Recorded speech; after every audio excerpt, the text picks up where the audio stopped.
home your way. Here are some messages from your NASA team to brighten your flight day. From your friends in your R3 Flight Systems branch, we are go for exercise. Godspeed, Artemis II.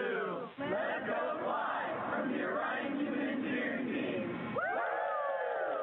Wishing you an excellent mission around the moon from the Huntsville Operations Support Center's Systems Engineering Team. Go Artemis! From the Marshall Space Flight Center Earth Science Branch to the crew of Artemis II. We wish you success, bringing back some perspective. We just wanted to wish you a safe trip to the moon from your JSD SWAT team. From the Wallops Island Radar 5 crew, go Artemis, Godspeed. Good luck from your Orion mission planning team. IMAP team wishes you a safe journey. Go Artemis II! From all of us at NASA's Launch Services Program, we're so proud to support the journey to the moon. Go Artemis! Houston Integrity, we are ready to go, and that was awesome. Thank you for all of those messages. you are very welcome.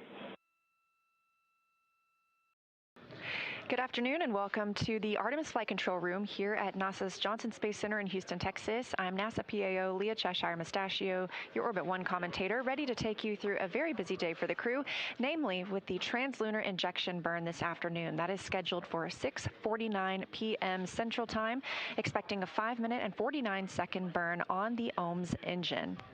On the left, the data visualization you're seeing is ARROW, the Artemis Real-Time Orbit website. If you look closely, you can see we are now under 10,000 miles away from Earth. That will continue to decrease until we get to 115 statute miles above our home planet. That'll be the closest the crew is to the planet until they return for their splashdown on flight day 10. Integrity. Houston has completed the poll for TLI. When the engine ignites, you embark on humanity's lunar homecoming arc and set the course to return Integrity and her crew safely home. Houston is go for TLI.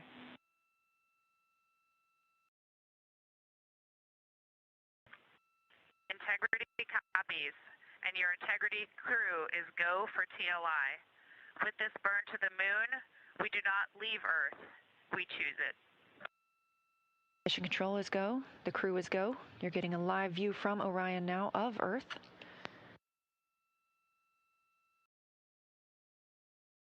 Ten seconds until translunar injection burns start.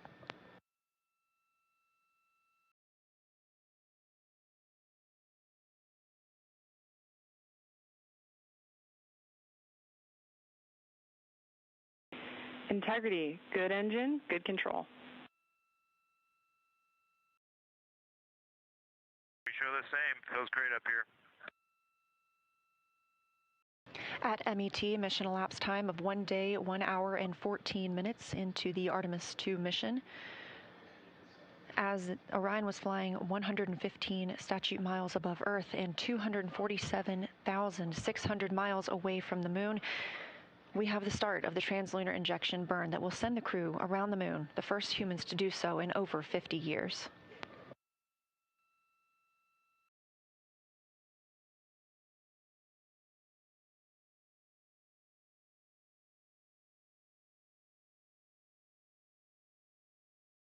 Velocity of the spacecraft ticking up, now over 23,900 miles per hour. 2 minutes into this 5-minute and 50 second burn. Continuing to get good calls here in Mission Control Houston from all flight controllers. Integrity, we copy the enabled caution, no crew action. Integrity copies. Over 3 minutes now into the translunar injection burn.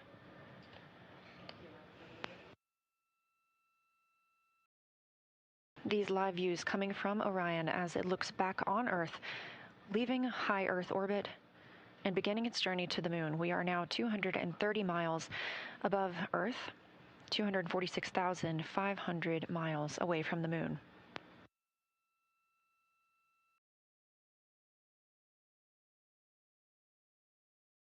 We have 1 minute left in the translunar injection burn. Everything continuing to look good.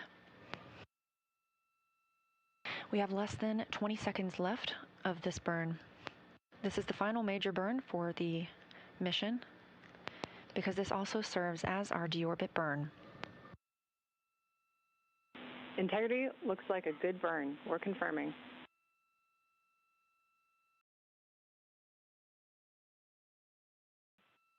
Integrity copies.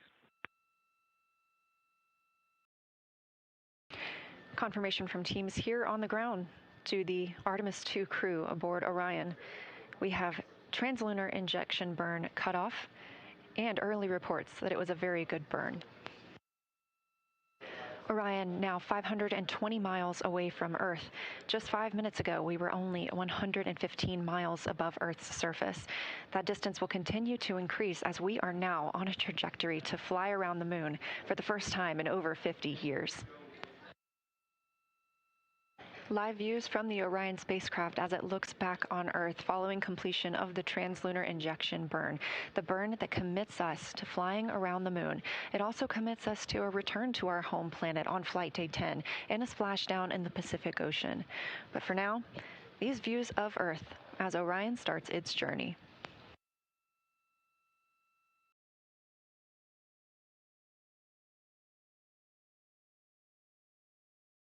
And Houston Integrity, we just wanted to share a little bit of the sentiment up here as we came around the planet, and we're zooming over just 100 nautical miles above it if you got a moment. Please, Jeremy, we are all ears.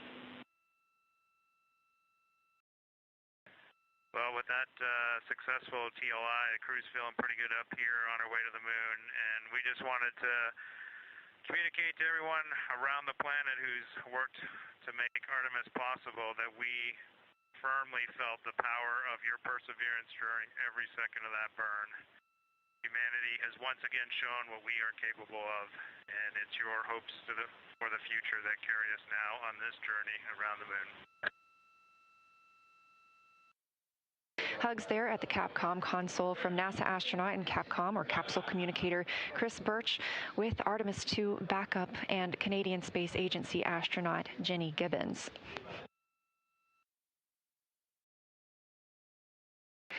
This is a live view from the Orion capsule looking back on Earth, our home planet. We are now 18,500 miles away from Earth.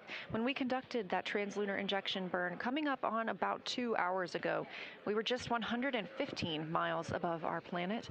Obviously, that has increased exponentially as we are now on the journey to the moon and back home. Currently, Orion is 223,000 miles away from the moon. This is Artemis Mission Control, now MET, or mission elapsed time, 1 day, 3 hours, and 10 minutes into the Artemis II mission, the first flight of humans around the moon in over 50 years. And we are going to the moon. After a successful translunar injection burn today, we are now over 19,500 miles away from Earth and growing closer to our lunar neighbor, now 222,000 miles away from the moon. The view on the left side of your screen is from Orion, a live view looking back at our home planet, that small dot. And down in the bottom right-hand screen, you can see Capcom Chris Birch wrapping up her Orbit 1 shift today, as well as Flight Director Jeff Radigan. They've been leading the teams throughout Orbit 1 and the translunar injection burn. Integrity Houston, you ready for the event?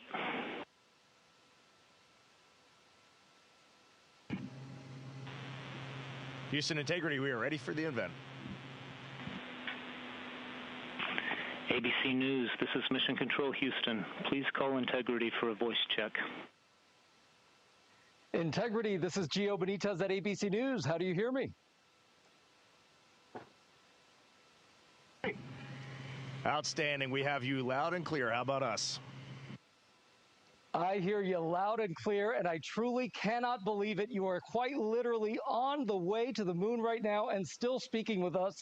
Tell me, how do you feel? What's going through your mind? I mean, this must be so incredible because have you allowed the weight of the moment to really fit in here? Have you allowed that to happen?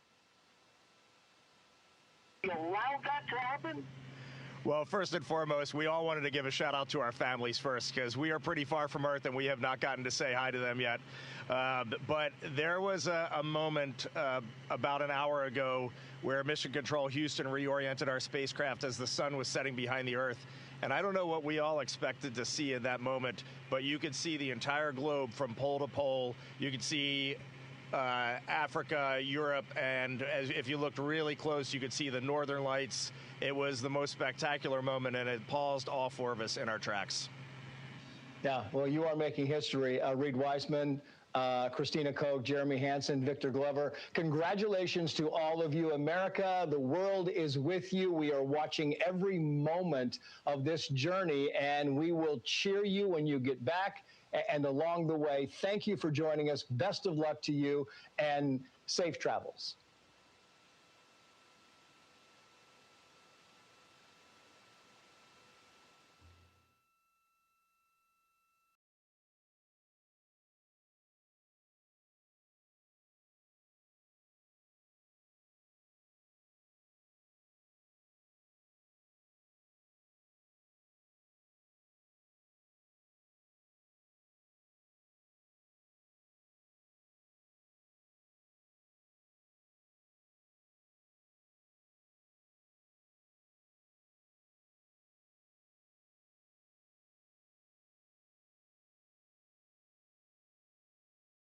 This is Mission Control Houston in the Artemis Flight Control Room at a mission elapsed time of 1 day, 14 hours, 21 minutes and counting. We are coming to you live with our 24/7 continuous coverage.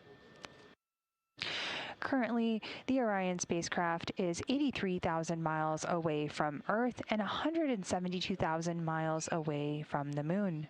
As we go over the course of the rest of this flight day and coming into the next flight day, when the crew will wake up, you will see the distance from Earth increase and the distance to the Moon decrease. And that means that we are getting ready to fly around the Moon on flight day 6. The crew performed the trans-lunar injection burn yesterday at 6:49 p.m. Central Time, where the spacecraft ignited its main engine on the service module for 5 minutes and 49 seconds to get on a path to fly around the Moon, as I shared, and then to splash down off the coast of the Pacific Ocean. Following the TLI burn, the crew had lunch and completed several activities, including space adaptation, to get them more comfortable to being in the microgravity environment. The crew also did some exercise, completed a public affairs event, and a window inspection. They then began their first official long sleep period, and they are currently sleeping.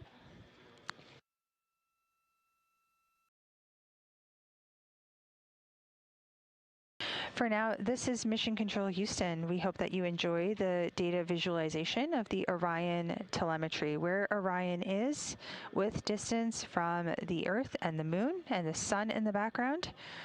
You can check this out yourself by visiting nasa.gov/trackartemis. For now, this is Mission Control Houston.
Houston, any corrections on the coast maneuver stuck enabled caution? No action for the coast maneuver stuck caution.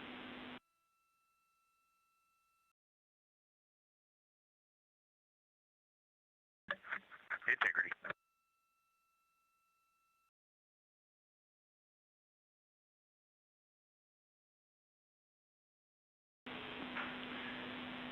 Hey, all this was a result of the maneuver we're doing for the service module survey we're doing right now. Didn't predict that to happen. We apologize. Y'all can head back to bed. Thank you.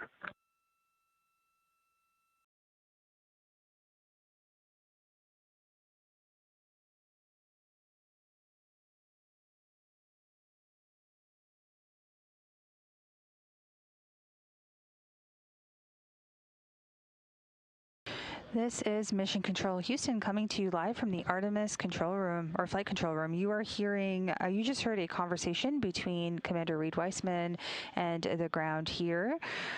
Essentially what is happening on the ground is we are conducting a surveying activity where we are moving the solar array wings on the Orion spacecraft to face the crew module and service module. Those are the two items that you're seeing in our data visualization on the screen right now.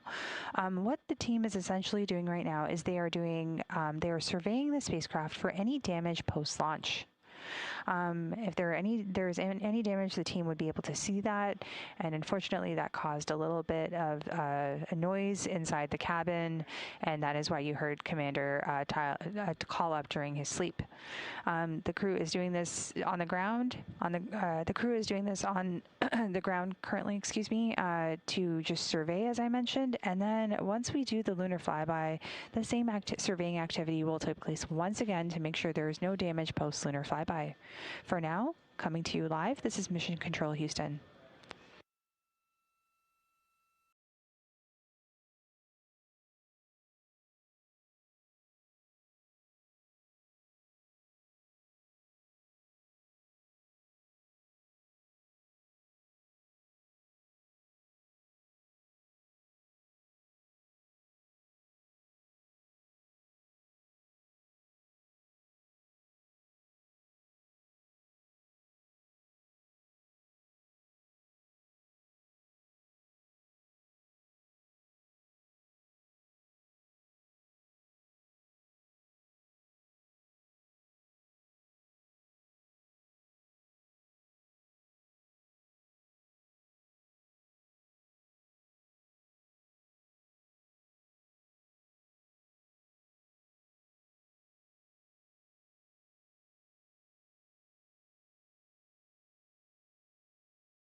Good morning from Mission Control Houston. You are seeing live views right now from one of the solar array wings aboard the Orion spacecraft.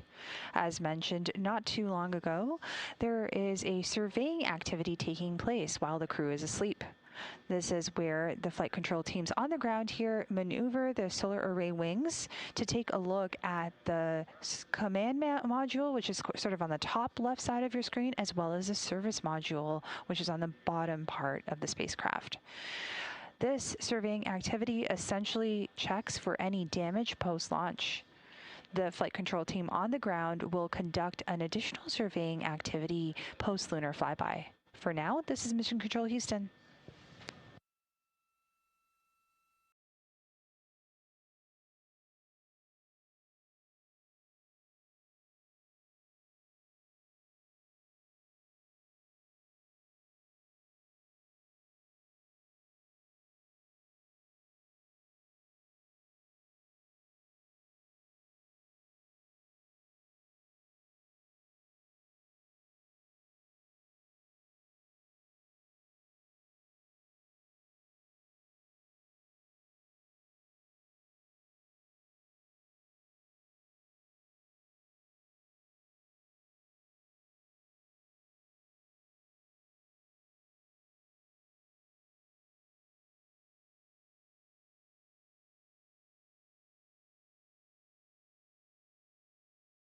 And there you have it, the iconic NASA worm logo coming into view.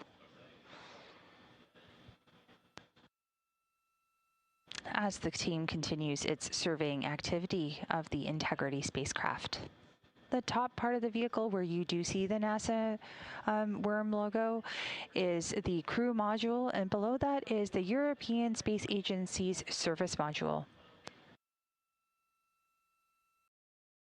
As we stabilize and configure these cameras to survey for any damage post-launch, you might see some distorted or pixelated images coming down. But this is coming to you live from the Integrity spacecraft at a mission elapsed time of 1 day, 14 hours, and 36 minutes and counting.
Good morning from the Artemis Flight Control Room here in Mission Control Houston. I'm Nilofer Ramji with NASA Communications.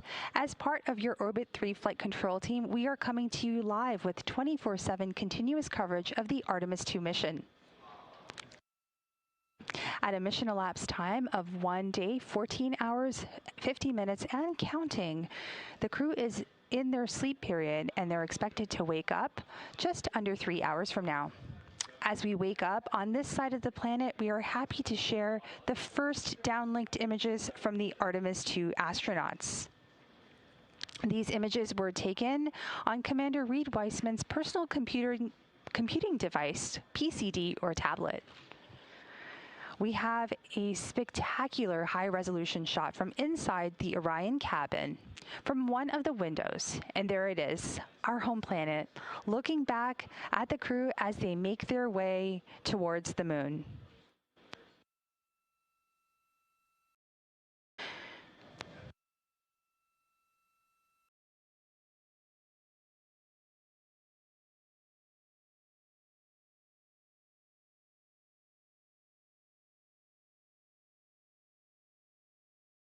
There we have our image back, but we see our pale blue dot seen through the crew's eyes, and suddenly we're up there with them. Humanity is cheering, not just for the crew, but for what they have carried with them, and that's all of us. We also have a second image that was taken by our Commander Reed Weissman. Our home planet is watching and cheering them as they get closer to the moon. In this single frame, it wasn't Earth that they just captured. It was a reminder that no matter how far we go, we are still one world, watching, hoping, and reaching higher. We'll leave you with this image for a couple of minutes, but for now, this is Mission Control Houston.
Good morning from the Artemis Flight Control Room here in Houston. At a mission elapsed time of 1 day, 15 hours, and 35 minutes, we are coming to you live with our 24/7 continuous coverage of the Artemis II mission.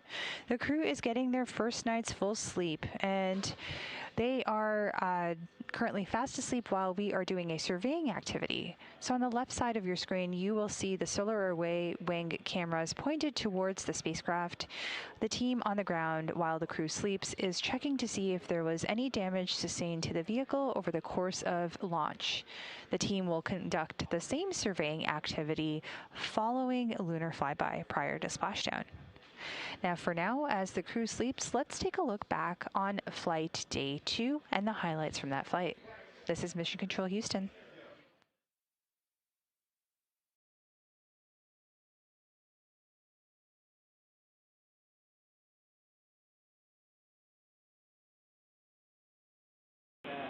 And Integrity Houston, we do have you on video for the 4K encoder checkout.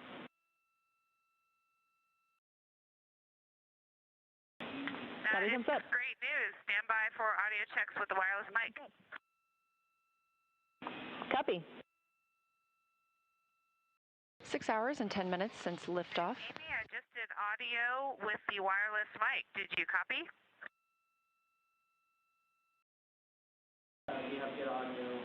And we copy good audio on the handheld mic.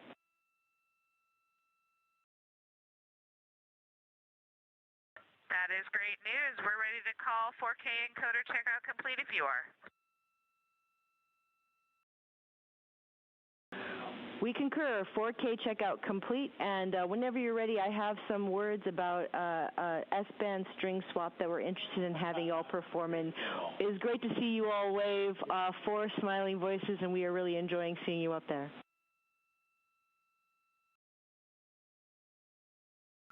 Not as much as we're enjoying being here. That is true.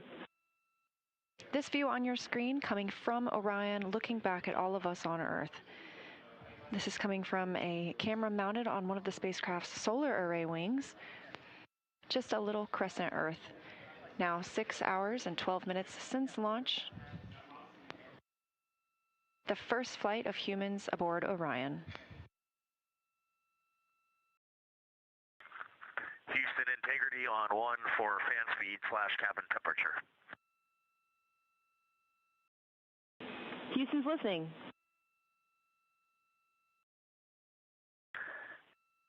Amy, is it possible to lower the cabin fan speed a bit? There's a lot of airflow in here, and if that is not possible, can we increase the temperature? Copy, Reed. We understand the request, and we are discussing how to implement. We'll follow up.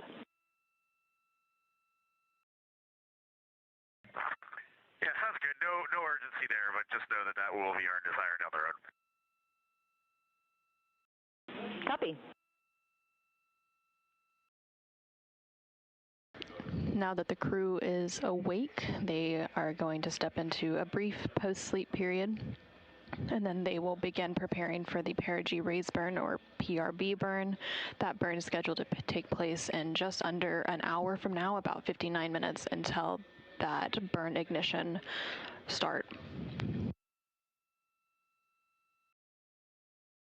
Houston Integrity, good morning. We are with you for PRB ops. And Integrity and Christina, good morning to y'all as well. Things are progressing well with PRB ops. We can do a quick tag up here shortly once we get our story ready.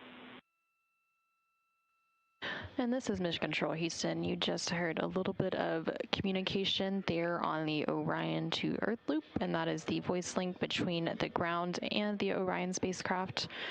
So that was NASA astronaut Christina Cook, who is one of the mission specialists aboard the Orion spacecraft. Again, there are 4 crew members currently living and working on the Orion spacecraft as part of the Artemis II mission.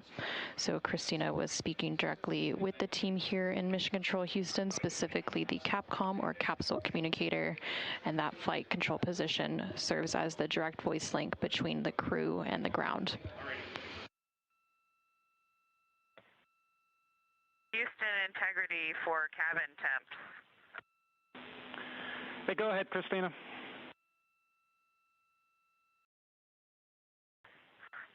Yes, it is very cold in the cabin. Any chance you can make it warmer or reduce the cabin fan speed a bit more so the ventilation is not blowing as hard?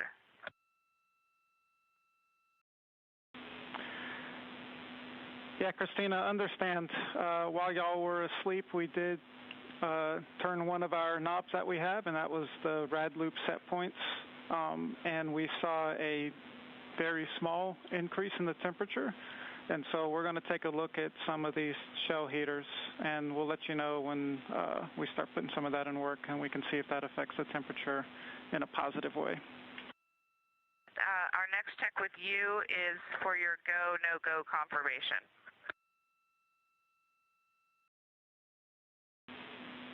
And Christina, Houston is go for the burn. Integrity copies.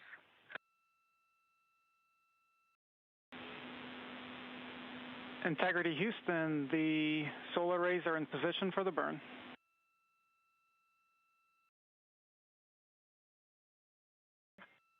Integrity copies. And this is Mission Control Houston. We are about 1 minute out from the perigee raise burn. That burn expected to last about a minute. The burn will adjust Orion's perigee, or the lowest point of its orbit, into the correct orbital geometry to set it up for its translunar injection, or TLI burn. And that perigee raise burn is now underway.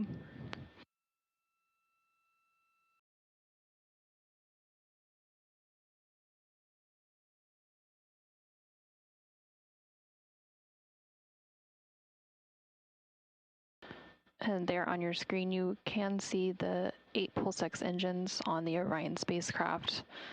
Now, this is a visualization of the Orion spacecraft, as we don't currently have live views from the spacecraft itself, but this uses the data and telemetry from the spacecraft. Again, this perigee raise burn expected to last about a minute. Currently, everything is proceeding as planned.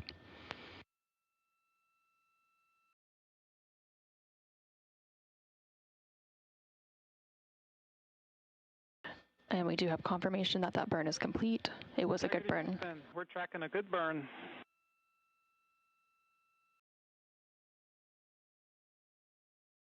And we see the same, and with a bonus trim burn. And there on your screen, you are seeing a live view of the Orion spacecraft from one of its solar array wing cameras, and you can also see another one of the solar array wings on the bottom right hand of your screen from the Orion spacecraft. Again, this live view comes following that perigee raise burn. Work there. We really appreciate it. It's been a good first. Well, it's been 2 orbits of Earth, I guess, and this one's just got a 38,000 mile apogee. We're going to pick up in 26-1-100 pre-sleep checklist, and then we're going to dim the cabin down and get some rest. Thanks for your support. Yes, great PRB day. Excellent flight day 1, y'all. Get some good rest, and we'll be in touch in a couple hours. You as well. Good night, Earth. Good morning, Artemis II crew. While you're soaring beyond Earth, we're sending a little piece of home your way. Here are some messages from your NASA team to brighten your flight day. From your friends in the R3 Flight Systems Branch, we are go for exercise. Godspeed, Artemis II. Let's go fly from the Orion Human Engineering Team. Wishing you an excellent mission around the moon from the Huntsville Operations Support Center's Systems Engineering Team. Go Artemis!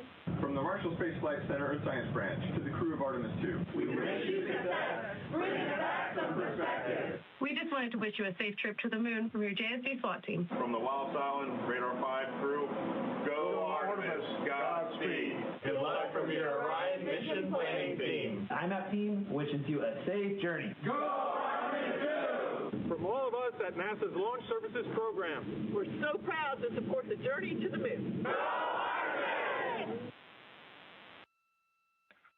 Integrity, we are ready to go, and that was awesome. Thank you for all of those messages. You are very welcome. Good afternoon and welcome to the Artemis Flight Control Room here at NASA's Johnson Space Center in Houston, Texas. I'm NASA PAO Leah Cheshire Mustachio, your Orbit 1 commentator, ready to take you through a very busy day for the crew, namely with the translunar injection burn this afternoon. That is scheduled for 6:49 p.m. Central Time, expecting a 5-minute and 49-second burn on the OMS engine. On the left, the data visualization you're seeing is ARROW, the Artemis Real-Time Orbit website. If you look closely, you can see we are now under 10,000 miles away from Earth. That will continue to decrease until we get to 115 statute miles above our home planet. That'll be the closest the crew is to the planet until they return for their splashdown on flight day 10. Integrity. Houston has completed the poll for TLI. When the engine ignites, you embark on humanity's lunar homecoming arc and set the course to return Integrity and her crew safely home. Houston is go for TLI.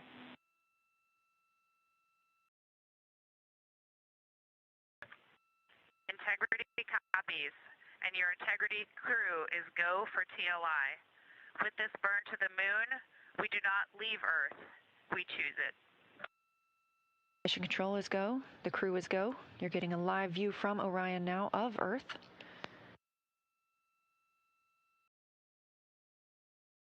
"10 seconds until translunar injection burns start.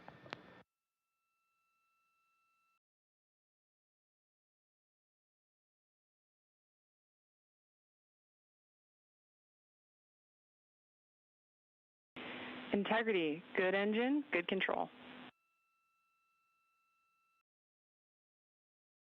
Show the same. Feels great up here. At MET, mission elapsed time of 1 day, 1 hour, and 14 minutes into the Artemis II mission. As Orion was flying 115 statute miles above Earth and 247,600 miles away from the moon, we have the start of the translunar injection burn that will send the crew around the moon, the first humans to do so in over 50 years.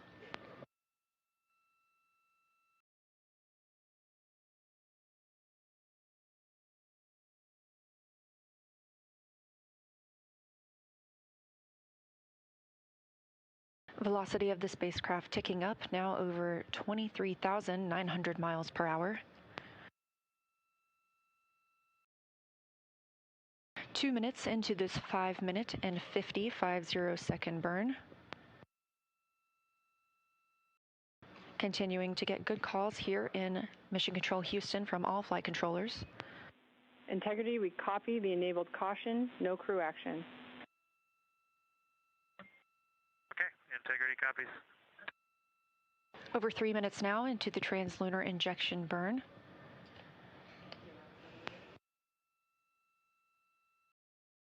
These live views coming from Orion as it looks back on Earth, leaving high Earth orbit and beginning its journey to the moon. We are now 230 miles above Earth, 246,500 miles away from the moon.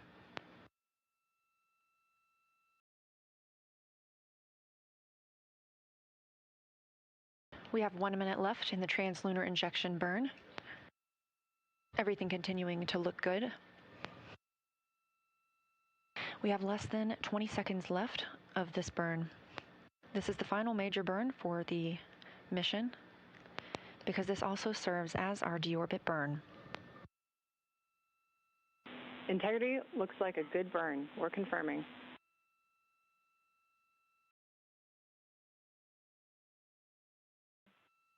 Integrity copies. Confirmation from teams here on the ground to the Artemis II crew aboard Orion. We have translunar injection burn cutoff and early reports that it was a very good burn.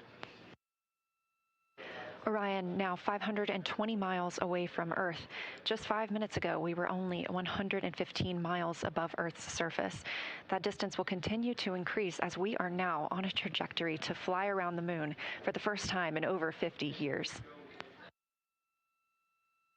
Live views from the Orion spacecraft as it looks back on Earth following completion of the translunar injection burn, the burn that commits us to flying around the moon. It also commits us to a return to our home planet on Flight Day 10 and a splashdown in the Pacific Ocean. But for now, these views of Earth as Orion starts its journey.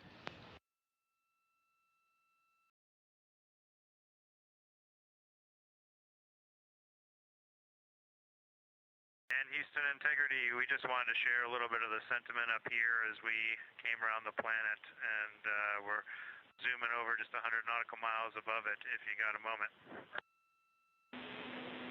Please, Jeremy, we are all ears. Well, with that successful TLI, the crew's feeling pretty good up here on our way to the moon, and we just wanted to communicate to everyone around the planet who's worked to make Artemis possible that we firmly felt the power of your perseverance during every second of that burn. Humanity has once again shown what we are capable of, and it's your hopes for the future that carry us now on this journey around the moon. Hugs there at the Capcom console from NASA astronaut and Capcom, or capsule communicator, Chris Birch, with Artemis II backup and Canadian Space Agency astronaut Jenny Gibbons.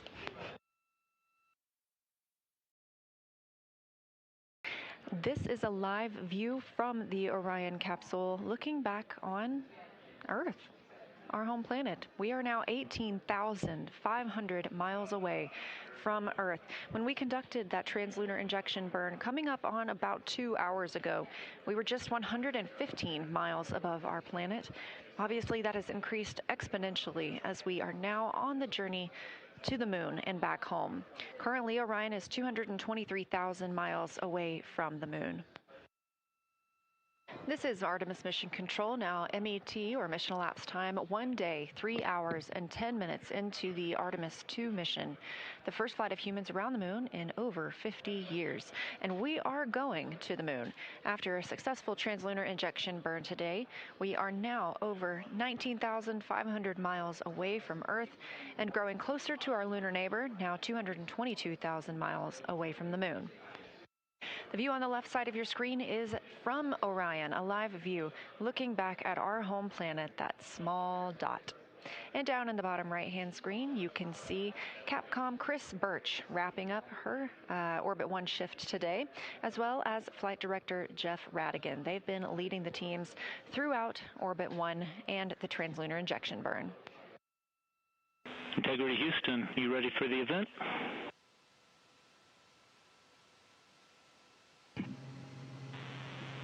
Houston Integrity, we are ready for the event.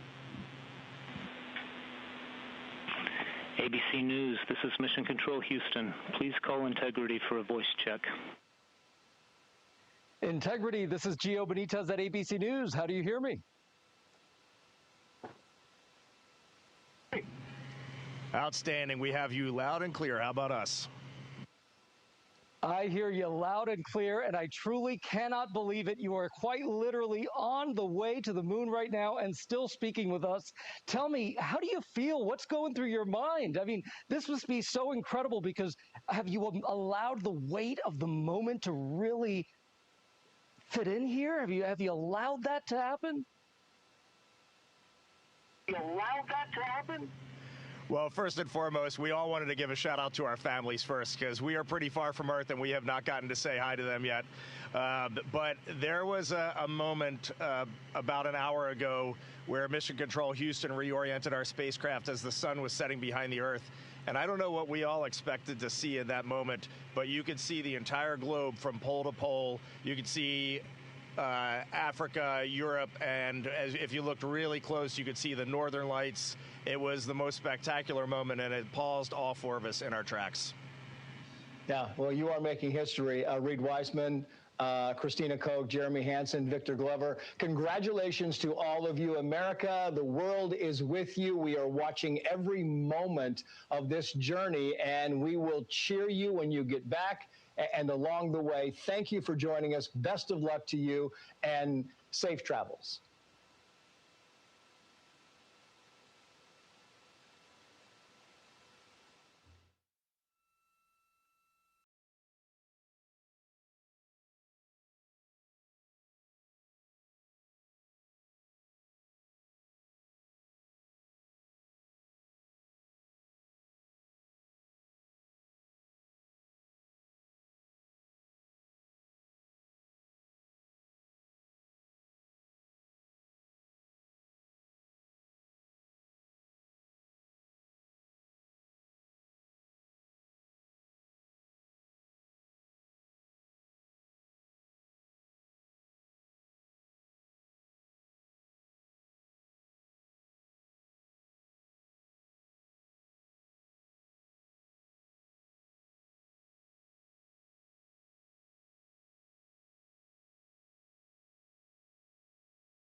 If you're just joining us, this is Mission Control Houston in the Artemis Flight Control Room here at the Johnson Space Center in Houston. At a mission elapsed time of 1 day, 16 hours, 9 minutes, and counting, we are coming to you live with our 24/7 coverage of the Artemis II mission. The crew is currently in their sleep period, so they're taking some much-deserved rest after a TLI or translunar injection burn yesterday. These views coming to you live from the Orion Integrity spacecraft are of the solar array wings aboard the spacecraft. We have been doing a surveying activity as the crew sleeps. This essentially means that we are twisting and maneuvering each of the solar array wings one by one across the vehicle. There are 4 solar array wings, and we are surveying the crew module and the service module of the spacecraft for any damage or any issues post-launch.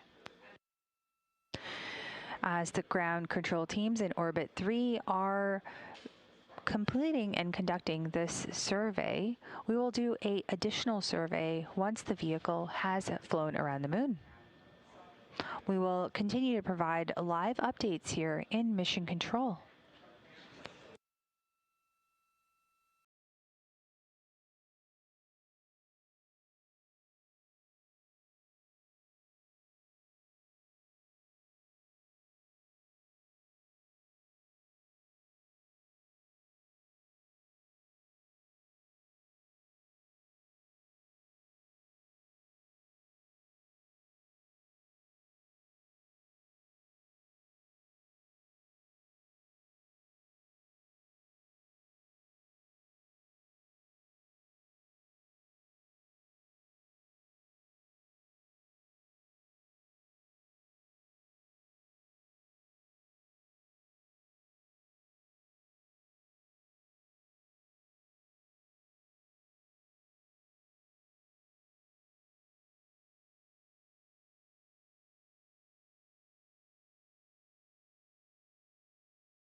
Good morning from Mission Control Houston inside the Artemis Flight Control Room here at the Johnson Space Center. We are at a mission elapsed time of 1 day, 16 hours, 28 minutes and counting of the Artemis II mission.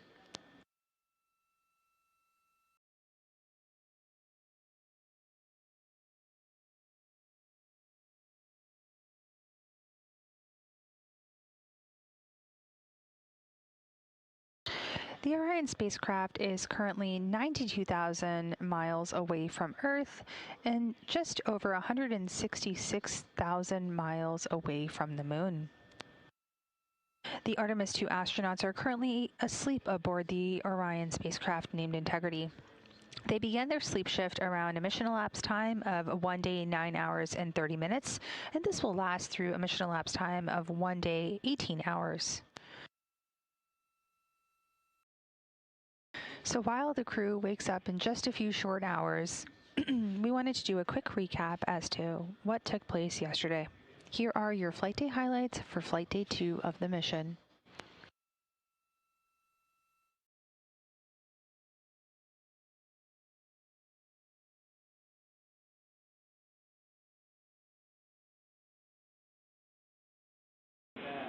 And Integrity Houston, we do have you on video for the 4K encoder checkout. That is great news. Stand by for audio checks with the wireless mic. Copy.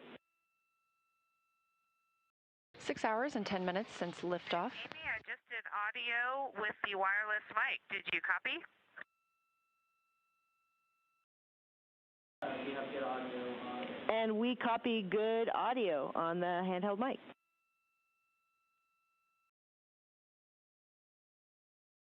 That is great news. We're ready to call 4K encoder checkout complete if you are. We concur. 4K checkout complete, and whenever you're ready, I have some words about S-band string swap that we're interested in having y'all perform. And it's great to see you all wave, 4 smiling voices, and we are really enjoying seeing you up there.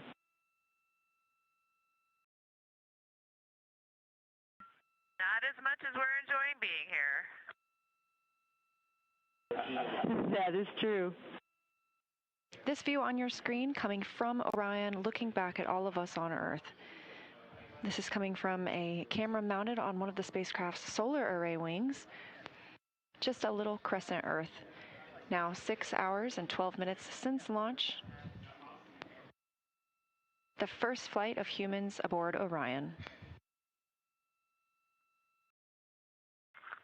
Houston, Integrity on 1 for fan speed / cabin temperature. Houston's listening.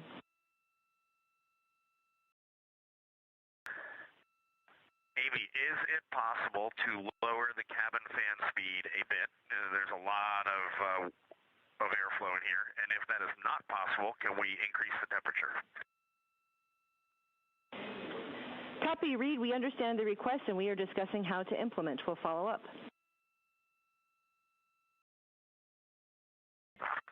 Yeah, sounds good. No urgency there, but just know that will be our desire down the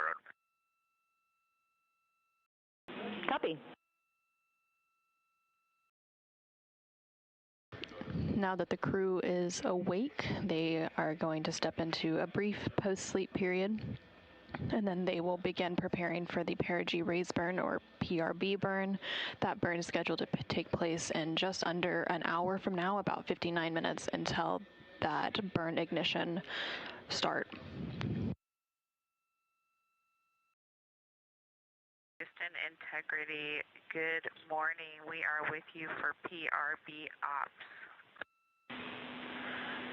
And Integrity and Christina, good morning to y'all as well. Things are progressing well with PRB ops. We can do a quick tag up here shortly once we get our story ready. And this is Mission Control Houston. You just heard a little bit of communication there on the Orion to Earth loop, and that is the voice link between the ground and the Orion spacecraft. So that was NASA astronaut Christina Cook, who is one of the mission specialists aboard the Orion spacecraft. Again, there are 4 crew members currently living and working on the Orion spacecraft as part of the Artemis II mission. So Christina was speaking directly with the team here in Mission Control Houston, specifically the CAPCOM or capsule communicator, and that flight control position serves as the direct voice link between the crew and the ground. Houston, integrity for cabin temps. Hey, go ahead, Christina.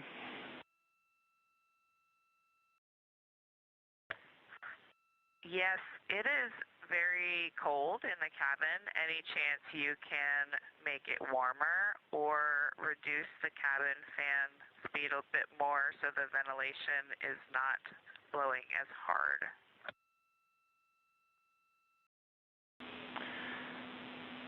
Yeah, Christina, understand. While y'all were asleep, we did turn one of our knobs that we have, and that was the rad loop set points. And we saw a very small increase in the temperature. And so we're going to take a look at some of these shell heaters, and we'll let you know when we start putting some of that in work, and we can see if that affects the temperature in a positive way. Our next check with you is for your go, no-go confirmation.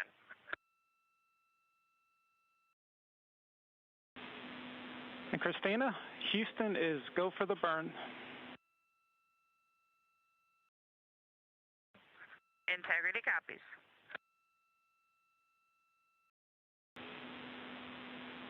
Integrity Houston, the solar arrays are in position for the burn.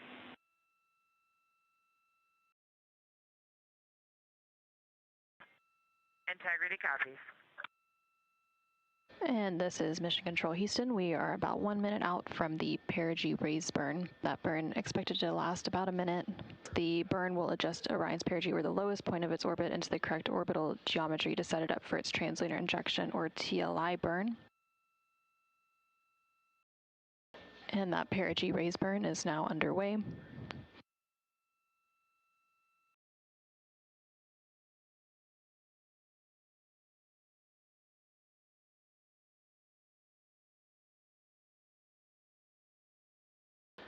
And there on your screen, you can see the 8 Pulse-X engines on the Orion spacecraft.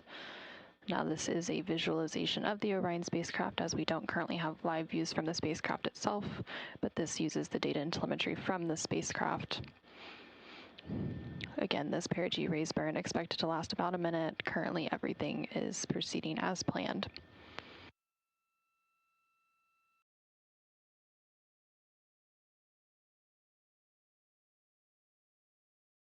And we do have confirmation that that burn is complete. It was a good burn. We're tracking a good burn.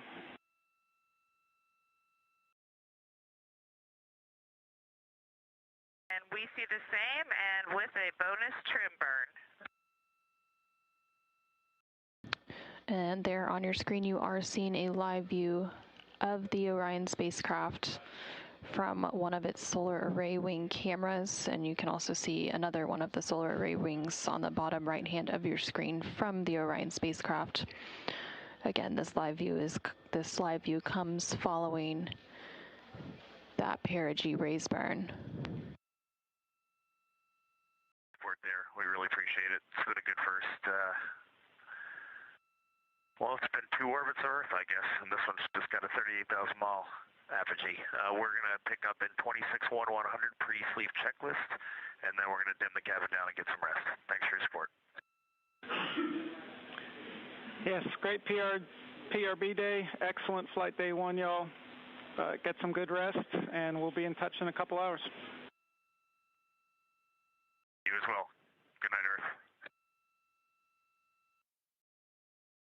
Good morning, Artemis II crew. While you're soaring beyond Earth, we're sending a little piece of home your way. Here are some messages from your NASA team to brighten your flight day. From your friends in the R3 Flight Systems Branch, we are go for exercise.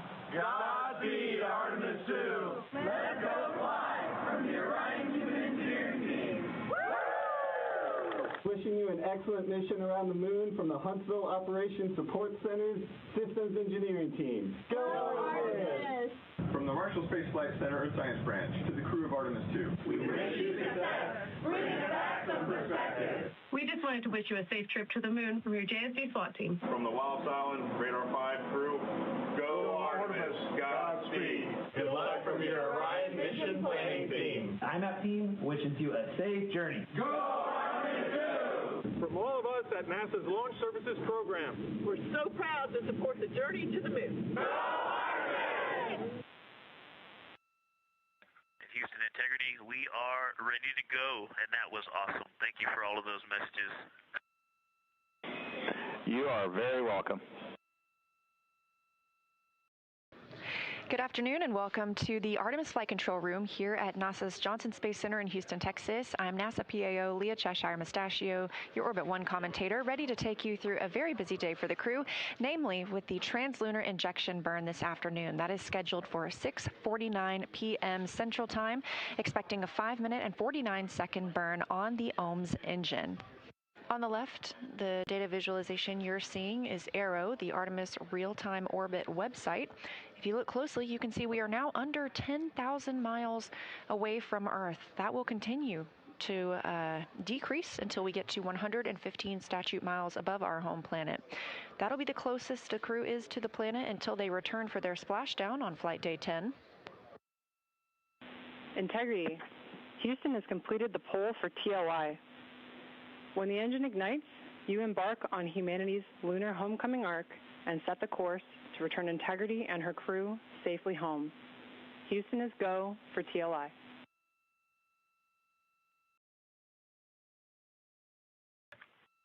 Integrity copies, and your Integrity crew is go for TLI.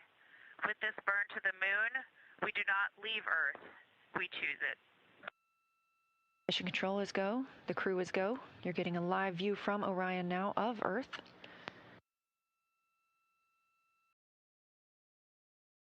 Ten seconds until translunar injection burn start.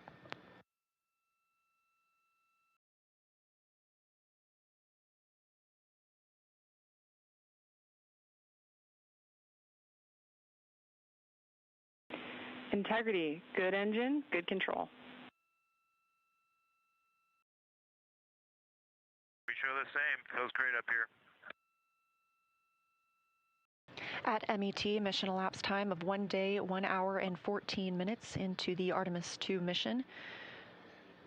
As Orion was flying 115 statute miles above Earth and 247,600 miles away from the moon, we have the start of the translunar injection burn that will send the crew around the moon, the first humans to do so in over 50 years.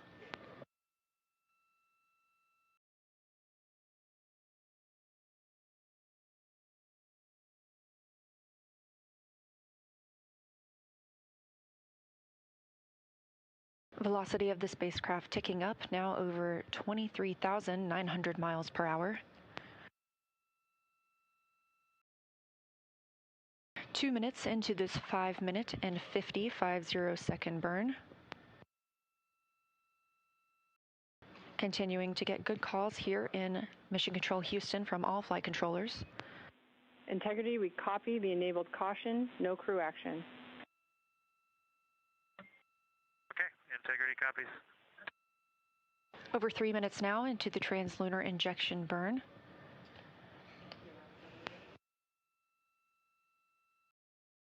These live views coming from Orion as it looks back on Earth, leaving high Earth orbit and beginning its journey to the moon. We are now 230 miles above Earth, 246,500 miles away from the moon.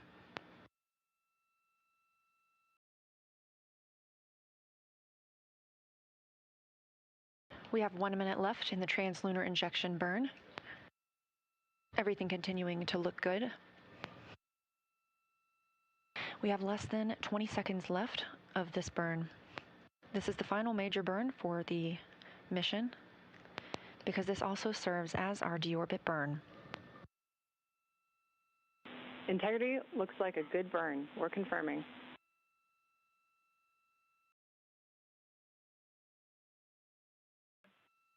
Integrity copies.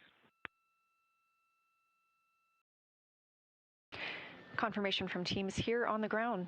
to the Artemis II crew aboard Orion. We have translator injection burn cutoff and early reports that it was a very good burn. Orion now 520 miles away from Earth. Just 5 minutes ago, we were only 115 miles above Earth's surface. That distance will continue to increase as we are now on a trajectory to fly around the moon for the first time in over 50 years. Live views from the Orion spacecraft as it looks back on Earth following completion of the translunar injection burn, the burn that commits us to flying around the moon. It also commits us to a return to our home planet on flight day 10 and a splashdown in the Pacific Ocean. But for now, these views of Earth as Orion starts its journey.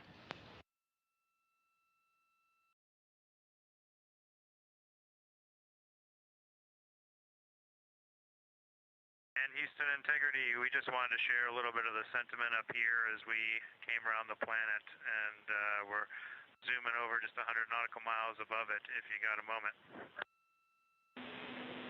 Please, Jeremy, we are all ears. Well, with that successful TLI, the crew's feeling pretty good up here on our way to the moon, and we just wanted to communicate to everyone around the planet who's worked to make Artemis possible that we firmly felt the power of your perseverance during every second of that burn. Humanity has once again shown what we are capable of, and it's your hopes for the future that carry us now on this journey around the moon. Hugs there at the Capcom console from NASA astronaut and Capcom, or capsule communicator, Chris Birch, with Artemis II backup and Canadian Space Agency astronaut Jenny Gibbons.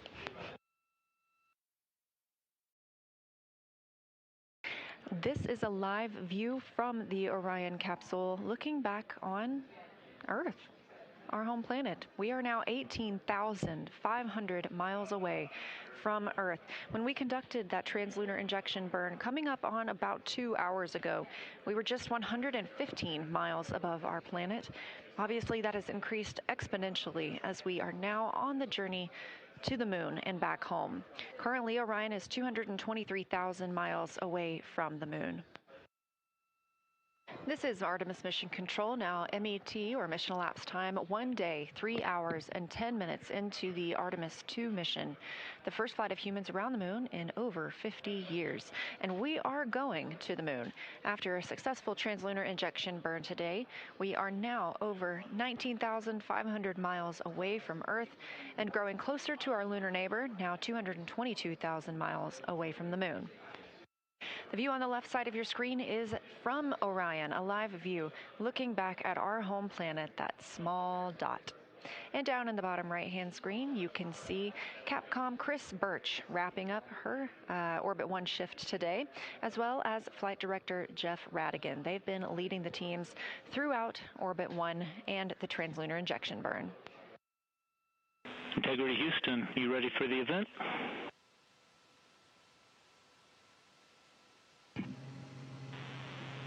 Houston Integrity, we are ready for the event. ABC News, this is Mission Control Houston. Please call Integrity for a voice check. Integrity, this is Gio Benitez at ABC News. How do you hear me? Outstanding. We have you loud and clear. How about us? I hear you loud and clear, and I truly cannot believe it. You are quite literally on the way to the moon right now and still speaking with us. Tell me, how do you feel? What's going through your mind? I mean, this must be so incredible because have you allowed the weight of the moment to really fit in here? Have you allowed that to happen? Well, first and foremost, we all wanted to give a shout out to our families first because we are pretty far from Earth and we have not gotten to say hi to them yet. But there was a moment about an hour ago where Mission Control Houston reoriented our spacecraft as the sun was setting behind the Earth. And I don't know what we all expected to see in that moment, but you could see the entire globe from pole to pole. You could see Africa, Europe, and if you looked really close, you could see the northern lights. It was the most spectacular moment, and it paused all four of us in our tracks.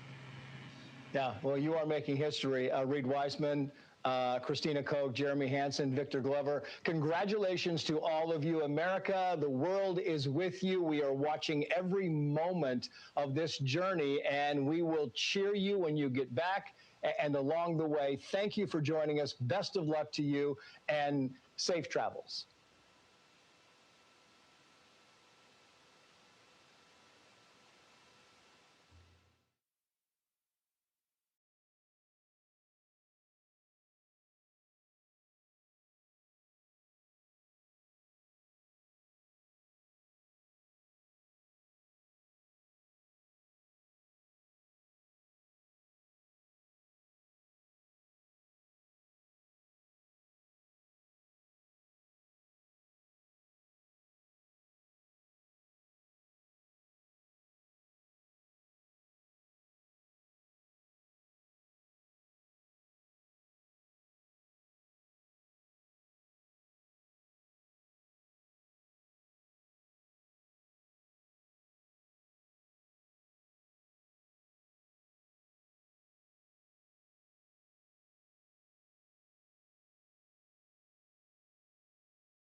Good morning from Mission Control Houston. Inside the Artemis Flight Control Room here at the Johnson Space Center. We are at a mission elapsed time of 1 day and 17 hours of the Artemis II mission. The Orbit 3 team of flight controllers is currently on console as the crew has their last few hours of their sleep period.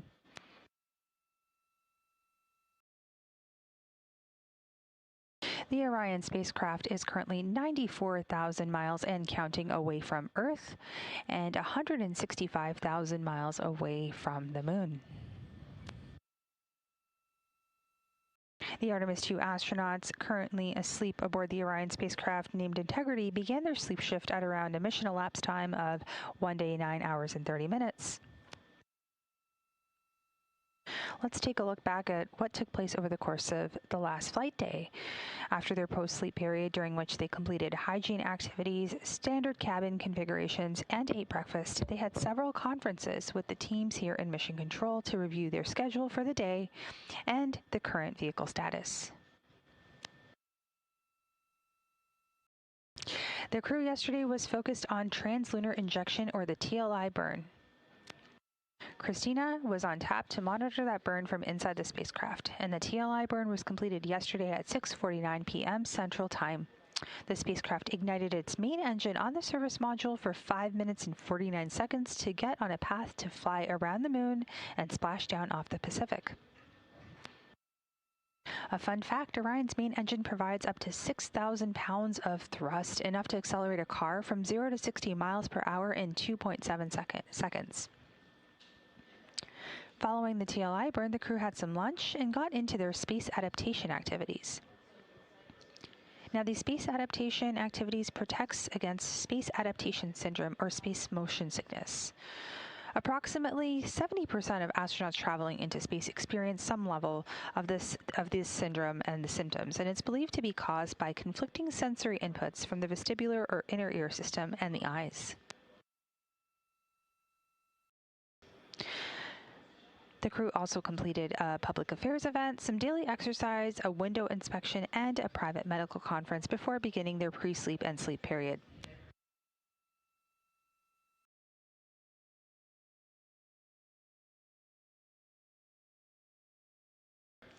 The views you see coming in right now are from the Integrity spacecraft from one of the solar array wings.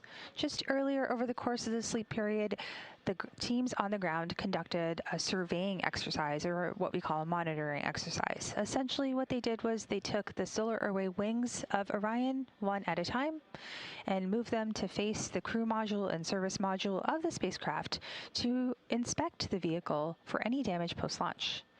Similarly, the crew will conduct a similar activity following lunar flyby. The crescent that you see on your screen right now is actually of Earth. The sun is shining on Earth, and that is why it looks very, very bright, and that is actually daytime on Earth. The shadow that's cast on the other part of the Earth is where the rest of the world is in nighttime. So for now, we'll continue to provide periodic updates as the crew will soon be waking up. But for now, this is Mission Control Houston.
Hello again from Mission Control Houston. We are coming to you live from the Artemis Flight Control Room here at the Johnson Space Center.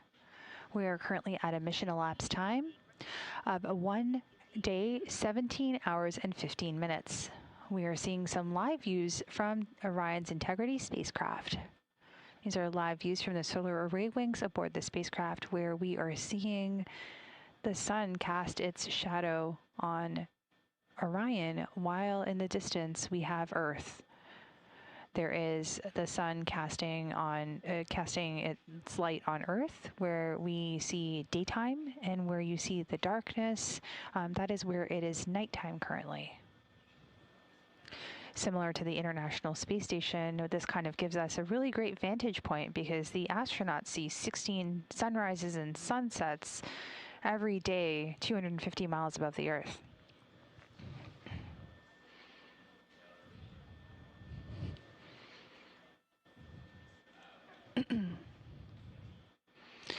The Integrity spacecraft is currently 95,000 miles and counting away from Earth and 100,000 miles away from the Moon. Coming to you live, this is Mission Control Houston.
This is Mission Control Houston in the Artemis Flight Control Room at the Johnson Space Center. We are at a mission elapsed time of 1 day, 17 hours, 44 minutes and counting.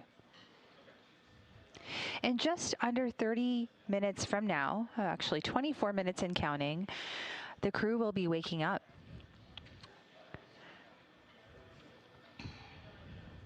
Currently, the Integrity spacecraft is just over 97,000 miles away from Earth and 163,000 miles away from the Moon.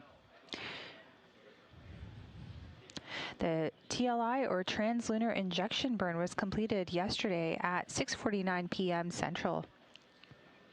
The burn lasted 5 minutes and 49 seconds to get the spacecraft on a path to fly around the Moon and splash down on Flight Day 10 off the coast of the Pacific Ocean. Right now, as we stand by for crew wake period, there are a couple of data points I would like to share. What was that? First things first, you can see our data visualization tool on the right side of your screen. If at any time over the course of the Artemis II mission, if you go to nasa.gov/trackartemis, you will be able to see where Orion is on its journey for the mission, how many miles it is away from Earth, and how many miles it is away from the Moon.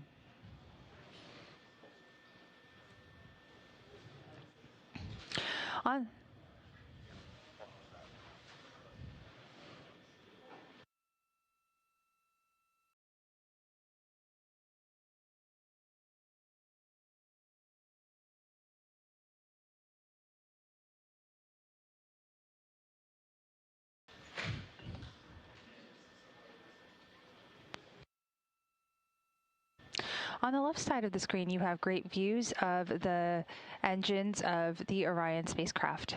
These are the engines attached to the service module of the spacecraft. The views we're getting are from the solar array wings aboard Orion.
Now, as mentioned, the live views on the left side of your screen are from the solar array wings on Orion.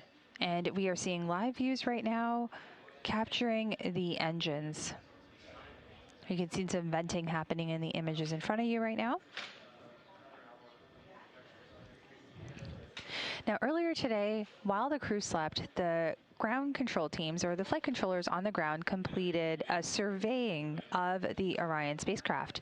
Essentially what that means is they shifted the solar array wings aboard the spacecraft to face the crew module and the service module to see if there was any damage sustained from launch.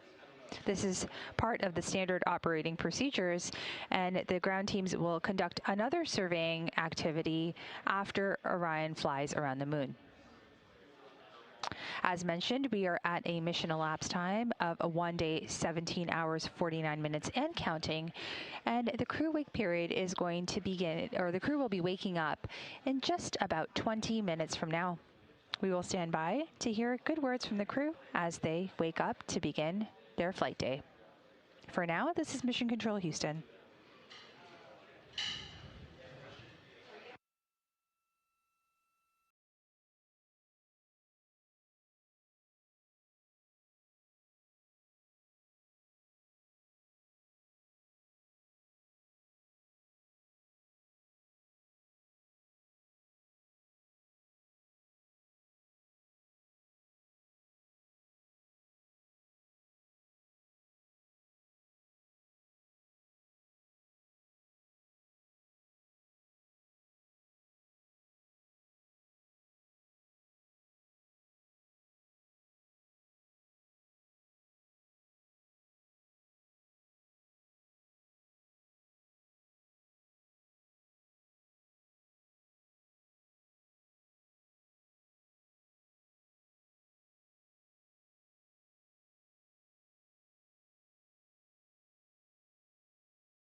Houston, integrity on 1 for post-sleep. Good morning, Victor. Go ahead.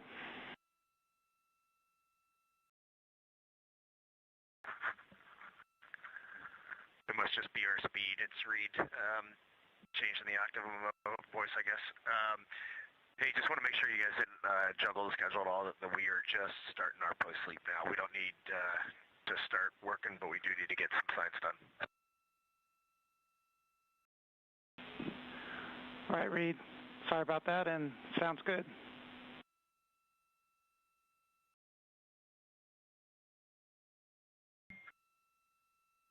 And whenever you want to do some wake-up music, we can do some post-wake-up music.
This is Mission Control Houston in the Artemis Flight Control Room here at the Johnson Space Center. That was today's wake-up call for the Artemis II crew aboard the Integrity spacecraft. This marks the start of Flight Day 3 activities, and the song you heard was In a Daydream by the Freddie Jones Band to kick off their day. Activities today are focused on a CPR demonstration, space adaptation. We'll have a couple of public affairs events, as well as checkouts of medical devices, to name a few. With the crew having successfully completing TLI on Flight Day 2, they're on their way to the moon as we speak. Meanwhile, here, Artemis mission control teams in Houston monitored all systems, and the vehicle continues to perform well. For now, this is Mission Control Houston.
Welcome to the Artemis Flight Control Room, and welcome to Flight Day 3 of the Artemis II mission, a test mission and the first flight of humans on Orion. I'm NASA's Leah Cheshire Mustachio here in the Flight Control Room with the Orbit 1 team, now being led by Flight Director Jeff Radigan. It was a big day for the crew yesterday as the translunar injection burn was completed, committing Orion to fly around the moon on Flight Day 6 and return to Earth on Flight Day 10. Today we have another burn scheduled. That's the OTC-1 burn, Outbound Trajectory Correction 1. That's slated for 5:49 p.m. Central Time and would be an 8-second burn using the reaction control system thrusters. We've also been getting some imagery down from Orion, taken by the crew after the translunar injection burn. This photo showing the beautiful Earth outside the window of the spacecraft as the crew was flying away. And this next photo, a backlit Earth as the crew was departing from translunar injection. And if you look very, very closely up to the top of your screen, you can see the aurora borealis, and on the left in those clouds, a couple of lightning strikes. The crew continuing to get beautiful views from Orion, and we're even getting some views from the spacecraft as well. This is a live view from Orion and a camera on the tip of one of its solar arrays looking back at home sweet home and all of us on planet Earth. We are 1 day, 18 hours, and 47 minutes into the Artemis II mission. That's Mission Elapsed Time, or MET.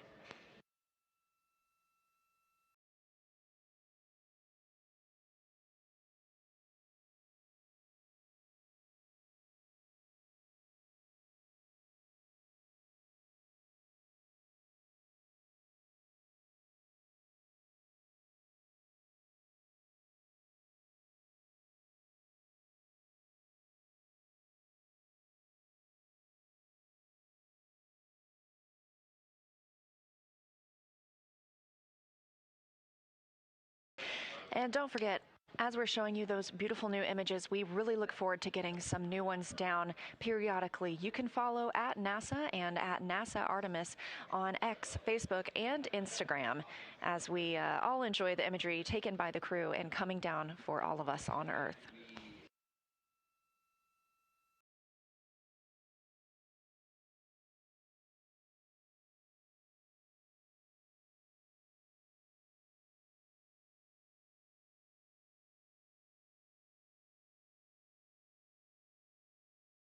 The crew woke up at 12 p.m. Central Time today when they were flying approximately 99,848 miles from Earth, approximately 161,698 miles from the moon.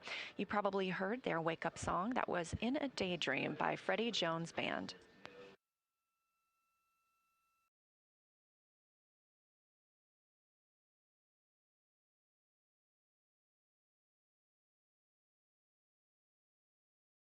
The crew is currently in their post-sleep time of the day.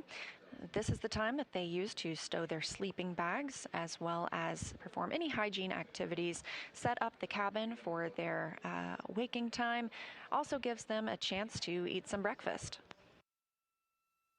There are a lot of food options aboard for the crew. Of course, a very popular food item are tortillas. There are 58 in total on Orion.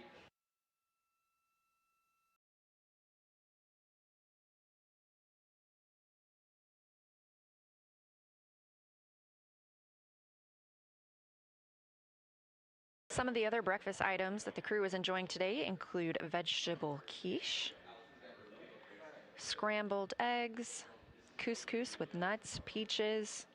They, of course, have their coffee, oatmeal,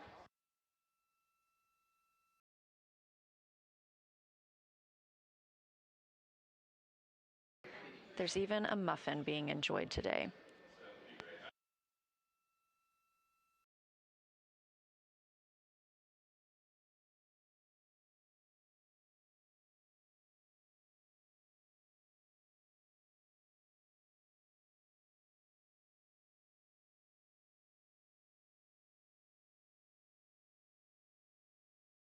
During the post-sleep time frame, we don't expect to hear from the crew very much as they are taking their time to wake up, get the cabin set up for all of their events today. Aside from the outbound trajectory correction burn, the crew does have a little bit of off time scheduled. Of course, they are still on tap to be exercising 30 minutes a day using that flywheel device. This allows them to practice aerobic and resistive exercises and keep their bone and muscles strong while they are on the flight around the moon.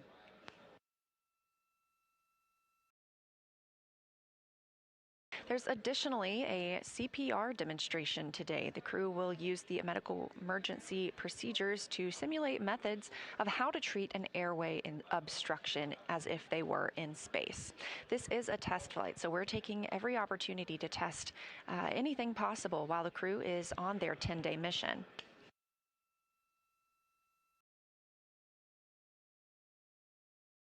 They also have some time scheduled today for lunar flyby cabin configuration. Now, we're not expecting lunar flyby until flight day 6. However, they will need to configure the cabin properly to allow them to most easily access the windows and conduct their observation opportunities. This cabin configuration will include getting out any sleeping bags or window shades to keep the light from reflecting from the cabin onto the windows that they're using to photograph. They'll practice handing off the camera between their flyby pairs and determine their ideal setup and positioning preferences for each crew member during those flyby operations.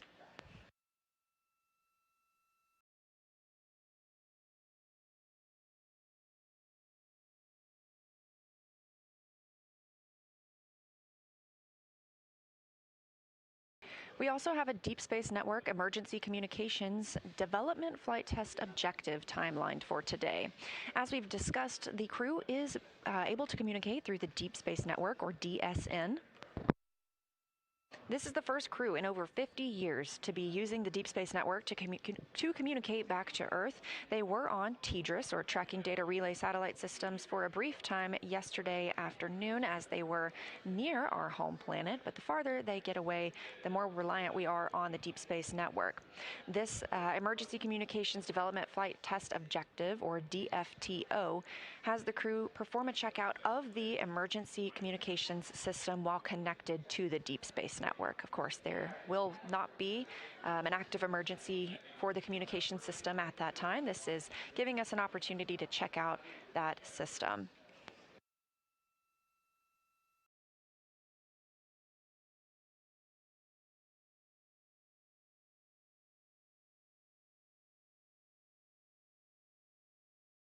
The crew is also slated to conduct some National Geographic filming today. National Geographic was selected through a competitive selection process to help tell the story of Artemis II. The crew has a shot list provided by National Geographic, and they take some time each day to document what it's like to live and work on Orion.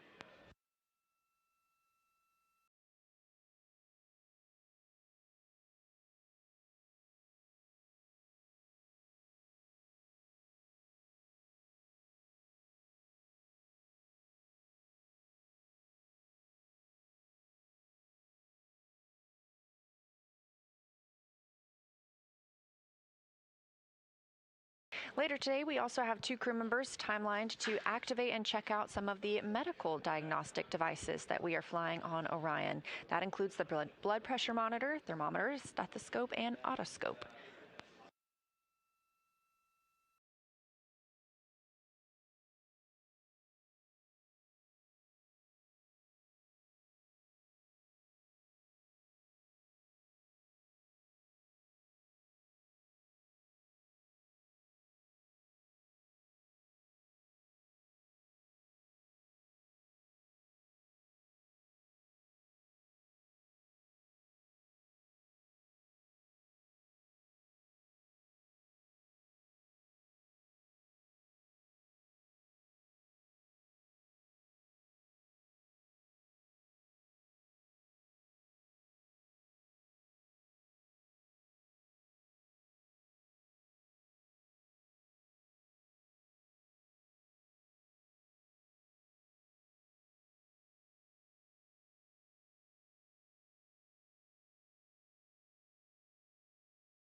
This is Artemis Mission Control. Now, 1 day, 19 hours, 3 minutes mission elapsed time. You're looking at a live view from the Orion spacecraft back at all of us on Earth.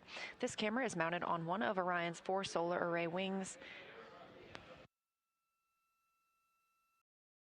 These are some of the same cameras that we'll be using when we fly by the moon on flight day 6 to give us views of the lunar surface.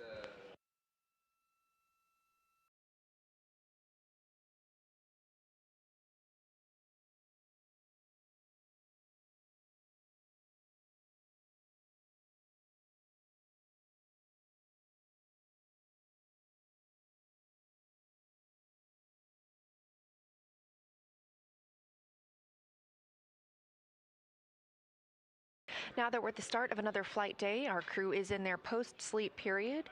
Let's get a look at who is flying aboard Orion.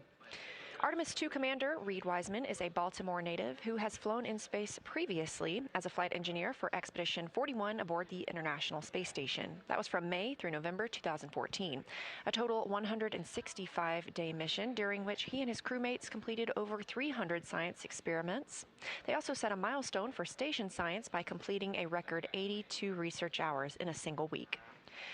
Wiseman also served as chief of NASA's astronaut office from December 2020 to November 22, and back here on Earth has 2 daughters. Pilot of Artemis II is NASA's Victor Glover, selected as an astronaut in 2013. At the time, he was serving as a legislative fellow in the United States Senate, and his first trip to space was in November 2020 when he launched as the pilot of NASA's SpaceX Crew 1 mission. Victor is a U.S. Navy captain and naval aviator who served as a test pilot, racking up more than 3,500 hours in more than 40 different aircraft, and he and his wife have 4 children. Mission Specialist Christina Cook is a native of Grand Rapids, Michigan, selected the same class as Victor Glover in 2013 to join the astronaut corps. She served as a flight engineer on the space station from March 2019 to February 2020, during which she set a record for the longest single space flight by a woman, totaling at 328 consecutive days in space. She also participated in the first ever all-female spacewalk, and before becoming an astronaut, she helped build space science instruments and led scientific field work. Her hobbies include surfing, rock climbing, community service, yoga, travel, and photography, and she is certainly getting a chance to practice that photography on this mission. First-time flyer and Canadian Space Agency astronaut Jeremy Hansen is flying to the moon as a mission specialist on the Artemis II mission. The London, Ontario native was selected as an astronaut in 2009 and since then has worked as a Capcom at NASA's Mission Control Center here in Houston. Capcom stands for Capsule Communicator. That's the single voice you hear communicating with the astronauts in space. He also participated in training exercises like living on the ocean floor off the coast of Florida for 7 days, all to simulate deep space exploration. And in 2017, he became the first Canadian to lead a NASA astronaut class. Jeremy and his wife have 3 children. That's who's flying aboard Orion. Again, this camera coming from the spacecraft. On the left side of your screen, you can see the European service module, just the bottom portion of that, and the OMS engine, the orbital maneuvering system engine. That engine alone provides 6,000 pounds of thrust, and that's what we used yesterday during the 5-minute and 50-second burn, the translunar injection burn that committed the astronauts to their lunar trajectory. They will fly around the moon on flight day 6 and splash down in the Pacific Ocean on flight day 10. That OMS burn is not intended to be used again. For all of these orbital trajectory correction burns, again, targeting the first one of those today at 5:49 p.m. Central Time, exactly 23 hours after the translunar injection burn, the spacecraft will use the reaction control system thrusters. These allow for much smaller, finer maneuvers, and that will only be an 8-second burn, helping the crew maintain their trajectory around the moon.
where you see a live view of Orion on the left side of your screen. On the right side, we have a visualization that helps track where the spacecraft is. This is called ARROW, Artemis Real-Time Orbit website, and you can visit this anytime for yourself at nasa.gov/trackartemis.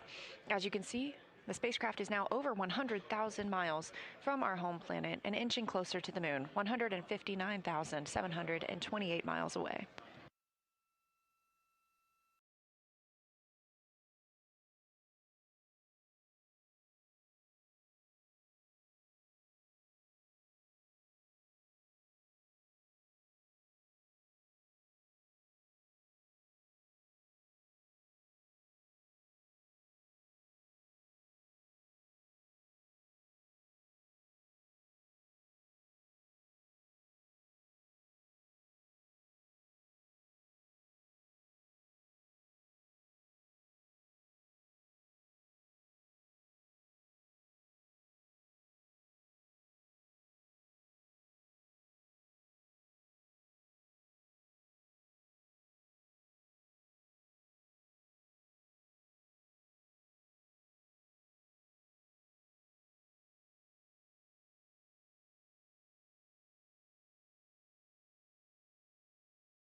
This is Artemis Mission Control at Johnson Space Center in Houston, Texas. Again, on your screen, getting a live view from Orion, looking back at all of us here on Earth. Now, 1 day, 19 hours, coming up on 18 minutes into the Artemis II mission. In about 45 minutes, actually just a little less than an hour, the crew will have their daily planning conference where we hear them discuss the day with the flight control team here on the ground. Additionally, some of the team members or the crew members will take their pulse ox using the pulse oximeter measurement. And some of the crew members will even get to conduct their private family conferences. The crew has not gotten to speak with their families directly just yet, and so this will be the first time during the mission that they'll be able to call down with video and speak to their friends and family. Of course, as those conferences are private, we won't be able to air those, but we are excited for the crew.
This is Artemis Mission Control at Johnson Space Center in Houston, Texas.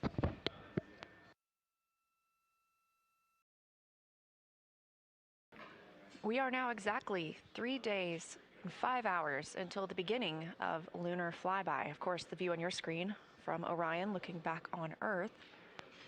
Mission elapsed time of 1 day and 19 hours, 27 minutes.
Here in Mission Control Houston, and specifically the Artemis Flight Control Room, Jeff Radigan is the lead flight director for the Orbit 1 shift, which is on console right now. Every flight controller monitors a different system aboard Orion, and they are beginning to prepare for the daily planning conference that they will hold with the crew.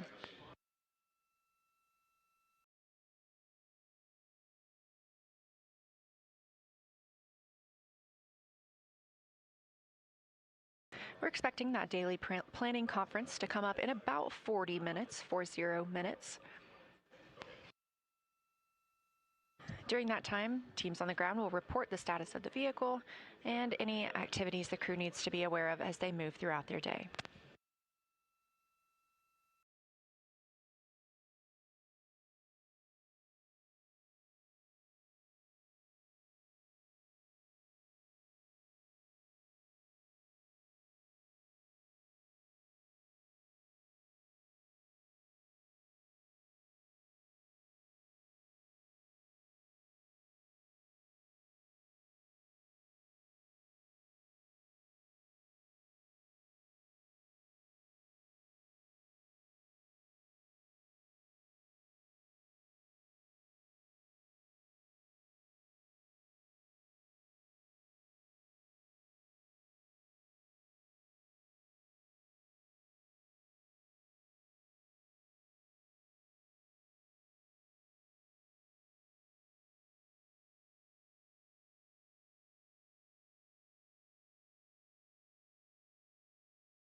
You're looking live at a view from Orion on the Artemis II mission, now over 104,000 miles away from Earth, 158,440 miles away from the moon. We are 1 day, 19 hours, and 42 minutes into this first flight, a test flight with the crew. And you're getting a view right now from a camera on the tip of the solar array wing, one of 4 solar array wings aboard the spacecraft. These cameras allow us to take surveys of the exterior of the spacecraft, but they also give us views like this. You are looking at a live image of the moon. Again, the spacecraft now 158,420 miles away.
This is Artemis Mission Control here at Johnson Space Center in Houston, Texas, and as we enjoy this view from outside of Orion looking toward the moon, inside Orion, our 4 crew members are still in their post-sleep period. Again, they woke up at 12 p.m. Central Time today, and since then have been configuring their cabin for the day's activities, as well as conducting hygiene and preparing for the rest of their day. We won't hear from them for probably another 30 minutes when we conduct the daily planning conference. Here on the Orbit 1 shift, the flight director, Jeff Radigan, gathered inputs from all of the flight controllers on the systems aboard Orion and anything that they needed to ask or share with the crew for today.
Houston integrity stowage question. Good morning, Integrity. We're ready to take your question.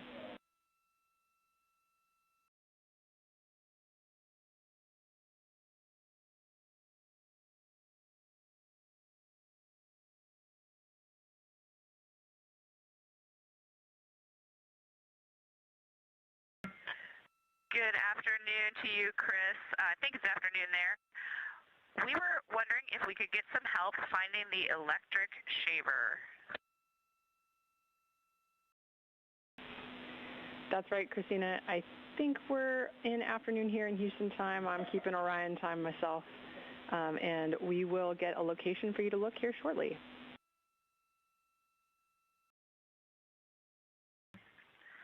Thank you. Asking for a friend.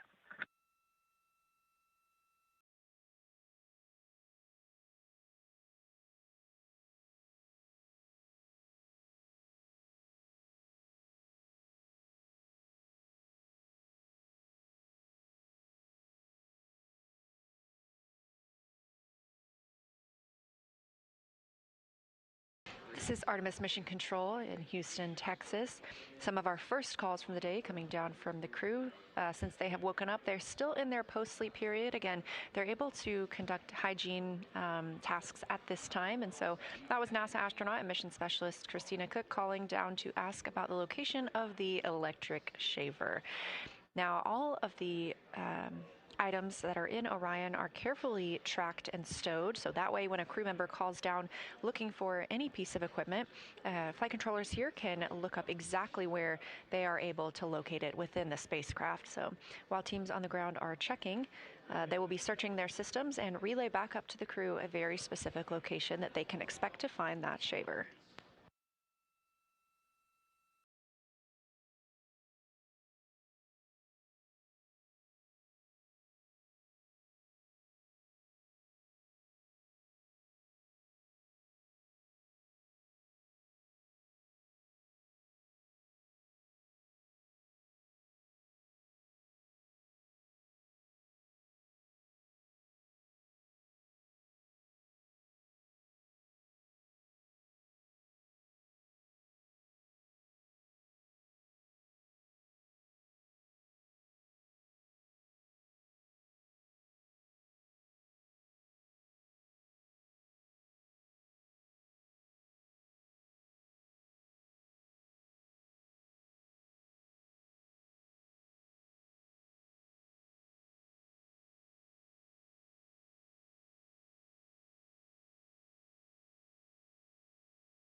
Integrity, Houston, with a possible razor location.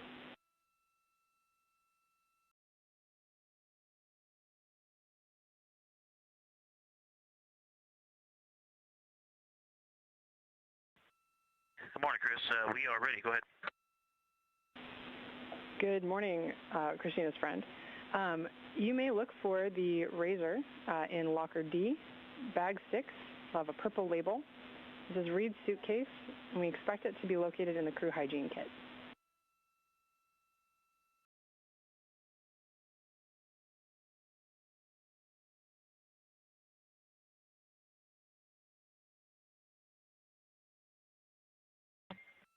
Okay, we copy that. Thank you, locker D, bag 6, and we will find you. Appreciate the help.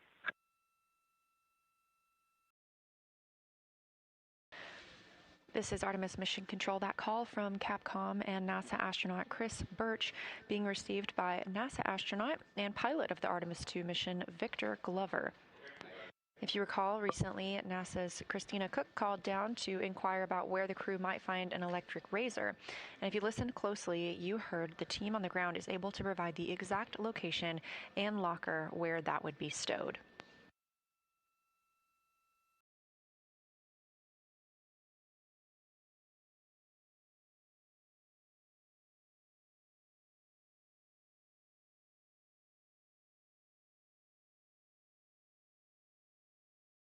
The astronauts are still in their post-sleep period.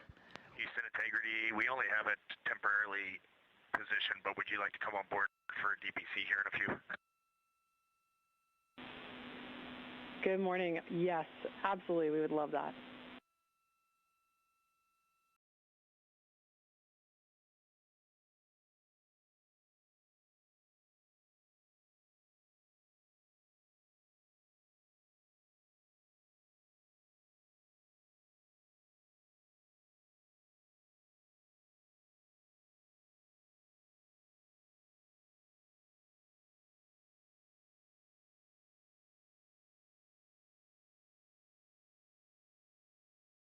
In the next 10 minutes, we will have the daily planning conference where teams on the ground will relay any details the astronauts need to know about the Orion spacecraft ahead of their flight day 3.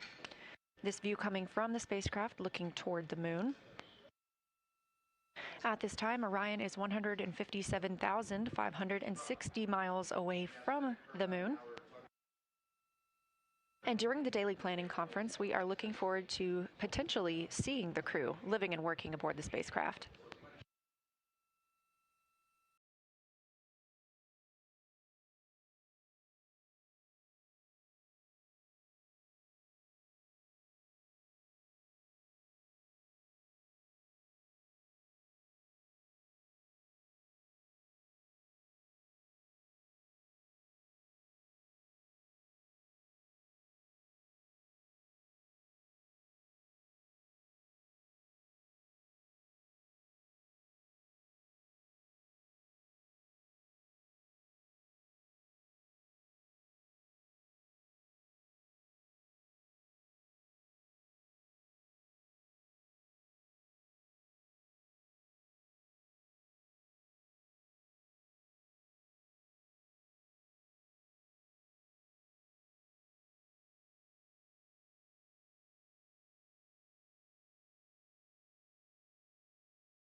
Integrity crew, Hello, Ted. we This are is now Beth on board. here at the Great to NASA see you Johnson guys. Space Center. How do you hear me? Fantastic. Yes, this is the main Copy those feed thumbs. and the only Great feed to that see will you be guys. providing Good audio morning. to the conference.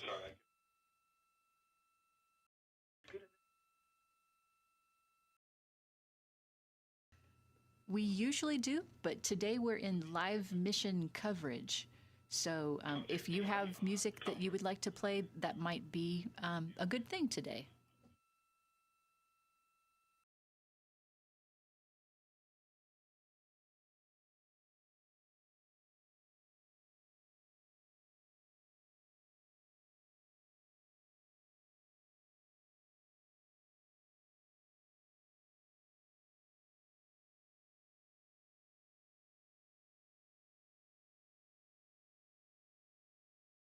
You're getting a live look inside the Orion capsule at our 4 Artemis II crew members, now 106,000 miles away from Earth. We are standing by for their daily planning conference, where teams on the ground will be relaying up information for the crew as they start flight day 3. From left to right, we have NASA astronaut Christina Koch, Reed Wiseman, Victor Glover, and on the far right, Canadian Space Agency astronaut Jeremy Hansen.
As we get a look inside Orion, a little scene setter for you.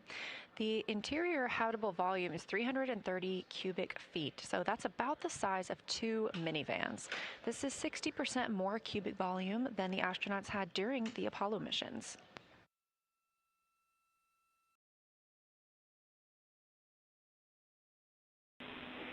Integrity, small request. If you could tilt the camera down slightly towards the lockers. We have a great view of Christina and some of the boxes up above. Thanks.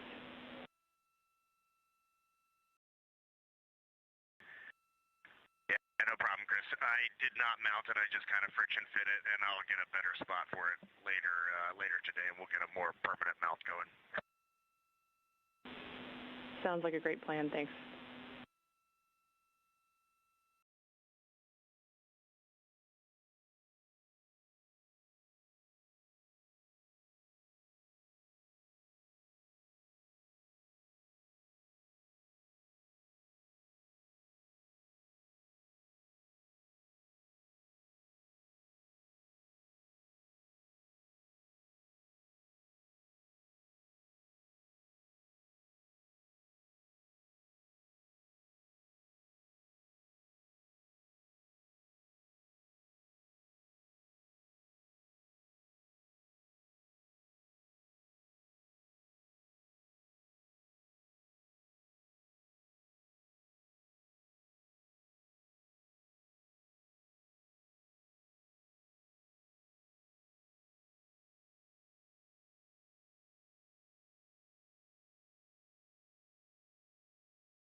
Houston Integrity, we're ready for morning DPC. Good morning, Integrity. We are so happy to be on board with you today. You guys look great. That cabin config looks amazing. We would love to be on board as much as possible today. We'll stop streaming for the family conferences, but would request to come back on board afterwards to share your mission with the world. I have quite a number of topics for you today. I'll start with trajectory. We are actually going to continue evaluating the need for OTC-1 based on the small magnitude of the burn. We'll have an update for you later. A couple of vehicle statuses.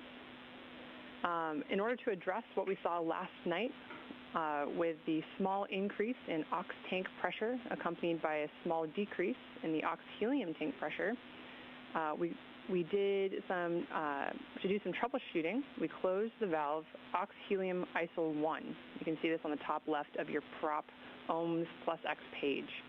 We're continuing to look at that. Don't have a full story for you yet.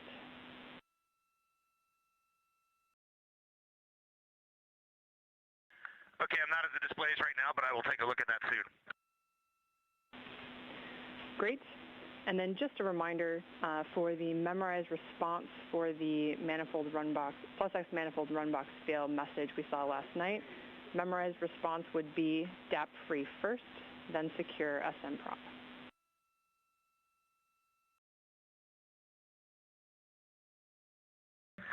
Yeah, 100%. And I elected not to take that action last night because it was coming in and out of alarm. But if you tell us you want us to take action immediately, let us know. Copy, read, will do. All right, continuing on. We're planning to manage our wastewater tank to a lower quantity. So we'll expect some real-time coordination. Basically, we'll be adding some wastewater dumps that are not captured on the timeline. So we'll let you know when those are going to occur. And then regarding those wastewater dumps, when we perform those or have performed those in the past, do you guys hear any sounds in the cabin? We want to know if we need to deconflict those activities from other activities on your timeline.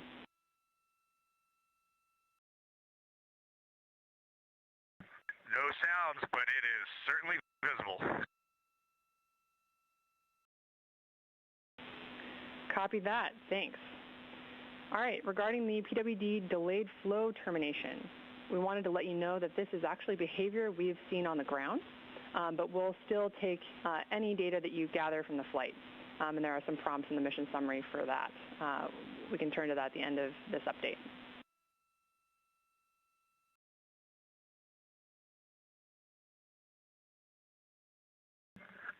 Okay, sounds good. We did figure it was just inherent in the design of the system and the tubing, and it's an efficiency hit and a bit of a cleanliness hit for us, but primarily an efficiency hit. Copy, good report. All right, moving on to PCDs. This is just a reminder that PCD 3 will need to be hardlined for the family conference. And then sometime today, at your convenience, we need to power cycle each PCD in turn to clear out any hard drive errors.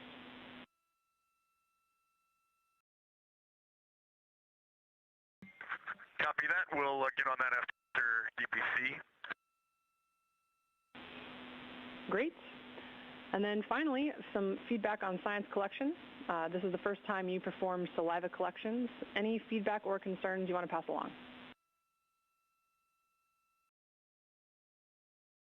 None that we can't do in debrief after the mission. It was fine. Okay, copy all. Now we are ready to take any answers you have from the mission summary and answer your questions.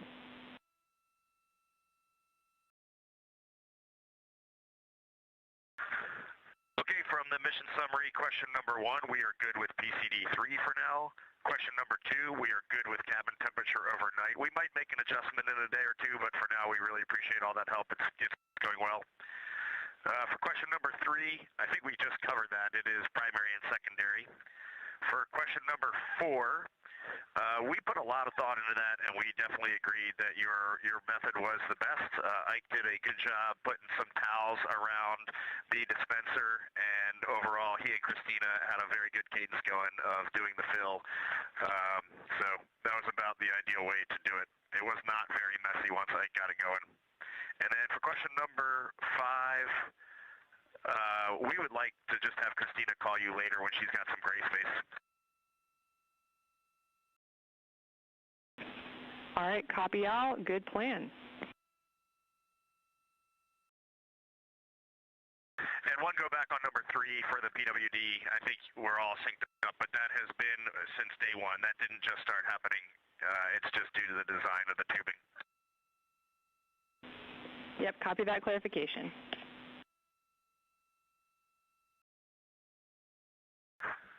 All right, it was really great to wake up this morning and look out the window and see the full moon off the front of the vehicle. There's no doubt where we are heading right now, and really appreciate all the work down there. It was also really awesome. Thank all the FIDOs. I can't believe that actually all worked. And when I saw that OTC-1 was like a 0.8 meter per second burn this morning on targeting, I thought we might skip it, and that is pretty impressive. All right, signing off. Thanks, and copy all integrity.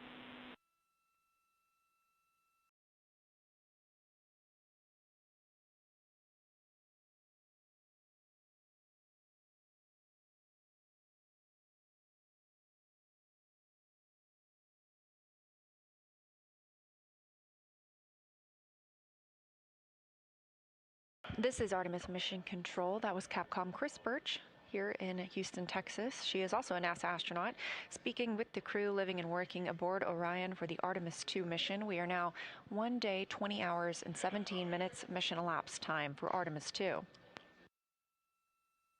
That was the conclusion of the daily planning conference. However, if you listen to the start of that conference, you did hear the relay to the crew that we hope to have the cameras on as much as possible throughout this flight day to allow us to share their journey with the world. So we intend to be able to share the crew with you as much as we possibly can. They are going to move into some of their other tasks today. Again, you heard them discussing the OTC-1 burn, that's orbital trajectory correction burn, or sorry, outbound trajectory correction burn. And Christina Cook taking the camera to show us a wastewater dump. So you heard Commander Reed Wiseman reporting that they don't necessarily hear those wastewater dumps, but that they do see them. So you're getting a live look outside the windows of the Orion spacecraft as they conduct that wastewater dump.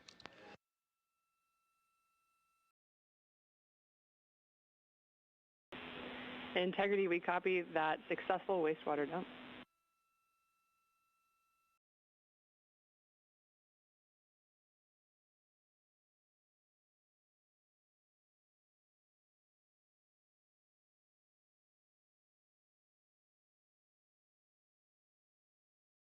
At this time, the Orion spacecraft is over 106,000 miles away from Earth, 156,800 miles away from the moon. We are moving along with the crew's day. We intend to see them quite a bit, but we are going to not have views for a very short time, as they are going to be speaking with their families. These are timelined opportunities to speak with family members down on the ground, so we do turn off the cameras for their privacy at that time.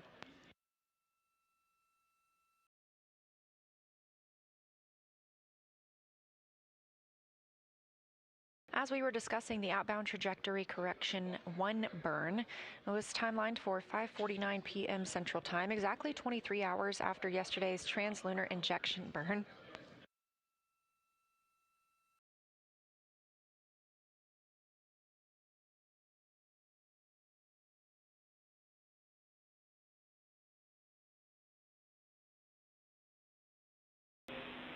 Integrity, we are all configured for the family conference. You are go to deroute the live stream video, and we'll see you after the conference.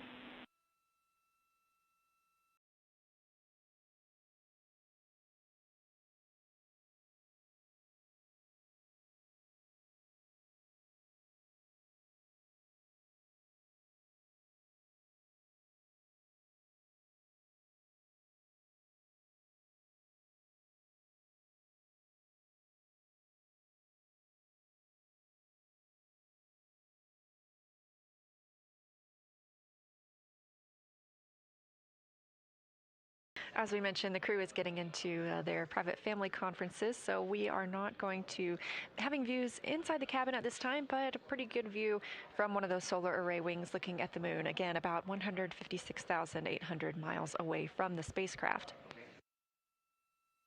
Lunar Flyby Day will be flight day 6, and our live continuous coverage will be showing you all the views we possibly can of the lunar surface and the crew as they perform that work. But again, that outbound trajectory correction 1 burn, it is exactly as it sounds. It's to help the crew maintain course for their flight around the moon, and it is a follow-up to the translunar injection burn that occurred yesterday. That would only be an 8-second burn today, so as you heard Capcom Chris Birch call to the crew, it may not even be necessary because our trajectory is so spot on.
This is Artemis Mission Control. We are getting live views from the Orion spacecraft looking at the moon, the destination of the 4 astronauts living and working aboard the spacecraft. Again, the crew woke up at about 12 p.m. Central Time today. They entered their post-sleep period, conducted their cabin configurations and hygiene before moving into the daily planning conference, which just wrapped up about 10 minutes ago. We do intend to see great views of the crew throughout the day while working aboard Orion. However, one of the crew members is enjoying a daily family conference right now. So while they are speaking with their family, we do appreciate the opportunity to give them some privacy, and you are getting this great view of the moon, currently 156,440 miles away.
Houston, integrity question on grab sample container. Christina, ready for your question.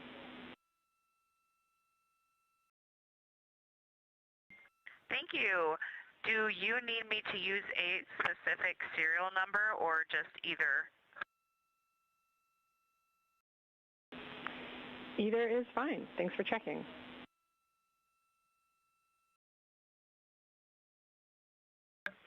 Copy, thank you.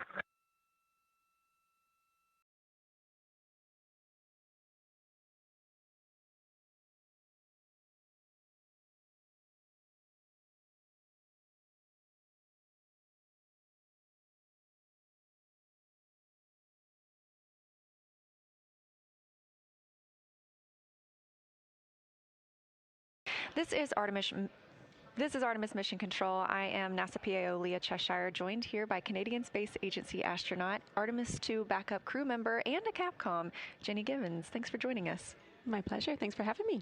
So I would love to know a little bit about your experience as a Canadian Space Agency astronaut. What has that journey been like for you?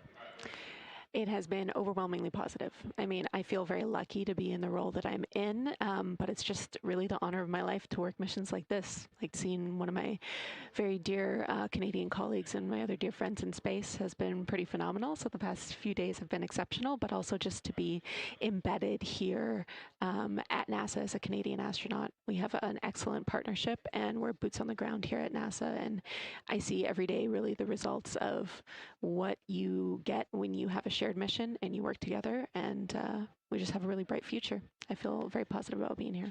I agree. It's very exciting. So you've been training as an Artemis II backup crew member alongside the crew very closely. Can you tell us what that's been like? Yeah, absolutely. It's been a long road. So backup crew members, we're kind of in an interesting spot because we do all of the crew training, and it's a very developmental mission. It's very nascent, so we're still learning. We do a lot of developmental work and contribution. Right there alongside with the crew, there were 6 of us assigned to this mission, and 4 of us are up there now. So that's a joy to see. And as we approach the mission, my work really transitioned to support. So what can I do to get these guys safely off the ground? Andre and I both worked as astronaut support people. You saw Dre strap our crew into the capsule, which was very cool. And now I have the pleasure of sitting the Capcom console. So supporting them with my training and knowing what they know. And I have a lot of joy every day I see them up there. So it's been great. Fantastic. And you mentioned the Capcom console, so you are going to be our Capcom, our capsule communicator during Lunar flyby. Aside from participating in sims, the simulations alongside where the crew is in the simulator, we're here in Mission Control Houston. How else have you been preparing for that monumental day? I have had the pleasure of working very, very closely with our science console. So for flyby, we'll have Kelsey Young in there. She is a phenomenal geologist, along with many of other science support people, and they really have been training us about how to observe the moon in a way that's accurate and helpful, but also just beautiful. Like, imagine what these crew are going to see. I just can't wait for that shift, like talking to them as they approach the flyby, fly so far away from our Earth, look back and observe both the moon and observe our own Earth. It's just an honor to share that milestone with them. So a lot of crew training, a lot of work with the geologists, which also has been a joy, and my own preparations about how I just want to share this with the world. I want people to be really proud when they see our crew do this and see themselves in the words that they share. We are so excited. I am counting down the hours. In fact, we are 3 days, 3 hours, and 49 minutes into the beginning of Lunar flyby. And so talking about your Capcom experience, you were the lead Capcom for Expedition 63 aboard the International Space Station. So how did that help prepare you for this, and what are some similarities and differences? Absolutely. Well, flying the ISS is obviously, you have a lot of the same roles here in Mission Control, but it's very different. This is a very small ship. We have our crew totally plugged into what's happening all the time, a very defined mission and a much shorter mission. So I would say it's much busier. But our ISS training has really equipped us well. So like the relationships that I formed on that increment, I am seeing a lot of those flight controllers in the room with me for TLI. We had the same INCO or like comms controller here, that was a joy. So really relying on the relationships that I formed earlier, that's just paid dividends and has been so positive to see those people shine in their roles. And then you just learn how to talk to your friends in space. And what a cool thing. What a cool thing we get to do. So really, we laid the groundwork in a lot of our ISS work for this mission. Yeah, truly an honor. And so before we wrap up, I know you do need to get back to the Capcom console. Do you have any parting words? Anyone you'd like to give a shout out to here? Yeah, absolutely. I have to give a shout out to the families. So seeing the resilience that the families of this crew and my own family have shown as we work to go further than we've ever gone before. You guys are amazing and the unsung heroes of this mission. And I just had the pleasure of being with a few family members during the launch, and it was beautiful. We had a few words, many smiles, many tears, and it was just a joy to see these people experience their crew members achieve their dream. I will truly remember it forever, and I am so proud of you. That's beautiful. Thank you, Jenny. Thank you for bringing this mission to the world as well. And we are counting down the hours to lunar flyby, but for today, focused on Flight Day 3 and all that the crew has to bring to us. So thank you again. I love it. Let's do it. Thank you.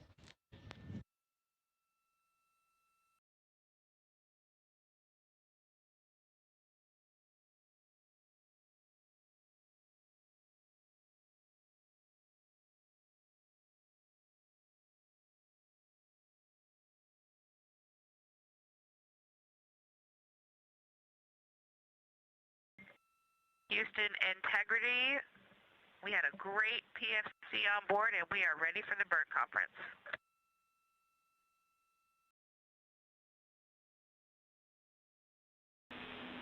Copy Integrity, great timing. We just finished our discussion about OTC-1.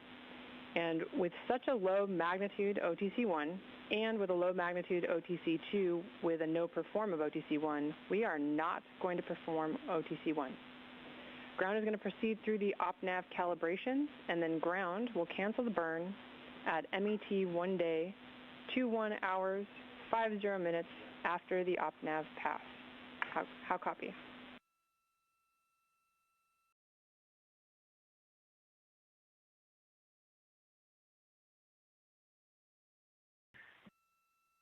We copy snow day and understand the time is about an hour and 10 minutes from now when you're going to cancel. That was like something like 21:50. That's it, firm.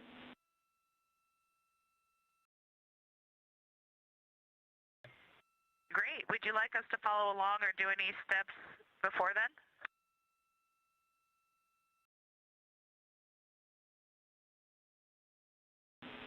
No crew action or monitoring required today.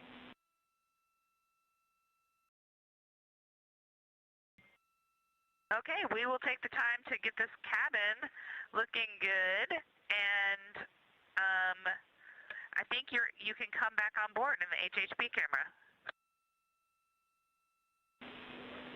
Sounds great, and Christina, thank you. We'll take you up on it, and we'll be coming on board.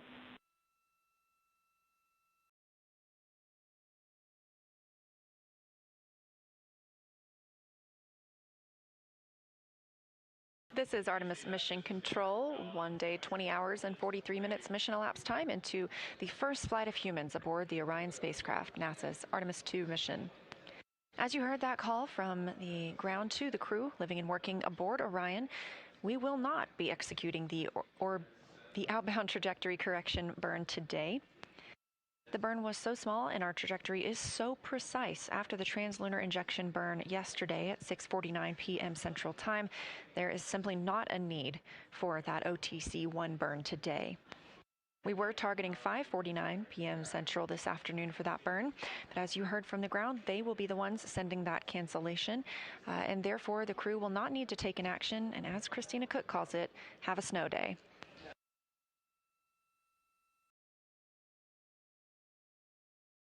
This is a live view outside the Orion spacecraft looking at the moon, 155,860 miles away.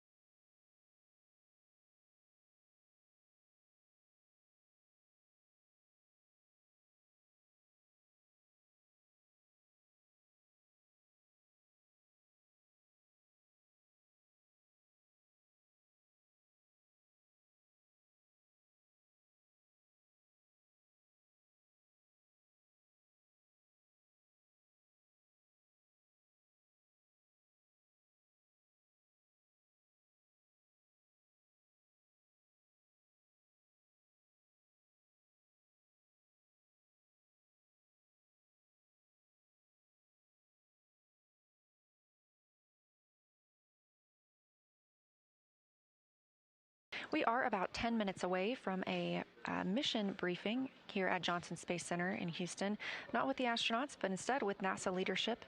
If you are watching on the NASA integrity timeline. Go ahead.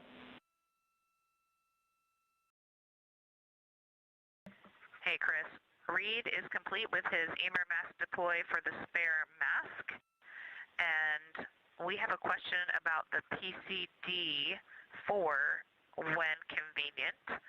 I'd also be ready to do the trash mini conference when convenient.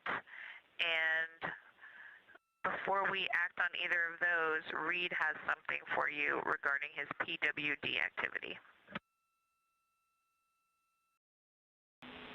Copy all, we're ready. For the PWD video, do you want that on an iPhone, on an HHP camera, or just whatever? Are you going to download that later? You're not looking to download it today.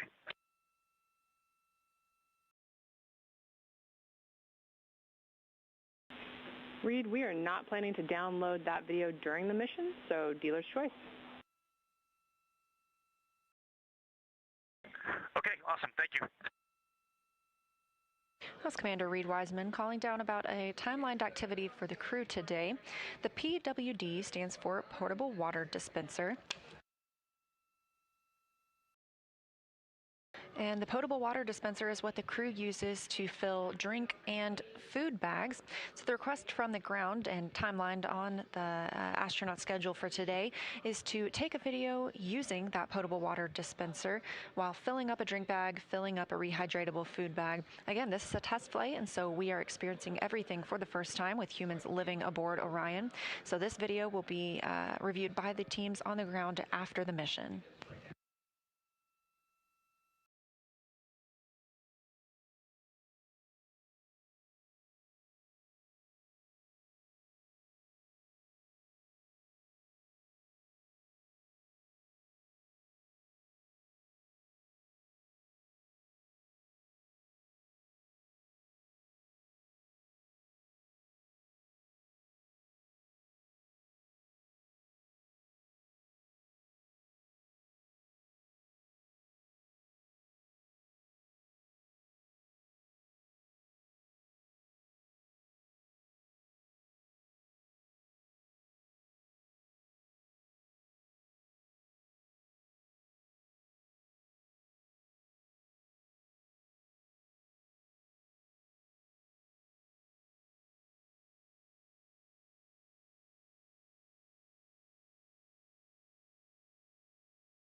Again, we are about 7 minutes away from a news conference here at Johnson Space Center in Houston, Texas. And if you're watching this live stream on NASA's YouTube, you won't need to go anywhere to tune into that news conference. However, if you want to continue watching this mission coverage, we do have a second stream of views available on NASA's YouTube. So you can just back out of this stream, click on that other one, and we will continue providing views of the crew and commentary here in Artemis Mission Control.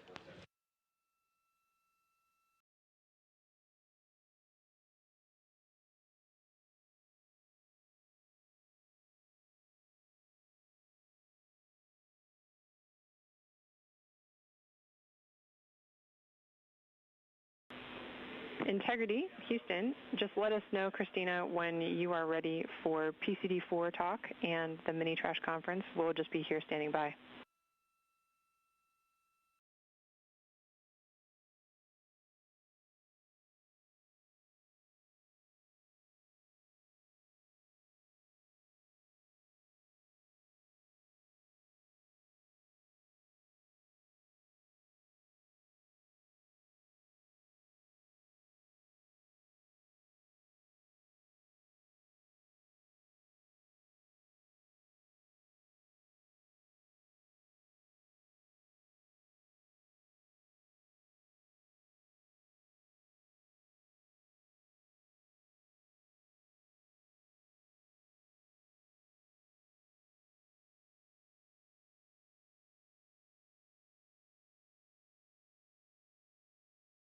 And I'm ready, Chris. Go ahead.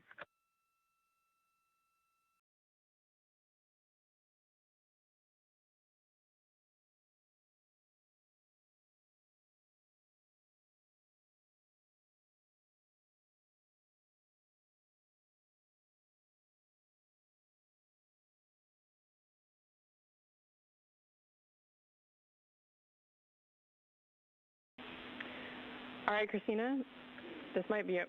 And Houston Integrity, let me know if you'd like me to go ahead and start with what I've got based on the question from the flight message, flight day message. I can just get started, and then we can generate some back and forth after that. Yeah, Christina, we will take what you got first. All right, thanks. Well, first of all, as you might imagine, there's kind of an inrush of trash when we first get up here as we're deploying everything. So we did generate quite a bit of trash in the first 30 hours of the flight. We've been managing that by kind of finding hidey holes for it and putting some of it back into empty locations. The majority of it is in official Orion trash bags. However, some of the packing material was just packed back into some of the Ziplocs that were part of the unpackaging process. So one question we have is, our understanding is that we were basically free to put trash into open locations in CTBs as it was generated, and that the hope or priority would be locations in the D and E lockers. We haven't really opened up much space in CTBs there, like there aren't any fully empty CTBs to start packing with trash. So our ask is, do you have a recommendation for where we should start prioritizing putting the Orion trash bags as we generate them, and potentially a request to consolidate some stowage so that we can designate a CTB that's all for trash?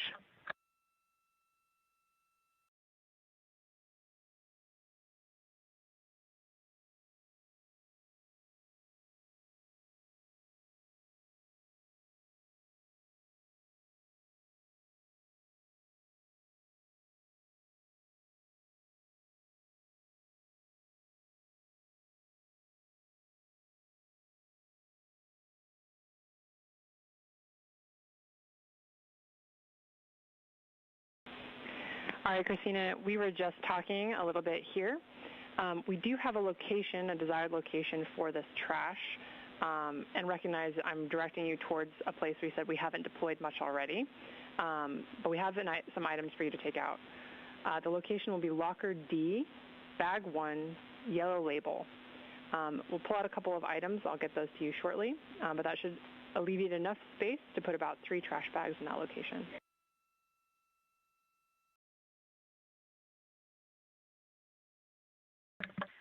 That sounds great, and that will cover the loose trash that we have right now on board. We have about 4 bags altogether, and we've found a home for one of them.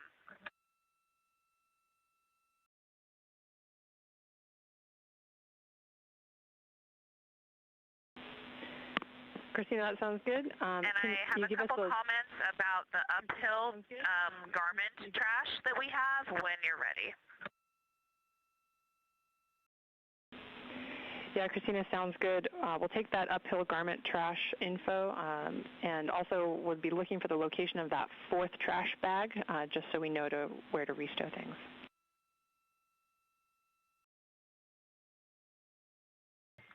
Okay, perfect.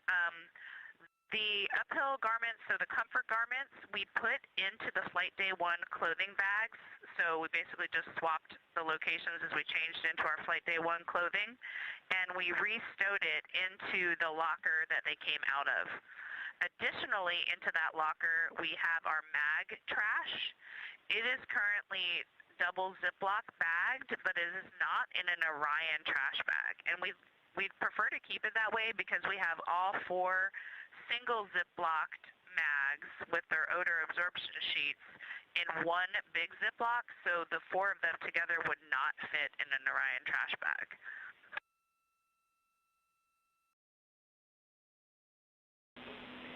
Christina, we copy that location and that request. We're going to assess and let you know if anything needs to change.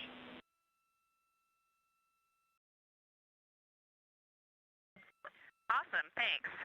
I don't know off the top of my head the location of the 4th trash bag, but as I'm putting away the others, I'll come across it and I'll update you with that.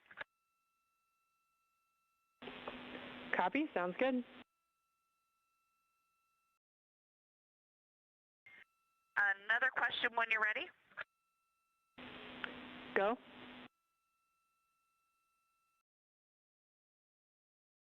For all of the packing material, this would include clamshells, bubble wrap, Ziplocs, and regular Ziplocs. We basically feel like our training was that we didn't necessarily need to keep the regular Ziplocs, but that it would be good to keep clamshells or any designated unique Ziplocs that are padded for restow. So wanted to double check this understanding and get any guidance if we should do it differently. But again, what we're doing is keeping clamshells, keeping any unique bubble wrap Ziplocs. We're keeping them. Apologies to interrupt the crew aboard the Orion spacecraft, but if you are watching on NASA's YouTube, stay tuned. We are expecting our news conference to begin momentarily.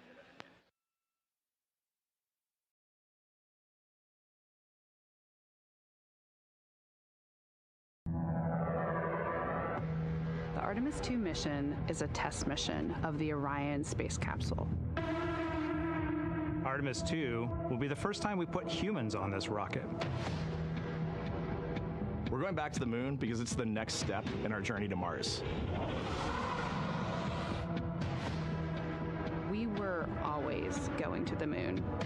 Pushing ourselves to explore is just core to who we are. That's a part of being a human. And liftoff. We shall return. Continuing to test out every bit of Orion. Coming back to Earth, 7 miles a second. When humanity sets big goals, we can bring together genius from around the world. You have the best people on planet Earth putting this vehicle together.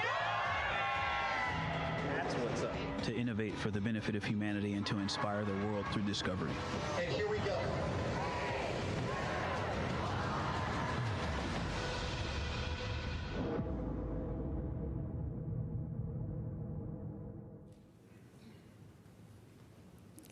Good afternoon and welcome to NASA's Johnson Space Center for our Artemis mission status update.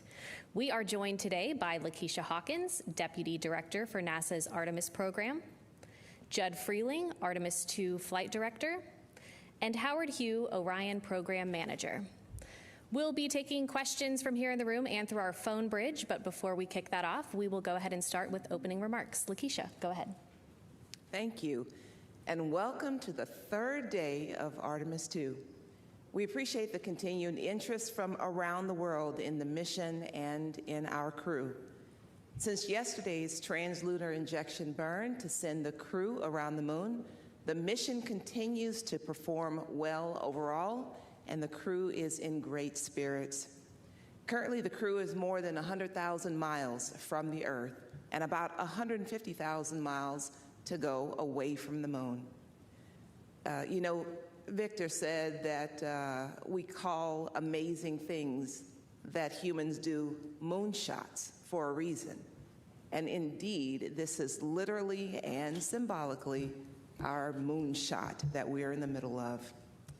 You know, it's great to get some very clear video and images of the crew yesterday, and the crew configured their cameras aboard Integrity, and we have some of the latest images to share with you. If you could call up the first image.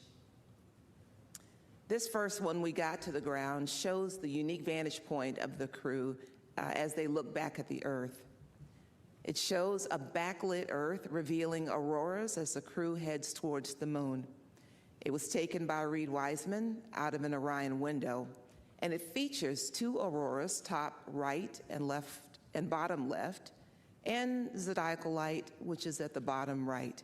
It's visible as the Earth eclipses to sun. You know, it's great to think that with the exception of our four friends, all of us are represented in this image. You could call up the next image, please. This one shows Earth, as you can see, the Terminator line. And Reed also took this photo after translunar injection burn yesterday. What an amazing shot that he shared with us here. So we continue to learn all about our spacecraft as we operated in deep space with crew for the first time. And it's important to remind ourselves of that as we learn a little bit more day by day. So Judd, if you could talk a little bit more about details. All right, thanks, Lakeisha. Let's see, so when we last left yesterday after the translunar injection, the crew did some press conferences with media. They did a detailed inspection of their windows. They also had planned medical conferences, and while they were sleeping, the ground did some looking at the crew module and service module, a survey to just see how the vehicle is doing from an external view. We also continued some OpComm passes, so the optical comm antenna that we have on board to downlink high-rate images. We were able to do that overnight. This morning when the crew woke up, they had their normal planning conferences, and then they were able to do their family conferences, so they were to talk to their family. And they also did another noise characterization of how loud the toilet was. So they performed that. We had planned today a trajectory correction burn for OTC-1 is what it's called, orbital trajectory correction. The systems are doing so well, navigation and propulsion systems together, that was not needed, so we'll roll that in to the next planned trajectory correction tomorrow. And I'll hand it over to Howard to talk any specifics on the Orion systems. Thanks, Judd. Great to be here again. Let's see, our subsystems continue to perform very well. Everything is nominal and as expected, so really good to report that today to you.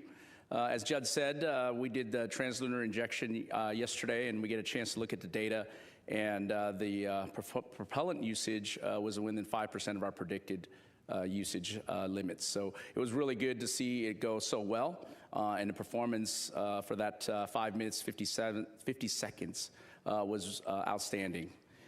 Let's see, across other subsystems, no issues relative to solar array and power generation. The air revitalization system is doing very well. We are scrubbing CO2 at very good, healthy levels. We're keeping the humidity in the right range. And the crew, obviously you've seen, looks like they're enjoying their time in the cabin. And across various other subsystems, like I said earlier, we're performing as expected or better in some cases. Now we are working through one issue with the SM prop in terms of pressurization. So we have helium that pressurizes the propellant tanks, basically pushes out the oxidizer and the fuel in order to make some of the major burns. And so we had to shut off, isolate one of the branches. We have redundant branches in the system, no emission impacts. This is why we build redundancy in the system.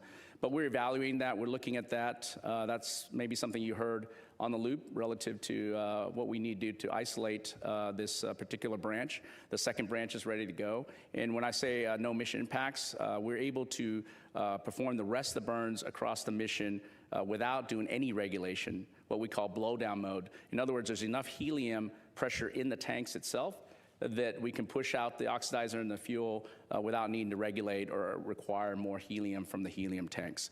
So overall, our redundant capabilities are providing the coverage that we need as we move across the mission. Let's see. Yesterday also, I think somebody asked this question, but the crew was able to exercise. And I said yesterday, I think we talked a little about any performance implications on the guidance navigation control system and talked to our experts, and there were no implications on that. So performed as expected in terms of what we thought the forces that would get imparted when the crew does the flywheel, that we addressed that very clearly through our design. and I'm happy to see that performance held up very well. Let's see, I have, I guess, my own couple images that Lakeisha showed you some, and I have a couple of my favorites. So the first one is just awesome to see from our spaceship. Out the window, our beautiful home planet, the Earth. I believe Reed took this picture, and it just brings a lot of great emotion to me, and to see that picture being taken. I know there's a lot of other pictures that we're going to see that are just going to be outstanding and fantastic to be able to enjoy. And then the second one, I had not seen the crew in a while. I've obviously heard them, but to see them in the interview, I do believe that I think Jeremy is too comfortable that way. I'm not sure he's working that hard, so I'm going to have to check to see if he's doing anything more than just laying there on the side here. But great to see the crew, great to see their smiling faces, and hear them talk about their experience already so far. And I can't wait to talk to them when they land home back Earth. And I think that's it for me today. All right, thank you. We will go ahead and start our Q&A session. If you're in the room, please raise your hand if you have any questions. And if you're on our phone bridge, please press *1. We'll start right here with Mark in the back.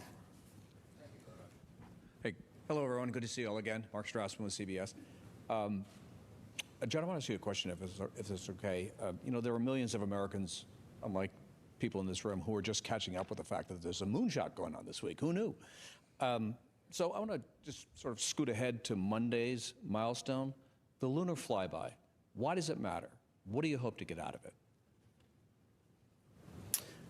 So it matters because, you know, the whole point is to go back to the moon. The whole point of this mission is a campaign to get back to the moon. And the being able to see with human eyes the lunar surface is a huge milestone, right? And that just articulates the point, you know, that we're going back to the moon, we're going to stay there, right? And so this is the first step towards that. We'll obviously build upon that. We'll get eyes on the moon, kind of map it out, and then continue to go back and in force. Yeah, I think maybe I'll go next. I think for us, I'll just touch or follow on what Judd said, which is the building blocks. You know, we're building a transportation system. And to have a reliable and robust transportation system, you need to test flight the transportation system. And I think that's really important. We've demonstrated on Artemis I with uncrewed capability. We've added a very important aspect of it, which is the crewed capability. And that crewed capability enables us to really understand how, when we have people in the cabin, how the systems operate and adjustments we need to make. You hear a lot of these kinds of things that over the loop, you know, minor adjustments we need to do. Certainly engineering expertise and the design we put in has a certain understanding, but until you put people in the mix and you operate it and really understand what you need to do to operate in this kind of environment, you don't get that until you're in that environment. So I think that's really important. Yeah, part of what we're doing is the technical aspects and what we are learning from taking ourselves around the moon. The other part, obviously, is what you talked about, which is capturing the imagination of people, right? And we have far more engagement than we had hoped to have, and we hope that will increase as we continue to take further and further steps into this mission. Okay, we'll take our next question here in the front, and then Eric next. Hi, Mark Kirkman with NSF. This is probably for both Judd and Howard. I'm very fascinated, we just saw some imagery of the waste dump, and I'm very fascinated with the prediction of needing the correction burns versus what's going to be the reality. I was wondering, because there's so little available material on the subsystems, at least publicly available material. Can you summarize the things other than the waste dump that would affect or perturb the trajectory? What vents off of this vehicle as opposed to what we know from shuttle like fest dumps and stuff like that? And were you surprised that you didn't need this burn? Are we tighter in the prediction than is the reality tighter than the prediction was so far? Yeah, so two parts to that question. First, so the major contributor to dispersions is what we call them, basically unplanned little tiny jets, are the carbon dioxide scrubbers. So they vent overboard, right? Vent the CO2 overboard. And so that's it's supposed to be a non-propulsive vent, but it has some propulsion to it, just like the urine vent has a little bit of propulsion to it. So that causes minor trajectory deviations. Were we surprised that the orbiter correction or the trajectory correction was a no-burn? No, not at all. I mean, it's well within bounds. What happens really is we have a threshold by which if the required correction is low enough, that means that our fidelity on our lowest thrusting jets, our reaction control system, it's just not worth it, right? And so we'll just build up more errors and fix it on the next trajectory correction burn. I think it's really good to see that we don't need these minor correction burns. It shows that our navigation performance and our ability to get ranging has been outstanding, and that these venting things, whether it's wastewater or the life support CO2 venting, doesn't cause the disturbances that are greater than what we would expect in terms of our performance. And I believe, I think we might have skipped maybe 2. I know we skipped 1 correction burn on Artemis I already. And so it's not unexpected. And so the flight control team gets an opportunity to determine when the delta V is very small, whether we actually need to execute that burn or not. Okay, Eric, go ahead. Eric Berger, Ars Technica. Yesterday, Howard, you made a comment about you wanted a little more humidity in the capsule, I think during the briefing, which as a Houston resident is always kind of funny to hear. But just now you mentioned that the humidity level was up and good. And maybe you could just talk about sort of the comfort in the cabin. I think there have been some questions about temperature. So kind of what temperature swings and what's the ambient temperature and sort of crew cabin comfort level? Yeah, I'll let Judd start with the crew cabin temperature, and I can follow up. Why don't we try that? Yeah, so we had a cabin temperature that was in the mid 70s when we first got on orbit, and then we turned off some of the shell heaters, and the temperature dropped around about 65 degrees or so, and then we understood that the crew was not comfortable at 65 degrees. So we turned some of those shell heaters on. We lowered some cabin fan speeds to try to adjust that, and we've gotten up into the low 70s, mid 70s right now. And as far as humidity, I think Howard mentioned this yesterday, but the carbon dioxide scrubbers really actually want some a good amount of humidity so that they work effectively. Yeah, so I'll answer. We've got a lot of different kind of knobs to turn to enable the comfort level or temperature changes. For example, the pressure vessel heaters that Judd's talking about, we can go up to 85 degrees. We're not anywhere close to that yet. So that's one knob, and we have other things where we could slow down the coolant loop speed as well in terms of how we trade the heat or the coolant that's necessary to go into the cabin as well. So a lot of different options are available. And overall, keeping a steady state relative to humidity in the cabin allows us to make sure we get good readings also from the CO2 and the CO2 scrubbing associated with that humidity. I do want to remind us, though, that this is a part of what we want to do. We want an opportunity to be able to exercise these knobs that Howard is referring to so that we have a good characterization of the system going forward.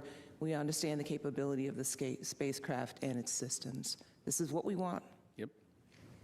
Okay, we'll take our next question right here.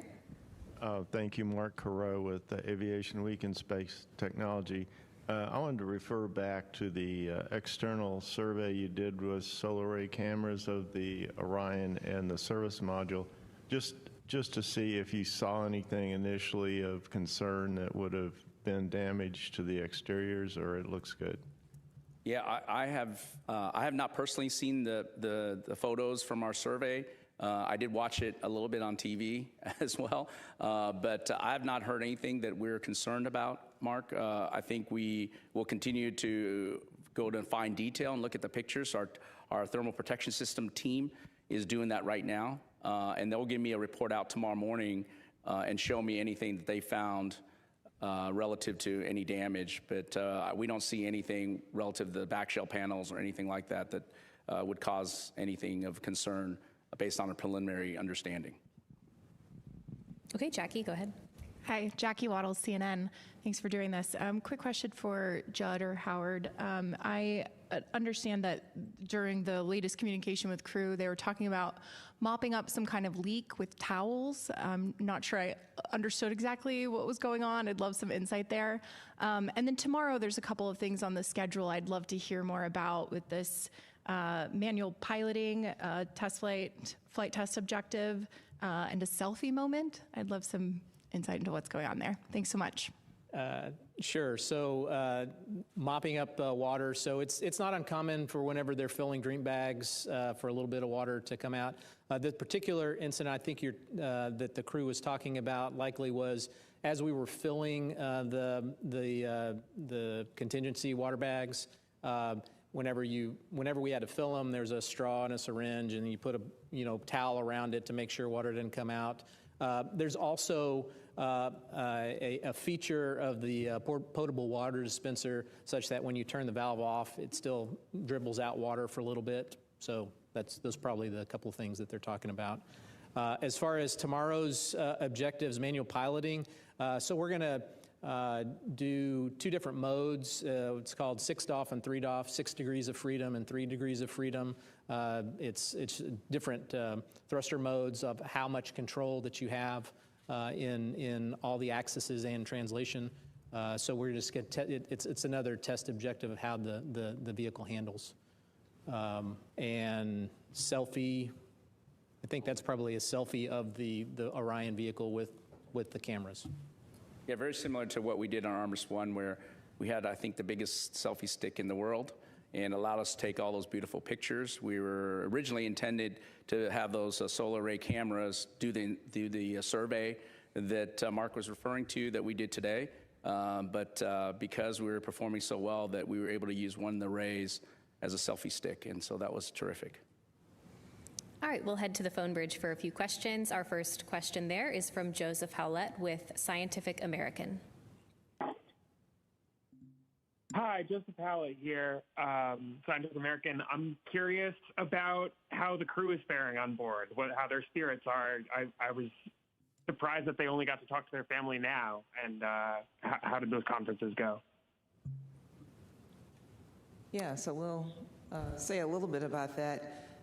They are in great spirits, and they are really excited about the opportunity to be there and what's going on.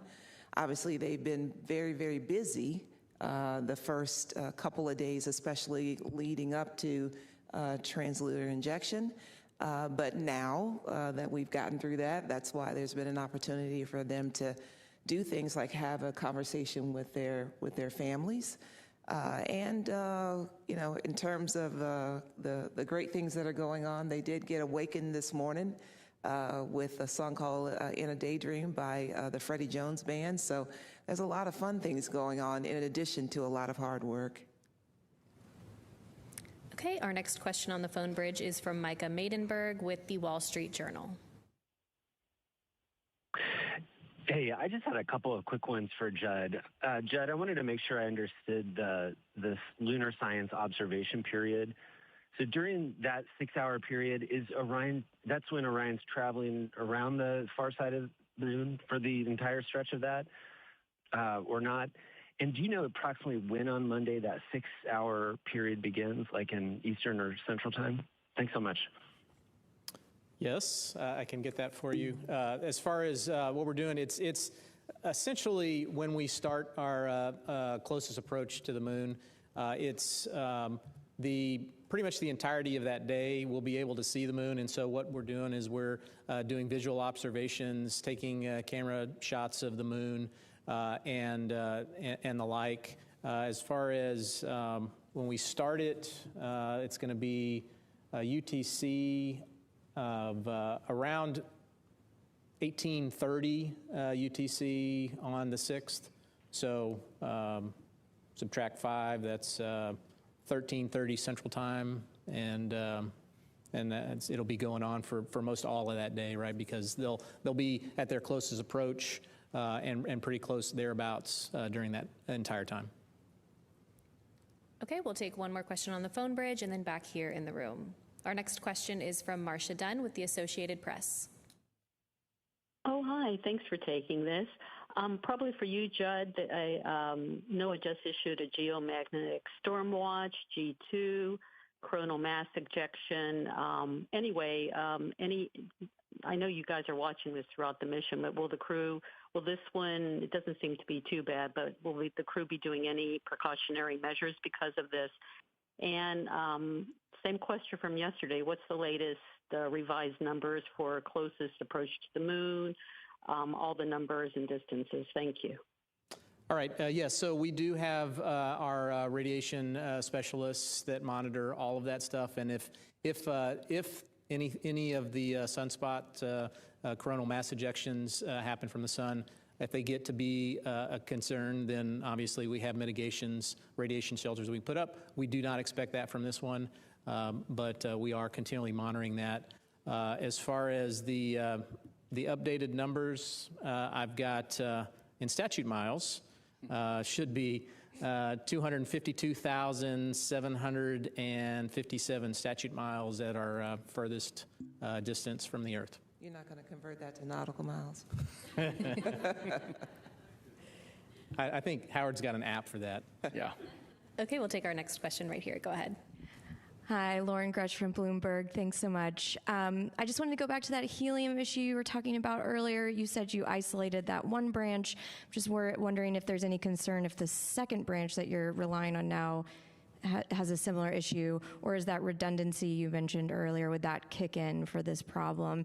And then I've just been listening to the loops, and it sounds like there have been various, I guess, sensor issues or issues that are cropping up that don't seem to be an issue, like there was a suspected cabin leak, caution alarms that were coming on, but then turned out to be false alarms. I'm just curious if you're sensing any pattern with that, or is that just random glitches for a test flight like this? Yeah, I'll start. Yeah, the other second branch on the oxidizer side is performing very well.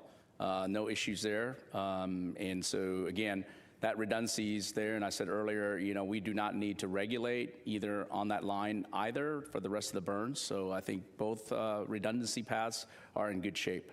I would say, and I'll let Judd maybe talk some specifics. In general, Lakeisha said earlier, we're learning from this vehicle, and the caution warnings are based on limits, and those limits are established jointly with the engineering team and the flight operations team. However, we have to operate in the environment. We have to, account for variations. And so I think sometimes we don't get it fully right.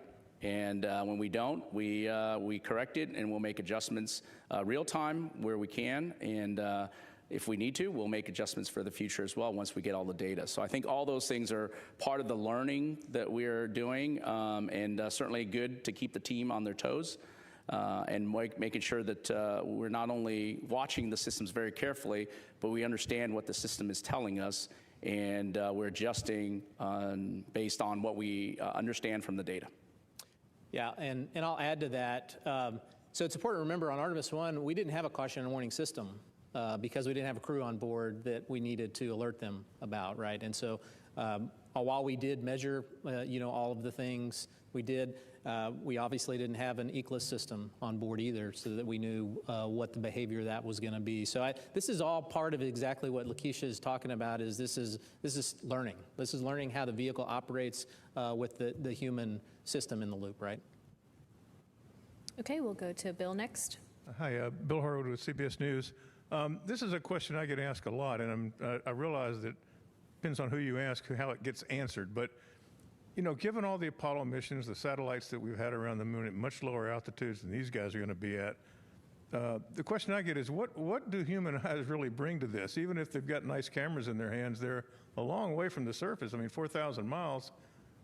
What is this bringing that we don't already have from satellites and past missions? And I'm not saying that as a devil's advocate. I'm curious how you frame that in terms of the priorities of the mission. Thanks. I can start, yeah. So my understanding, talking with the scientists, is that your eyes, the human eyes, can resolve details much better than taking a picture and then looking at the picture, even with a telephoto lens. And so that observation that the scientists are looking for is really what's key, even from as far as away as you mentioned, 4,000 miles. There are still things that the human eye can pick up with granularity that are important to the science community. Now, I can't talk about what those specific things that the science community is looking for, but that's my understanding. Yeah, I think I'll try to maybe repeat what I said earlier. When I tell people this, and it's really purely from a spacecraft side, when we talk about wanting to have a moon base, wanting to have people on the surface of the moon or other planets, you need a way to transport people safely to that particular domain. And to me, it's very important that we do everything we can to understand and provide that capability in a robust and reliable way. And you have to walk before you can run. And I think this is very important in our step towards exploration, is learning, as we talked about earlier with all these questions relative to our subsystems, learning about how the subsystems operate in space. How do we put people in space, especially to the moon first? We haven't done that in over 53 years. This is a whole new generation of learning that we're trying to do. Certainly we learned a lot from our Apollo, I call giants, but we have our own learning to do, and we're trying to be more capable, and we're trying to provide more numerous opportunities to go to the moon so that we can put people down on the surface. All right, we'll take our next question right here. Go ahead. Hi, Michael Adkison, Houston Public Media. I know you guys are all too familiar with the Apollo 8 comparisons to this mission. They obviously did their Christmas Eve broadcast, and Sunday is Easter. We're in the midst of Passover, and Ramadan even was a couple of weeks ago. Are there any plans to do any sort of downlinks to mark the occasion or anything like that? There will be an opportunity, obviously, to hear from the crew, and we will be having a conversation in terms of what they intend to share with us. They are always inspirational in their communication with us, and we're really looking forward to that. Okay, we'll take our next question right here in the middle.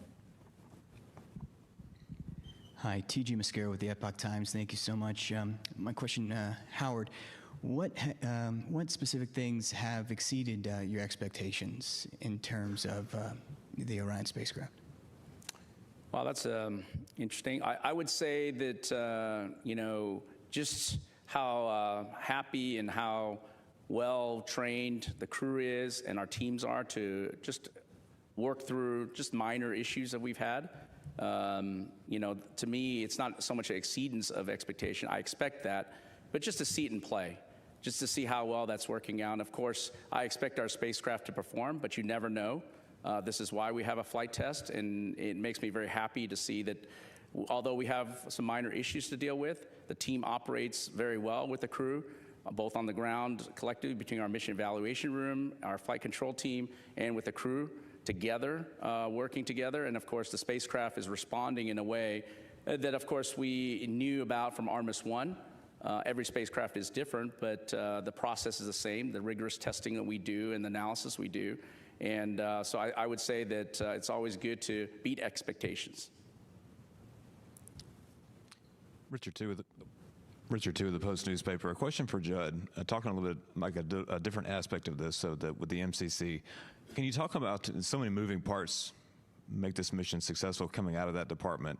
What's the tone and the consensus of the controllers, the directors, as they see this mission transpire, and what are they thinking as far as how things are going so far in the mission? So my sense is that there's a lot of people that are very excited, right? And excited not only for the overall general, objective that we're going back to the moon, but also just from, there's a lot of time that people have invested in training for this mission, developing the mission, being able to work well with all of the teams together, and to see that come together. I think there's a lot of excitement there, and it shows. Going off that question, just curious, the technology's changed so much in mission control from the Apollo days to Artemis. Is there anything that you all have learned during this mission? Have you made any changes in mission control? We see the astronauts are making changes on the fly. I'm just curious to know if any changes are being made in mission control as well. Yeah, I mean, I think you hear it in all of the funnies we see with sensors, the way they behave, the way the systems behave. That means that we are all reacting to that, and we are developing on the fly different ways than we originally thought how we would operate the vehicle. And so that is always an iterative process, right? And I think you're seeing demonstration of that in real time, and that we're iterating on not only learning about the vehicle, but also how to iteratively operate the vehicle as well. Okay, we'll take another question right here in the room. Yeah, hi, Beverly Casillas for Space Scout. Thanks again for doing this. Two quick questions. The first one, so we heard that the optical communications demo is already being used to downlink some imagery from the spacecraft. It sounds like that happened overnight. Are there any plans to potentially do any transmission of live video during the mission? And is that something we would get to see, if so? And then a second question, because it sounds like Orion's maneuvering has been really precise during the mission so far, what are you hoping to learn during this mission about guidance and navigation and PNT in the lunar environment? And is there anything that you're kind of already learning about that process? Thanks. So I'll take the first part. For optical comm, the way the trajectory is set up, unfortunately, the only passes that we have with Goldstone are when the crew is asleep. And so anything that we have downlinked would be just video that you're already kind of seeing, higher resolution of the spacecraft looking back at either the moon or the Earth. And so for that purposes, we're really going to just use it for high-res video downlink. And then your second question. I think I'll take the. Yeah, why don't you take that? Yeah. Can you repeat your second question? I think you said something. Perked my ears. Guidance, navigation, control. So. Yeah. Can you yes. repeat that, please? Yeah, I was just saying, because we've seen how precise the kind of trajectory planning has already been with, not needing to do this correction burn, have you been having any learnings already about navigation and PNT with the Orion spacecraft and like ground systems during this mission? And is there anything at the moon that you're also hoping to kind of learn and experience on that front? So, we're using very traditional navigation instruments, so star trackers, the inertial measuring units I talked about yesterday. I think those are, we expect them to be precise. They're tried and true navigation instruments or sensors that are on a lot of spacecraft across the board. I think one of the things that we may have not talked about a lot is we have a capability on Orion to navigate without ground comm. And that's the optical comm system, and optical navigation system, and that's a camera-based system that gives you a really good enough navigation knowledge to be able to return the crew home and perform the mission. And so that's something that's a new capability that we're very interested in. I know the navigation team is certainly very interested. We did do some testing on Artemis I, and we learned a lot from that. We'll learn a lot from this because it basically takes pictures and translate that size of the moon or the Earth, depending on which way you're pointed, and gives you navigation knowledge from that. So again, that's a tool that we expect. And of course, as an old controls guy, control systems, ability to have good latency or no latency potentially, and ability to fire the jets when you need it, a combination jets, or no latency potentially, and ability to fire the jets when you need it, a combination jets you need them based on your offset center of gravity and where you are in terms of your mass properties are really a great knowledge across the board of understanding. We put a lot of effort into protecting for a lot of dispersions, as Judd's talked about previously. And of course, when we encounter those dispersions, being able to control our spacecraft through them is really important as well. So all that we'll be learning. We will learn a lot, even though we have very good instruments, even though we know we have good control laws, we've implemented algorithms. Every mission is a great learning event, and it's really great to see that the precision of the work we put in is being replicated on orbit. And I would add to that, in addition, as good as the sensors are on Orion, we still have to do ranging of the vehicle to update its state knowledge every once in a while. And so as a lessons learned from Artemis I, we have a new suite of tools on the ground that are able to process that ranging data.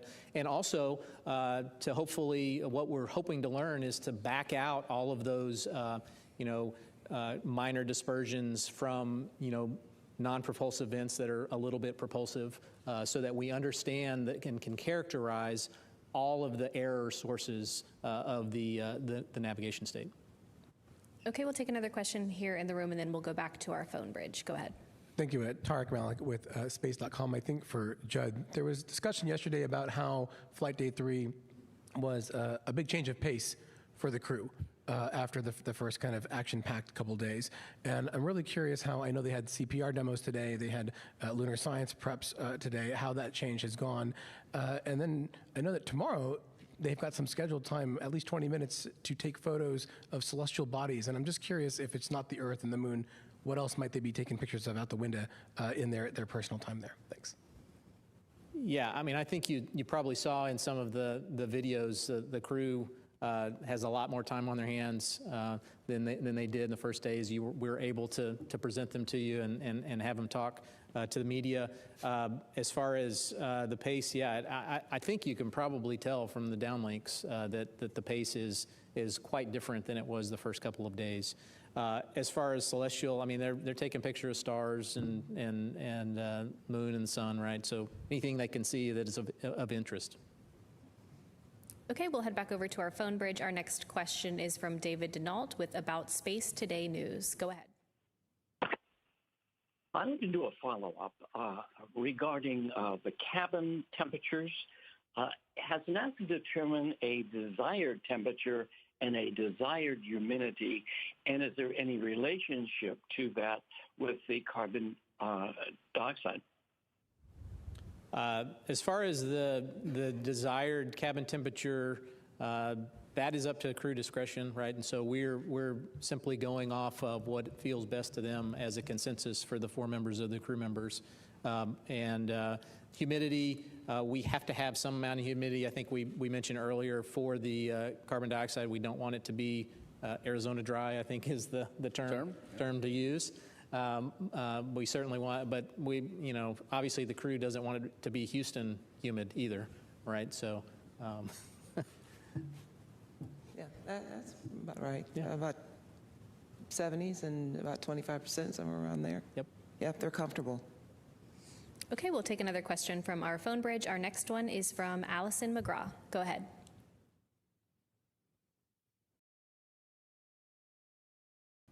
Hi, Dr. Allison McGraw, Mysterious Meteorites. Congratulations on the continued success from a giant leap for planetary science. My question is, given the crew's training with the CLO, or Crew Lunar Operations, what geology or image targets are first to be taken of during the lunar flyby? Thank you. I think we heard your conversation about images supporting geology. Yeah, so the crew is definitely going to be preparing themselves during the lunar flyby and during the time that they are going around the moon to take images. They are actually working now with the science team that has gotten underway, and they are doing preparations and working together to figure out what will be of interest and what they expect to see on Flight Day 6. And so that coordination continues as guided by our science team. Okay, we'll go ahead and come back here to the room. If I can get a show of hands, how many more questions we have? Okay, we'll jump right over here. We'll take a few on this side, and then we'll come back over to this side. Hello, Dan Lenahan from the Naval Postgraduate School. You've talked about this mission being a flight test program and an envelope expansion. And with the importance of the International Space Station, can you maybe talk about how the systems in Orion were originally kind of tested out prior to this mission in order to kind of succeed? Yeah, I'll start with the Universal Waste Management System, or the toilet. The same toilet was flown on space station. I think the crews there were able to operate it for roughly about 2 weeks, if I remember. And so that was a really good, important test in a relevant environment against our toilet that we would be able to fly to the moon with.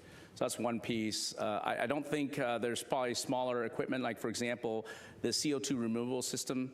The heart of it is these amine beads. They absorb CO2 and then we vent it out. The same technology is on the space station, different way on how they approach it, but very similar in terms of absorbing and desorbing of the CO2 that comes from us humans. And that was also a really good foundation to stand on in our confidence associated with ability to remove CO2, although in a different manner on board our spaceship. So those are two probably the big items that I would translate between what we've learned from Space Station and what we've applied for Orion. Okay, we'll take our next question right here and then right behind you after. Thank you. Jonathan Seri with Fox News. I'm interested in the medical equipment on board. How did the CPR demonstrations go? How did the other demonstrations go? And then if you could explain Avatar. I understand what it is, but I don't understand how the chips interact with the cell samples. If you could school me on that. So they haven't done the CPR demo as of yet, or at least as I started the conference. So that's later on today. Avatar. So we don't have a science representative here with us today, but as best I understand that Avatar is actually analog tissue samples from the crew members, and they have been brought on board, and there's going to be an expectation that they'll be evaluating those samples for how they react to the environment while they are on this mission, including reaction to exposure to radiation as well.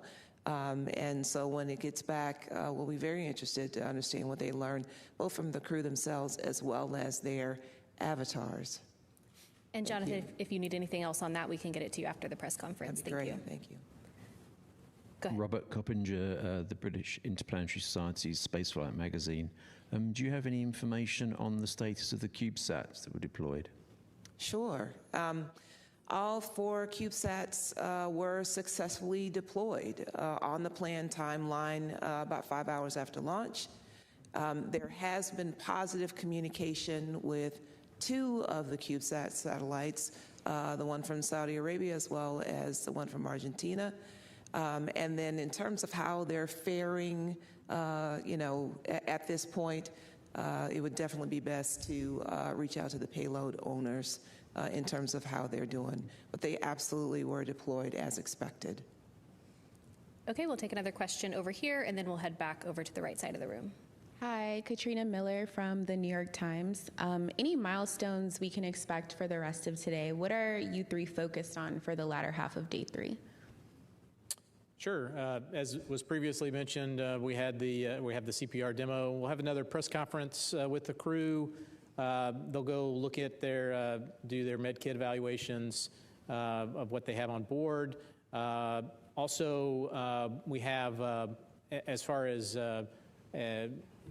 communications with the Deep Space Network, we're going to test out again the emergency comm mode in a more deliberate fashion.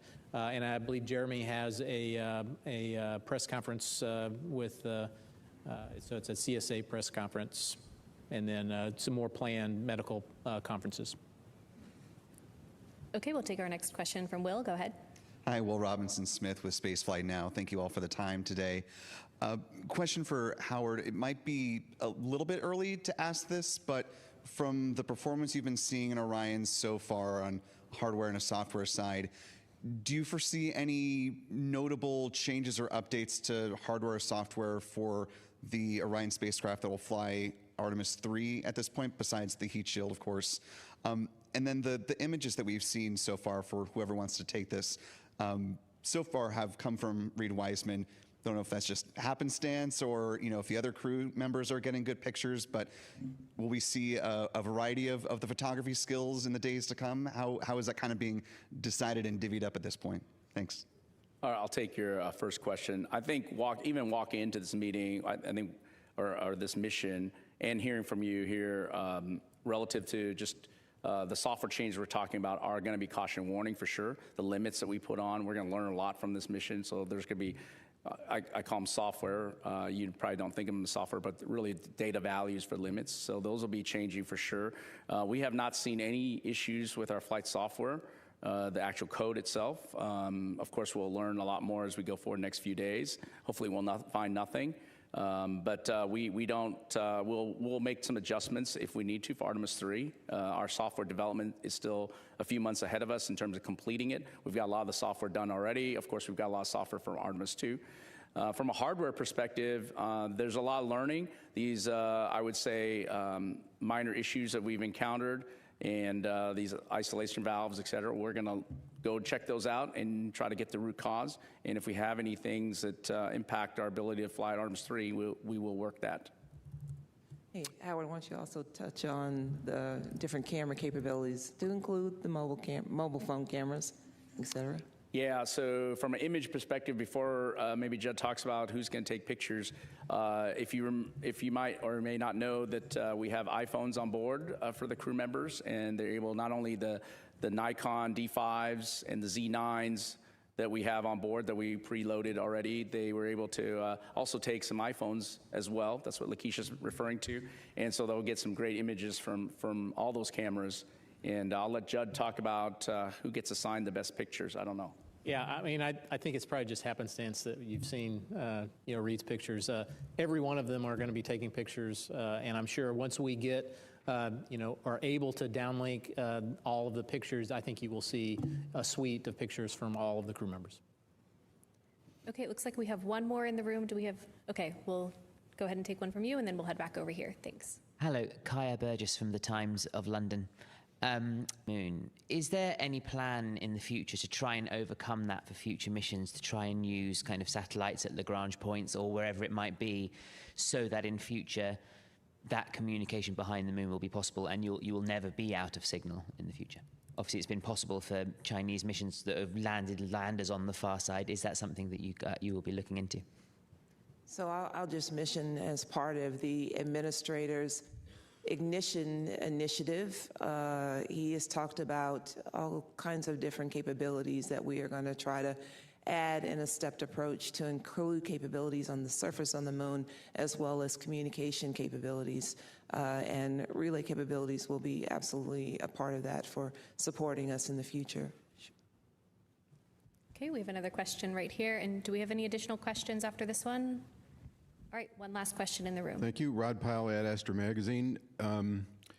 Similar question. How long do you expect the blackout to be during the flyby? And given that there's no burn back there, is there any reason to be chewing our pencils? And is there anything to learn from the timing when they come back out and you reacquire signal? Thank you. So as to your second question, no, physics takes over, and physics will absolutely get us back to the front side of the moon. Let's see, I don't think I have the timing yet on this for how long we're going to be out of comm, but I can get you that. Is it about 40 minutes? Yeah, it's around. Somewhere in that vicinity? Mm-hmm. Yes, it is 40 minutes. All right, well, it looks like that's all the questions we have for today. Thank you so much for joining. We'll see all of you back here again tomorrow at 4:15 for our next mission status briefing. As always, you can keep up with all the latest news and events during the Artemis II mission at nasa.gov. Thanks for joining.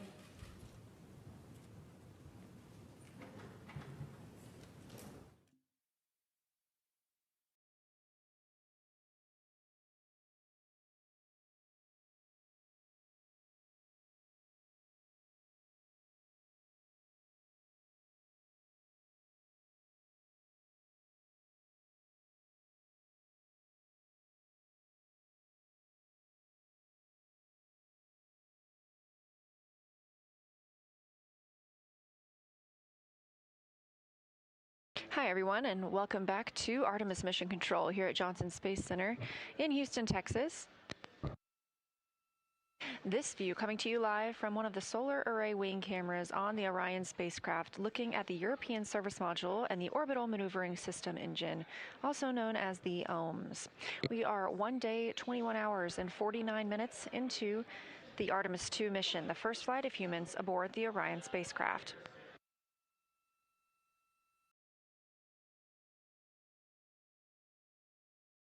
Orion and her crew, Reed Wiseman, Victor Glover, Christina Cook, and Jeremy Hansen, are now 111,482 statute miles from Earth and continuing to increase that distance as we continue to grow closer to the moon, 153,763 miles away.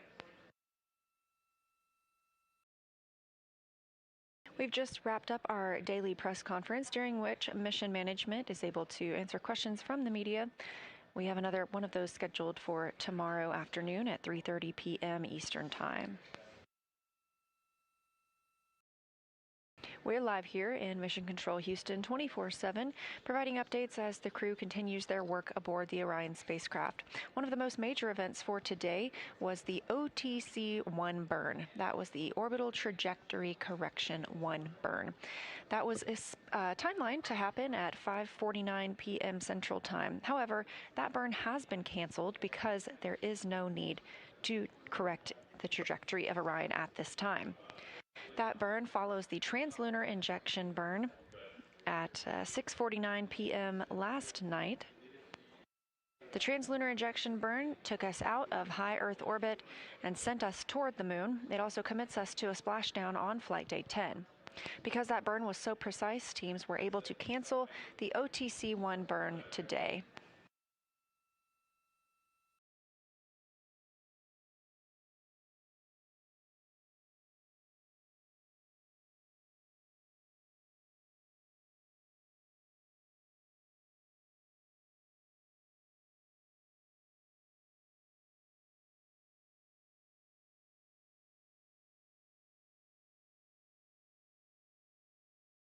And a quick correction, the briefing for tomorrow afternoon is at 5:15 p.m. Eastern. This is the channel. You'll need to look for that on, and we will continue our communications and coverage on our second YouTube stream.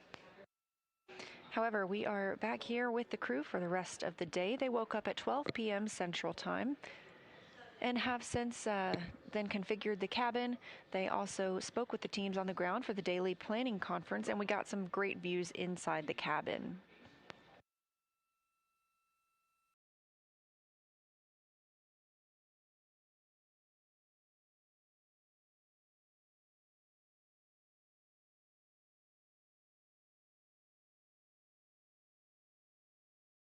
With that burn cancellation for today, the crew now has a little more free time on their schedule after having a very, very busy first two flight days with launch on April 1st and translunar injection burn on April 2nd. They do have a handful of timelined events for today, however, including filming a video of the potable water dispenser. This is how the crew accesses water during the mission. There are 4 water tanks on Orion, and they are able to fill drink bags as well as rehydrate the food that they eat while on the mission. As this is the first time we have crew living and working in Orion, the team's timelined an event for them to video themselves filling up those drink bags, filling up a rehydratable food bag to help us understand how the system is working in orbit. They will review that video once the crew has returned to Earth.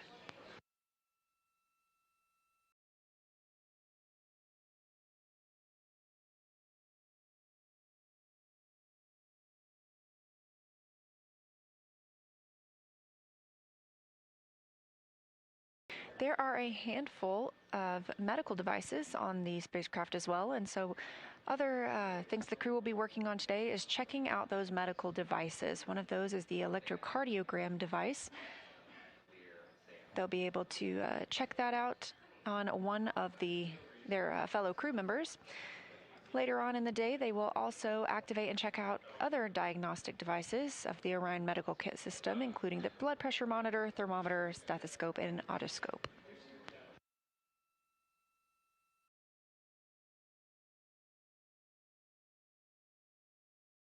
And staying in that medical timeline, the crew will also be conducting a CPR demonstration. They'll be using their medical emergency procedures to simulate methods to treat an airway obstruction if one were to occur on Orion.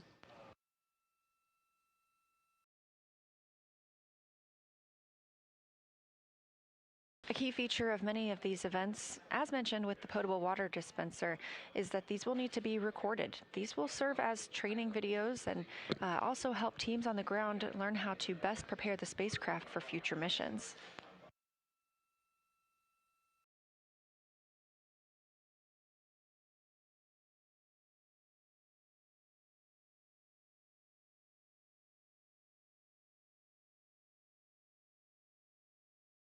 Later this evening, it looks like about 10 p.m.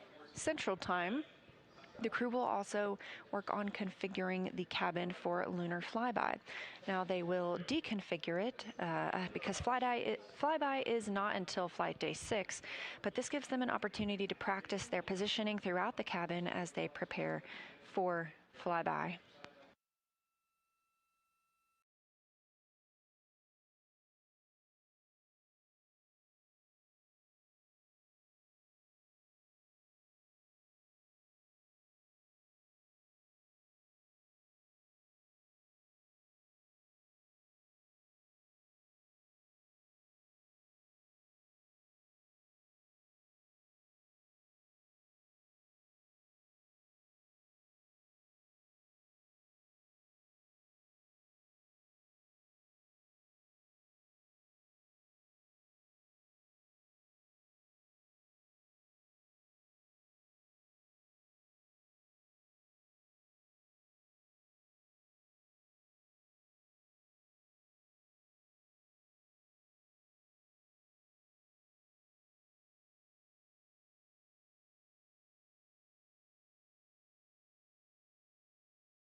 Integrity, Houston, with a status and a timeline, Delta.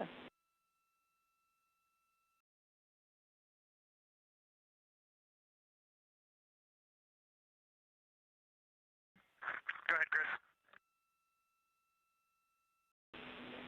All right, we wanted to let you know that we are stepping into our burn cancellation procedure here from the ground. We have attempted to suppress any expected caution and warnings associated with that. Just want to give you a heads up. And then we'll let you know when we have a new active burn plan. The other piece is we'd like you to give us a call prior to the CPR demo. Consider that a hard scheduled activity for now so that we can position the saws. How copy?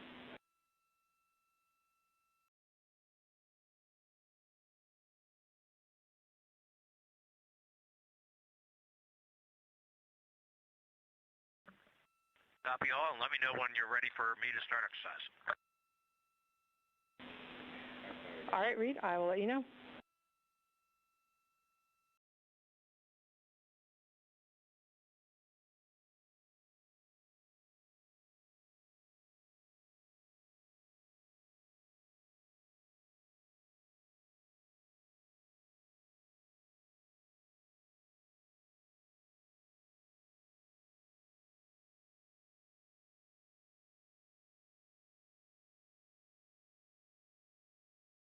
As previously mentioned, we are expecting the crew to get into the CPR demo later today.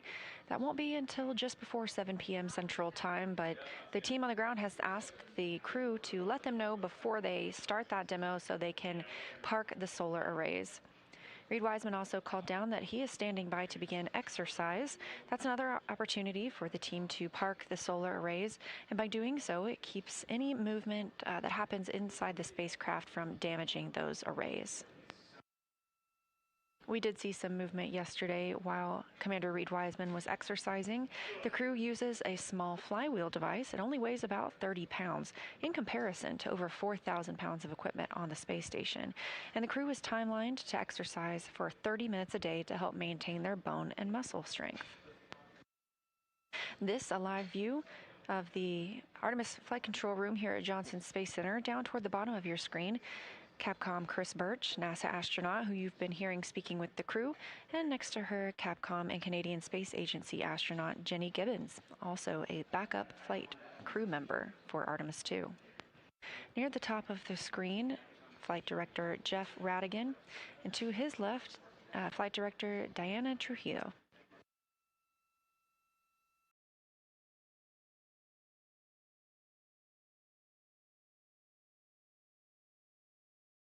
On the left side of your screen, a live view from the Orion spacecraft, now over 112,000 miles away from Earth. And that is our little crescent Earth over to the right.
Integrity with a mag stowage follow-up for Christina.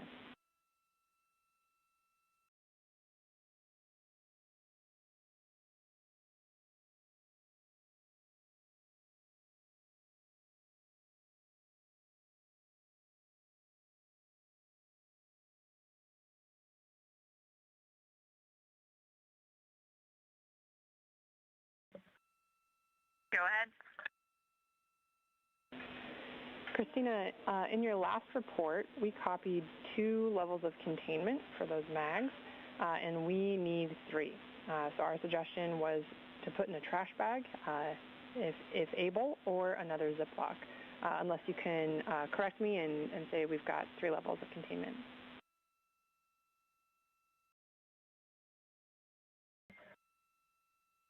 We'll go. Thank you.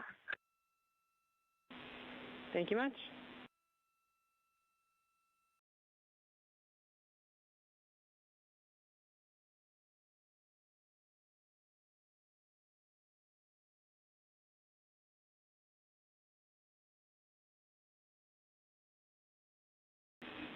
And integrity, read is go for exercise. We are configured.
Just as everything is properly and precisely tracked aboard Orion, there are procedures for everything as well. So whenever disposing waste, the crew is calling down, they need to track exactly where that is stowed and how.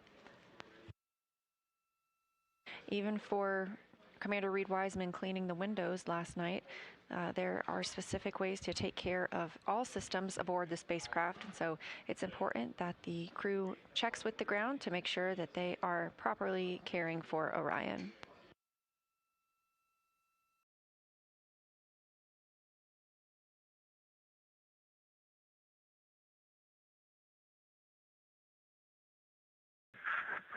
Chris, I copy on exercise. I'll be starting in about 5 minutes. Copy, sounds good.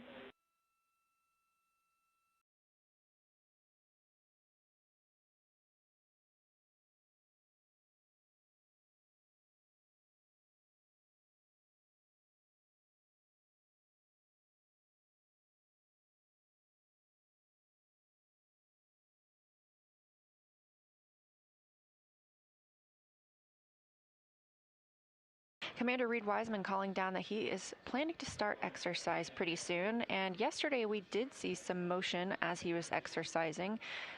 We will look for that again here on the left side of your screen, a view from Orion looking at the European service module and that orbital maneuvering system engine. Again, we don't expect to fire the orbital maneuvering system engine again after the translunar injection burn. That was the final major burn for that engine. But this is the engine that would be used should we have an abort of the mission. However, everything's still looking great for Orion and for our 4 astronauts on the Artemis II mission.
integrity regarding the enabled caution ORD guide unconverged. Unexpected from us down here, probably related to our recent burn plan uplinking. No crew action.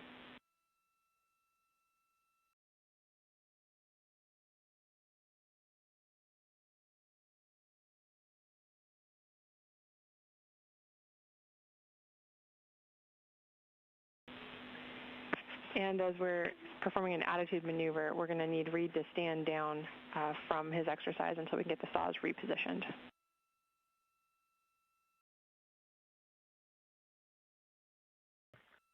We copy standing down from exercise and copy your words about the caution as well.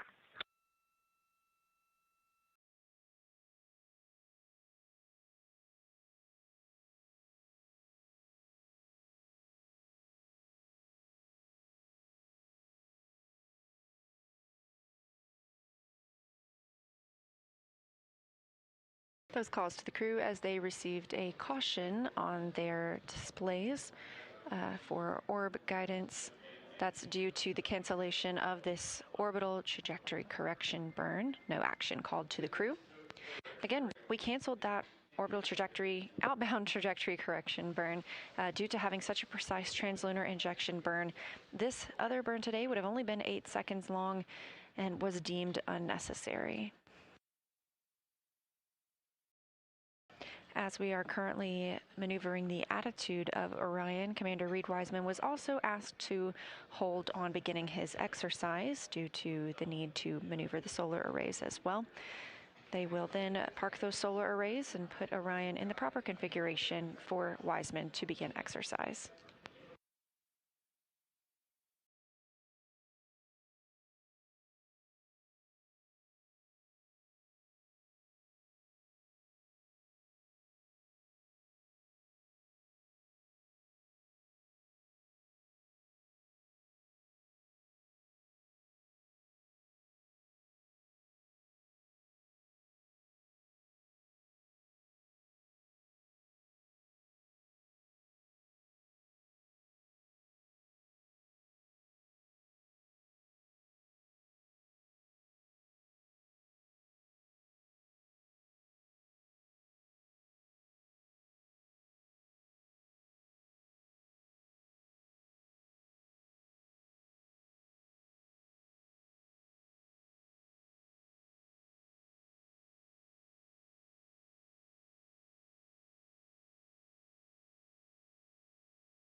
Mission Planning Officer here in Artemis Flight Control in Houston, Texas, reports that the crew is go for exercise as the solar arrays are now in place.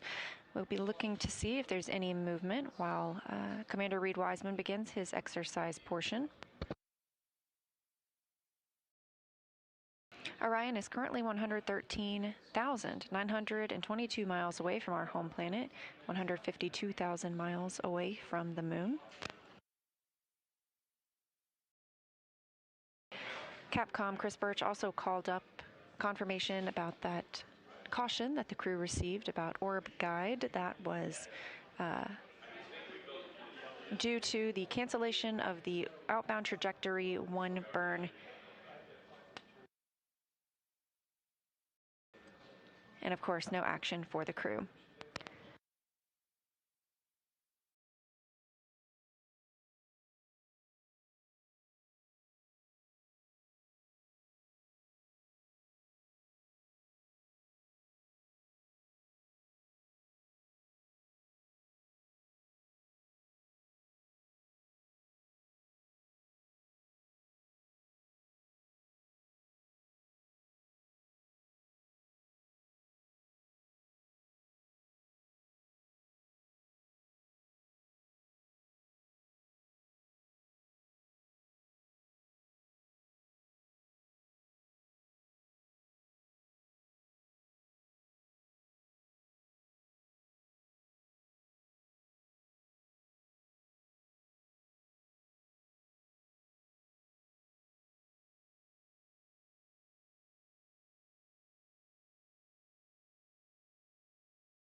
Canadian Space Agency astronaut Jeremy Hansen answering Capcom Chris Birch's call to conduct an AGA reading. That's an anomaly gas analyzer reading.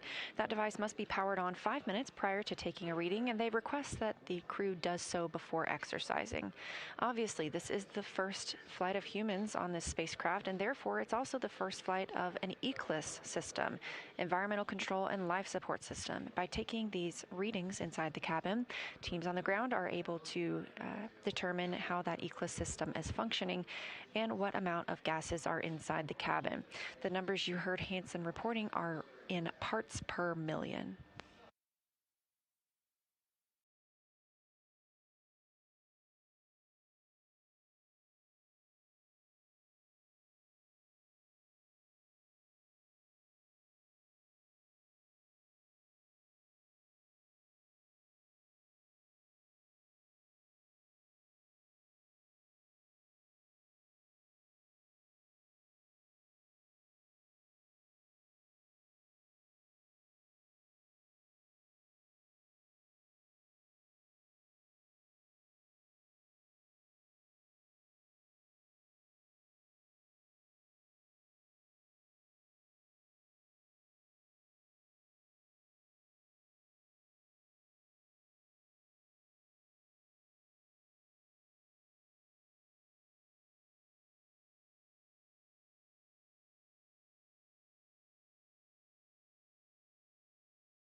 This is Artemis Mission Control. As you can see, some motion on your screen from this camera on the solar array wing looking back at Orion.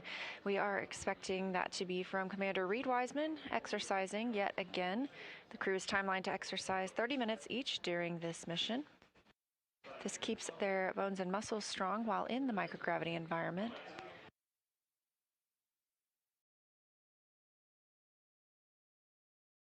This type of motion doesn't damage the spacecraft, but the solar array wings are locked and parked to keep them from being damaged by any loads imparted from this movement.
This is Artemis Mission Control, 1 day, 22 hours, and 37 minutes into the flight of Orion and the Artemis II crew. NASA astronaut and commander of the mission, Reed Wiseman, continues to exercise on the flywheel device inside Orion. That's why you're seeing some of that motion right there. And earlier today, the team decided to cancel the outbound trajectory correction 1 burn. This was going to be a small burn to keep Orion on the path to fly around the moon. However, our translunar injection burn was so precise that this correction burn was not necessary. So the crew has a little bit of free time back on their day.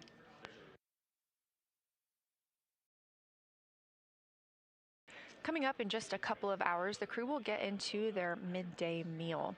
The food the astronauts eat plays a key role in maintaining their health and ensuring they can perform their mission objectives to the best of their abilities, and it's also something they enjoy sharing together. Long before launch, our teams here at Johnson Space Center start preparing, so this crew has everything they need to enjoy their meals. Let's take a look.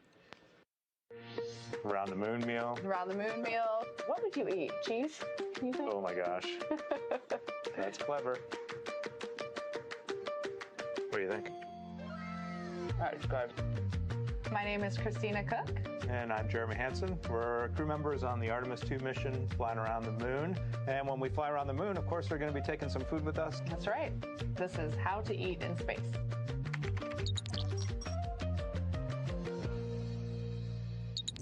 Here we are in what we call our food lab at NASA Johnson Space Center. We come in here quite often to sample space food. The neat thing about the food selection is it is so diverse. Different entrees that you wouldn't imagine can be rehydrated and actually good in space are completely fair game. And it's pretty awesome. We came in for Artemis to do this. We got about halfway through the first session and we're like, we're not really sure we're going to have time on board to warm this stuff up. We talked a lot about day one. It's a long day. It's hours before we even leave the launch pad on our way to space. And then when we get to space, we have a lot of important events that day. We just did a sim yesterday where lunch is scheduled. It's midday meal. Yeah, midday meal for all 4 of us. And so those would be great moments, I think, in our mission to have prepped some food and sit down or float as a crew and just have a joint meal. For sure. I think that would be fun. My name is Xulei Wu. I'm the food system manager for ISS and Artemis.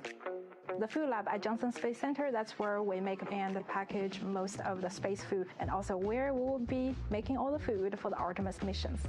Food is a big part for our crew members. They provide the nutrition, the calorie, micronutrient for crew members, but also boosting crew morale. It's very important. There is always a lot of steps, very strict steps for us to follow to making sure the food we provide are consistent and meet all the food safety, nutritional requirements, and most important, also need to taste good. The other strategy is always promote the variety, because everybody's food preference can be very different. Therefore, the more variety we can have, the better to meet the needs of the astronaut group. They bring out these little tiny samples of each food, and you're like, oh my gosh, I thought we were having lunch. And then by the end, there's so many space foods, and every time you leave, you're like, I am so full. I'm so full, I'm in pain. And you just rate them like, I love this, I don't want to eat it, I'd eat it if you tell me I need it. Because what the food lab does is they take all your preferences, but they're also like good parents and they're like, you need a well-balanced diet. Exactly. They were like, no, you can't have mac and cheese every day, Christina. Sorry.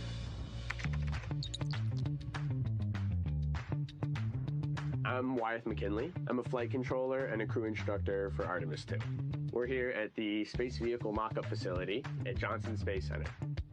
We're inside the Orion mock-up where we perform crew training for the Artemis II mission. On the Orion vehicle, crew is able to heat up their food using our briefcase-style food warmer. The food is held in contact with the central heater plate by these springs so that it can warm up and they can have a delicious meal. Much of the food and drink that's on Orion is rehydratable. And so crew at our potable water dispenser will fill up their food and drink, and then at that point, you go ahead and pop it into your food warmer. I'm kind of envisioning there's maybe one person putting the stuff in and out, kind of tossing it out to everyone as it's done. Or maybe if we're not scheduled together, you're just on your own over there, popping some things in. Or maybe just in your 2 minutes of free time between things, you're kind of getting it ready so it has time to warm up. We'll see. Eating together really resonates with me. I think it's just a human thing to break bread together and to enjoy that necessary thing you have to do, the thing you should be grateful for. And so doing that as a group, as a family, has always been meaningful for me. Absolutely.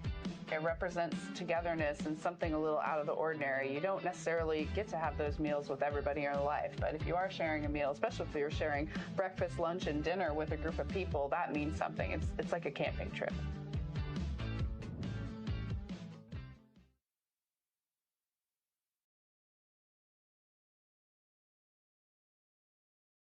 This is Artemis Mission Control, just a little inside look at some of the food flying aboard the Orion spacecraft with the crew.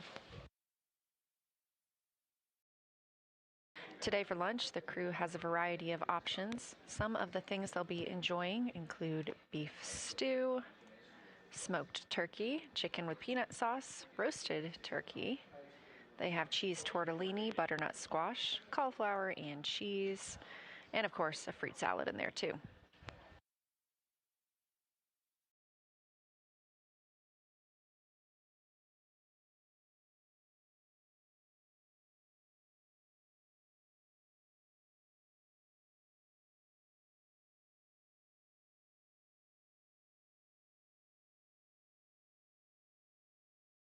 The motion you see of Orion on your screen is due to the exercise from NASA astronaut and Artemis II Commander Reed Wiseman. He continues to use the flywheel device inside the spacecraft. Again, we have each of the astronauts timelined to exercise for 30 minutes each day.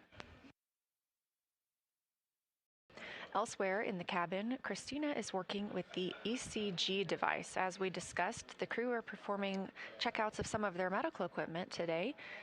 This is the electrocardiogram device checkout. This is, of course, with the crew being the first humans to fly aboard Orion, the first opportunity that all systems and teams have to check out their devices and hardware with humans on the spacecraft. Everything we do on this mission informs our plans for future missions around the moon.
This is Artemis Mission Control.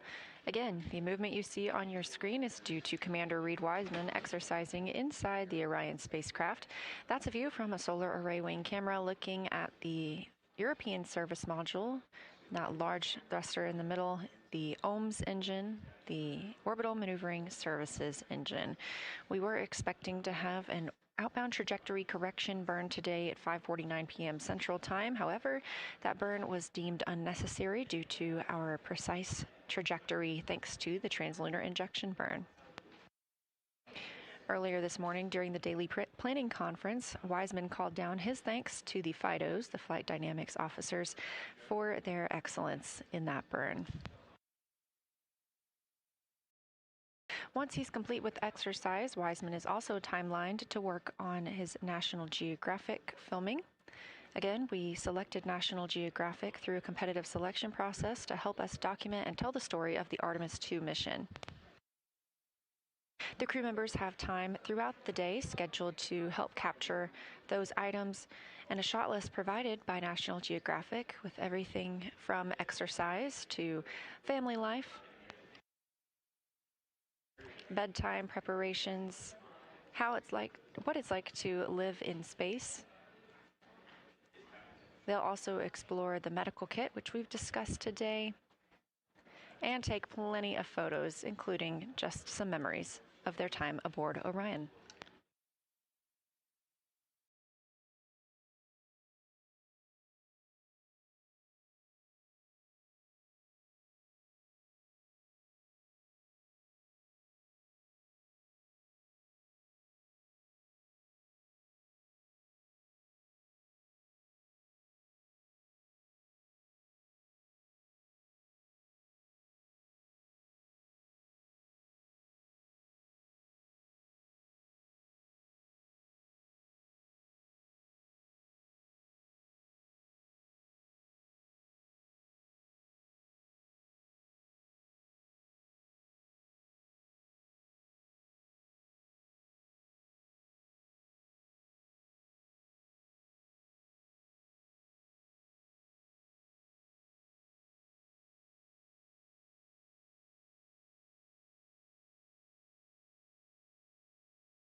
This is a live view of the Orion spacecraft, and we were seeing some motion due to Commander Reed Wiseman exercising on the spacecraft. We have seen that cease for the time being, so we may be anticipating a call that that is completed.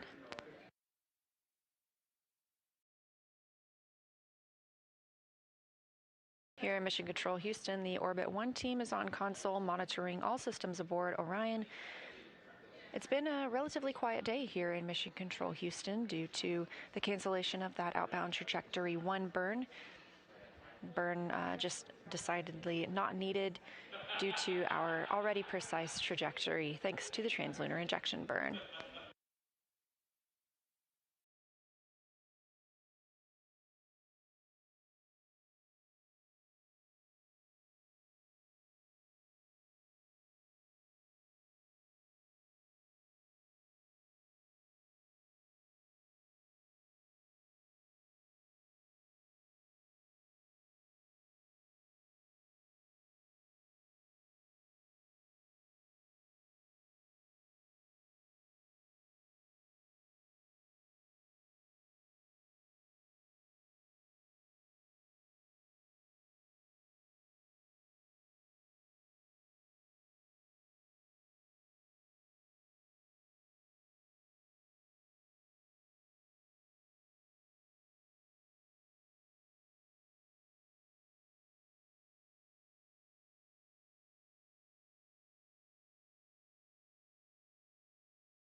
That call from NASA astronaut and mission specialist for the Artemis II mission, Christina Cook. She is conducting a checkout of the ECG device. That is an electrocardiogram device that is aboard Orion that requires her to use an app on the medical tablet. She's running through some troubleshooting with teams here on the ground, but this does call for the crew to take an ECG reading as they test out all of the systems and the tools they have on this flight.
As we continue to monitor the Artemis II mission, now mission elapsed time of 1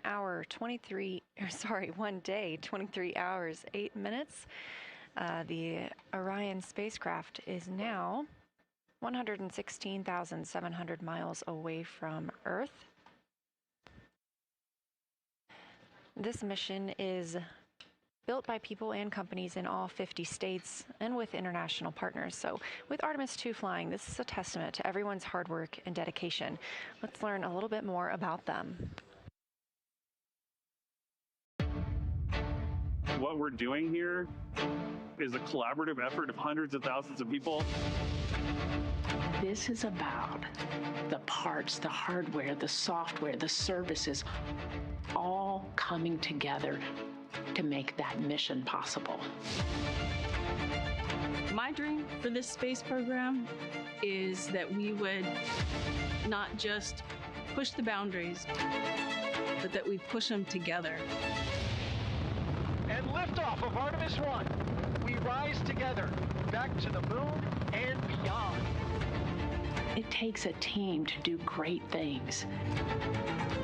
And Artemis has an incredible team. We have international partners. We have commercial partners and industry partners. It takes unity to accomplish great things, and that's what this mission's all about. We're not sending our money to the moon and lighting it on fire. We're putting that money right back into the economy in ways that benefit everybody. So every dollar that comes out of the Treasury that goes to support this mission goes back into the Treasury 3 times. What is very important to me is that we do it the right way, and that we do it with our values, that our industries grow, that our communities grow, that our families are healthy and safe and have amazing things to work on. Then we're going to build machines to go even further onto Mars. That is our generation, the Artemis generation, that defines the starting point of our exploration future. I just want to say thank you to all of the hands that have touched a part of this program and the hearts that have moved everyone to this goal, because we're going to the moon and we're going beyond. One team. One team. One team. One dream.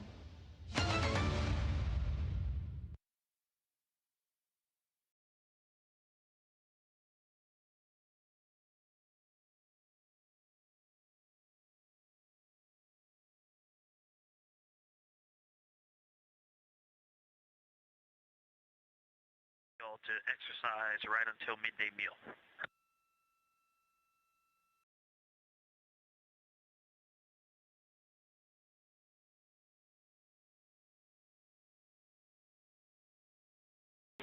My apologies, Victor. We're checking.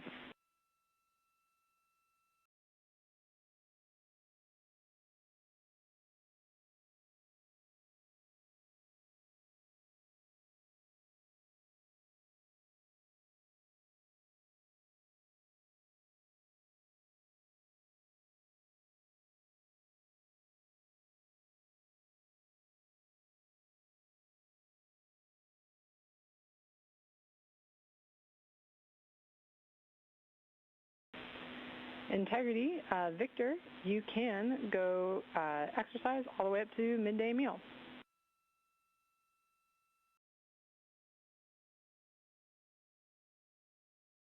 Copy, I'm getting started. Thank you. No problem.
This is Mission Control Houston, specifically the Artemis Flight Control Room.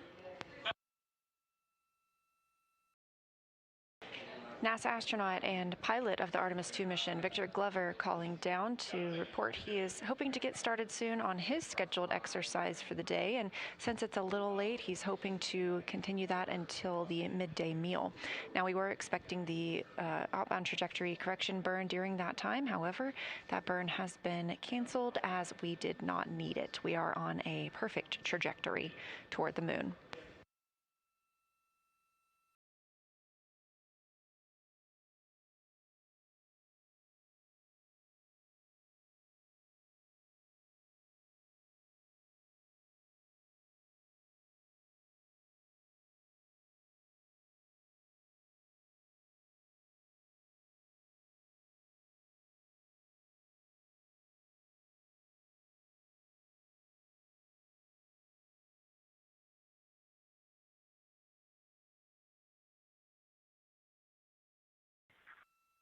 Houston, integrity on 1 for HHP. We're with you.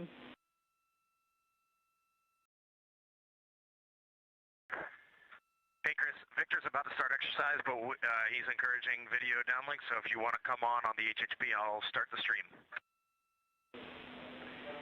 Thanks, Reed. We would absolutely love that, and thanks, Victor, for his willingness to let that happen. Reed, I do have an additional comment for you and the rest of the crew about a possible opportunistic photography and science opportunity over your midday meal.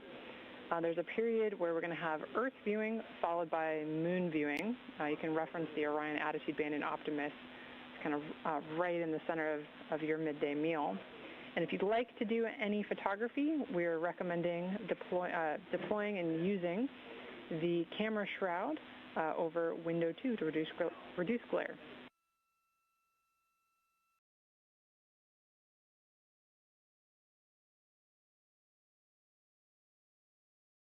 Okay, we love those little opportunities. Thanks for sharing them. Keep them coming.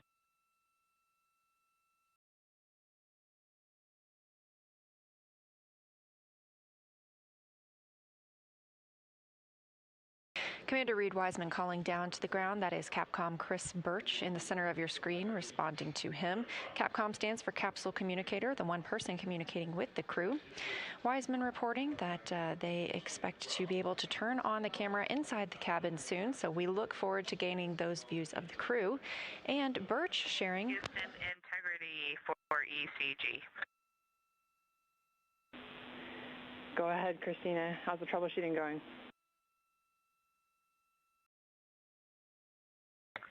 Hey, Chris. We are connected and charging on the little tablet. However, no joy getting a signal on myself nor Jeremy. Two things I can think of to try. One would be to let it continue to charge. It did just reach 20%. I checked and it does not seem to be in any battery saver mode. In fact, it says battery saver unavailable.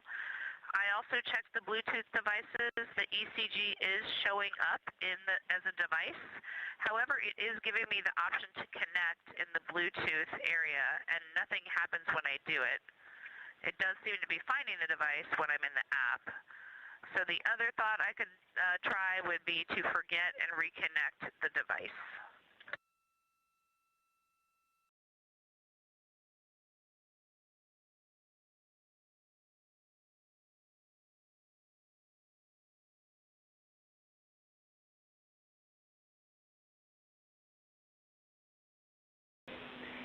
Christina, that is an excellent idea. Good troubleshooting so far. Yes, we definitely want you to try the forget the device and then try and reconnect. And then another piece of data that might be useful for us is whether you see a battery symbol at the top of the medical tablet right-hand corner.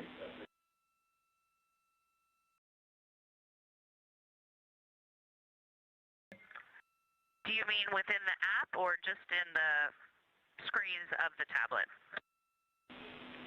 Good clarification, within the app.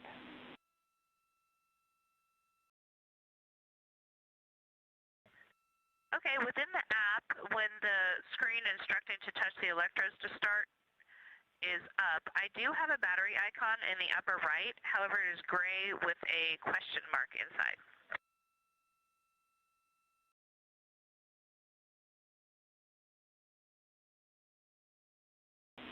Okay, Christina, thanks. Yeah, that just gives us that confirmation that it's not connected to the ECG. Let's go ahead and continue with that Bluetooth troubleshooting steps, forgetting and reconnecting.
You're getting a live view inside the Orion spacecraft during some general daily activities that the crew is conducting. You heard communications with Christina Hansen, Christina Cook calling down to Chris Birch here, our Capcom in Mission Control Houston.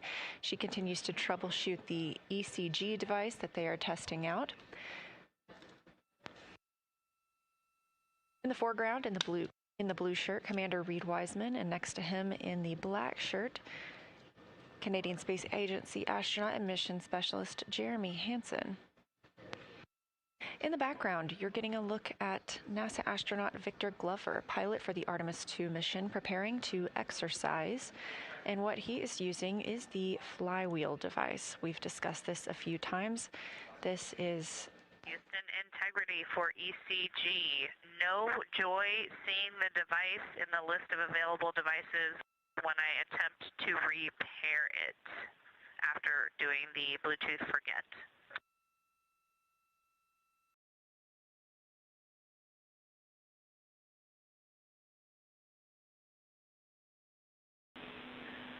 Okay, Christina, unfortunately, we are out of ideas at the moment. We're going to do some more thinking. We really appreciate all of your troubleshooting steps and actions you've taken. Great data for us, but we'll move on from this activity for the day. Thank you.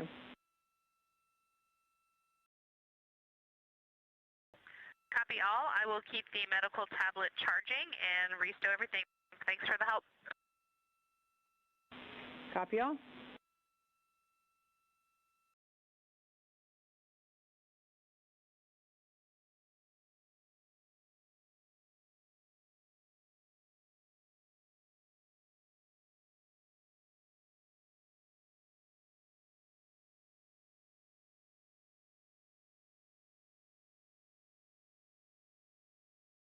Again, those calls from Christina down to the ground as she troubleshoots that ECG device, the BME, or biomedical engineer, here in Mission Control Houston, working with their teams to continue developing procedures to help the crew troubleshoot.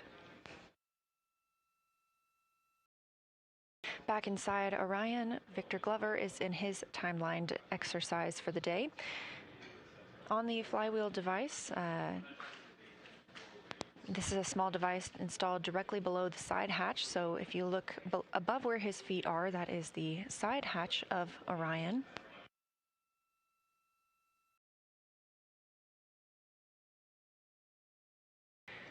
The flywheel is a cable-based device, so you can use it for either aerobic exercises like rowing or resistance workouts like squats and deadlifts, and today Glover is timelined to do resistive workouts. It can max out at 400 pounds of resistance.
This view really gives a great look inside Orion and at the size and space available. Again, you're looking at 330 cubic feet habitable volume, so about the size of 2 minivans inside.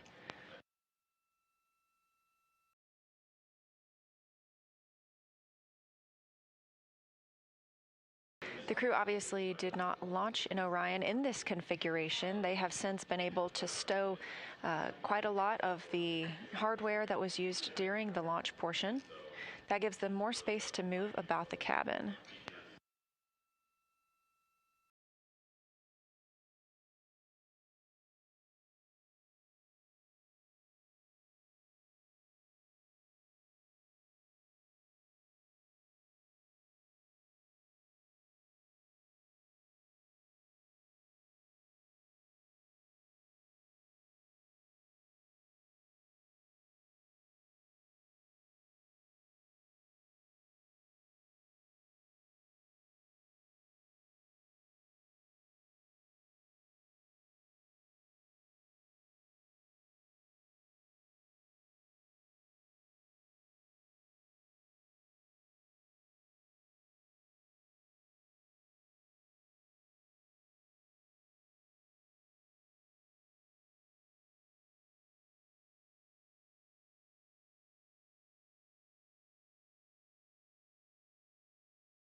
As pilot Victor Glover continues exercising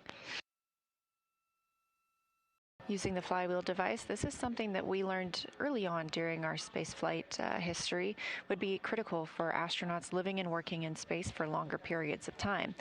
On the International Space Station, astronauts are timelined to work out for approximately 2 hours a day to help maintain their bone and muscle health. On Orion, they're timelined to exercise for 30 minutes a day.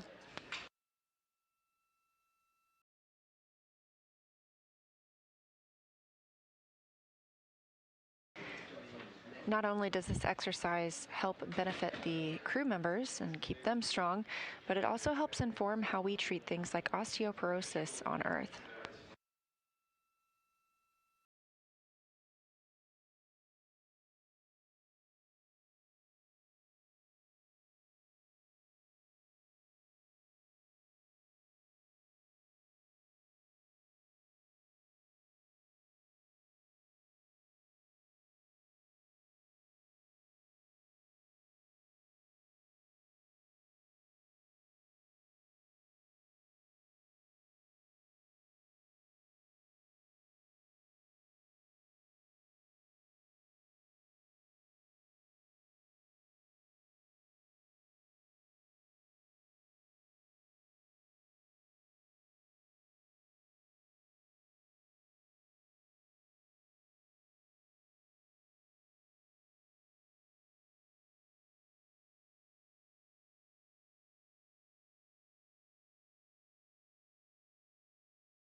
This is Artemis Mission Control, the spacecraft traveling 3,400 miles per hour, now over 118,000 miles away from Earth and 148,000 miles away from the Moon. You can track those stats for yourself anytime at nasa.gov/trackartemis. We also got some beautiful images from the crew this morning. Their first look back at Earth after the translunar injection burn. You can also see those images as well as the ones we intend to release as they come down on NASA's social media accounts at NASA and at NASA Artemis.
In this live view from inside the Orion capsule, you can see Canadian Space Agency astronaut Jeremy Hansen there in the black t-shirt. Looks like he is unpacking some of the crew's meals ahead of their midday meal coming up. We talked through some of their lunch options for today: beef stew, roasted turkey, cauliflower and cheese, cherry blueberry cobbler, butternut squash, roasted turkey again, cheese tortellini, vanilla pudding, and the most appetizing, chocolate pudding cake.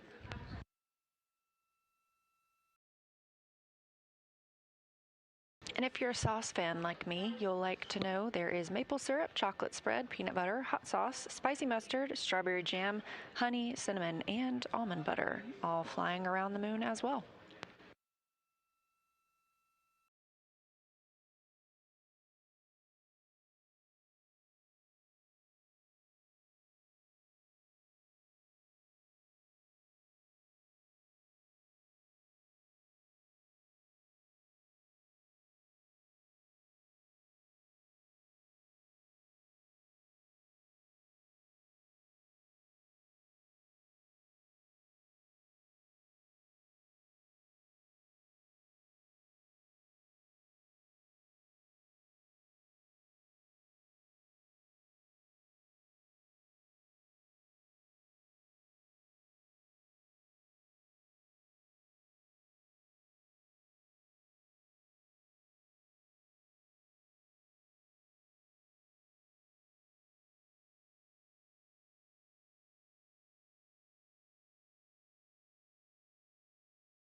If you look closely at Canadian space astronaut Jeremy Hansen, it appears that he is wearing two watches, but one of those is Archer.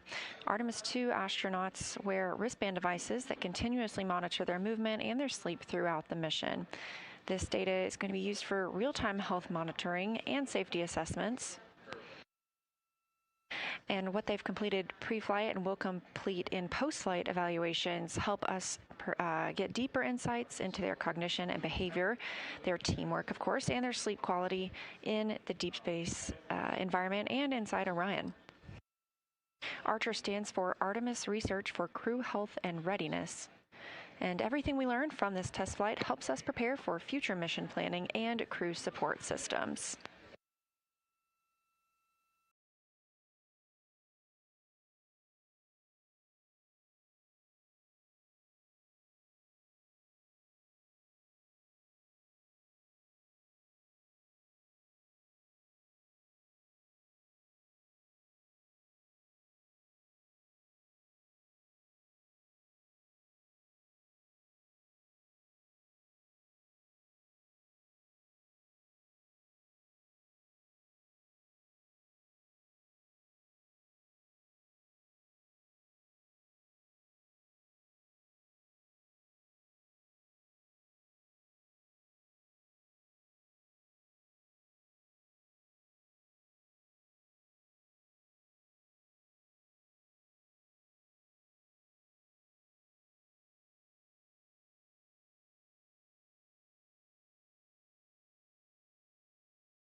Use and integrity exercise complete. Thank you.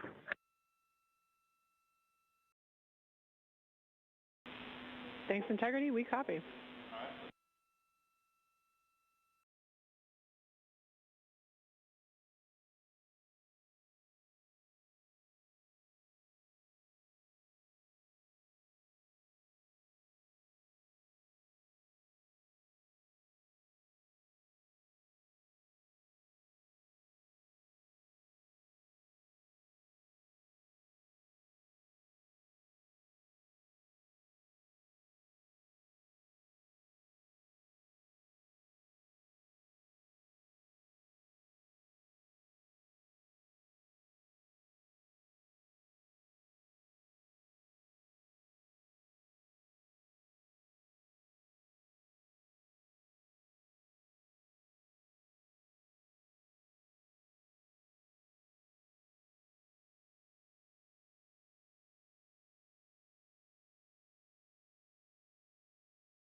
As you heard the call from pilot Victor Glover, he has completed exercise and was very kind enough to give us a view inside the cabin while he was exercising. We previously have seen the views from outside the cabin while the crew is exercising and how that imparts movement on the spacecraft. Now the crew is getting into their midday meal. Again, we were expecting to have a burn in 10 minutes, so if you are tuned in and looking for the outbound trajectory correction burn, that has been canceled for today. It was deemed unnecessary because our targeting was so accurate for the translunar injection burn. Again, that translunar injection burn came last night at 6:49 p.m. Central Time, 5 minutes and 50 seconds, using the orbital maneuvering systems engine on the Orion spacecraft. And when you hear the crew call down and discuss their PCDs, that portable computing device, it's exactly what you see Hansen and Glover using right now, those tablets that allow them to track what they've been up to in the spacecraft, monitor their timelines, and communicate through email.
Houston Integrity, AGA readings when ready. All right, we'll take them. CO2 1.0, O2 20.1, temperature 75.7, cabin pressure 14.2 psi.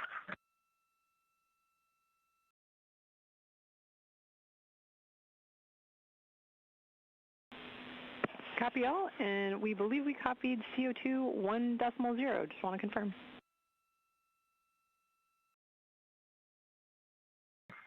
One decimal zero, 1.0, that's correct.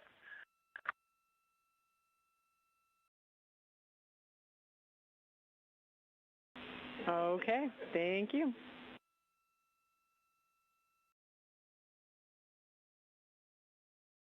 You're welcome. And a question, do you guys always want these called down, or is a crew note enough?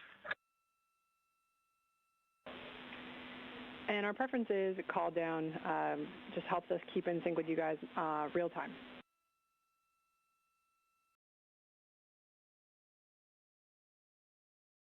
Copy.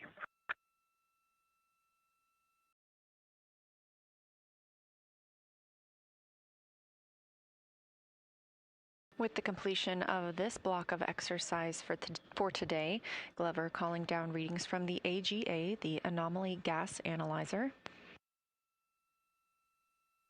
Those readings are requested before and after exercise, so they leave the device on throughout the time period that they are using that flywheel device. This helps teams on the ground monitor what the levels in the cabin are for the various molecules that Glover called out, and those are reported in parts per million.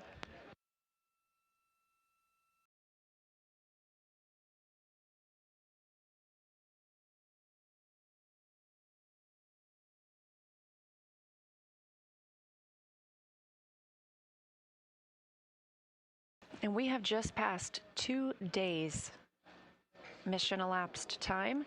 2 days since the launch of Orion, atop the Space Launch System spacecraft from Kennedy Space Center in Florida, a very smooth ride uphill.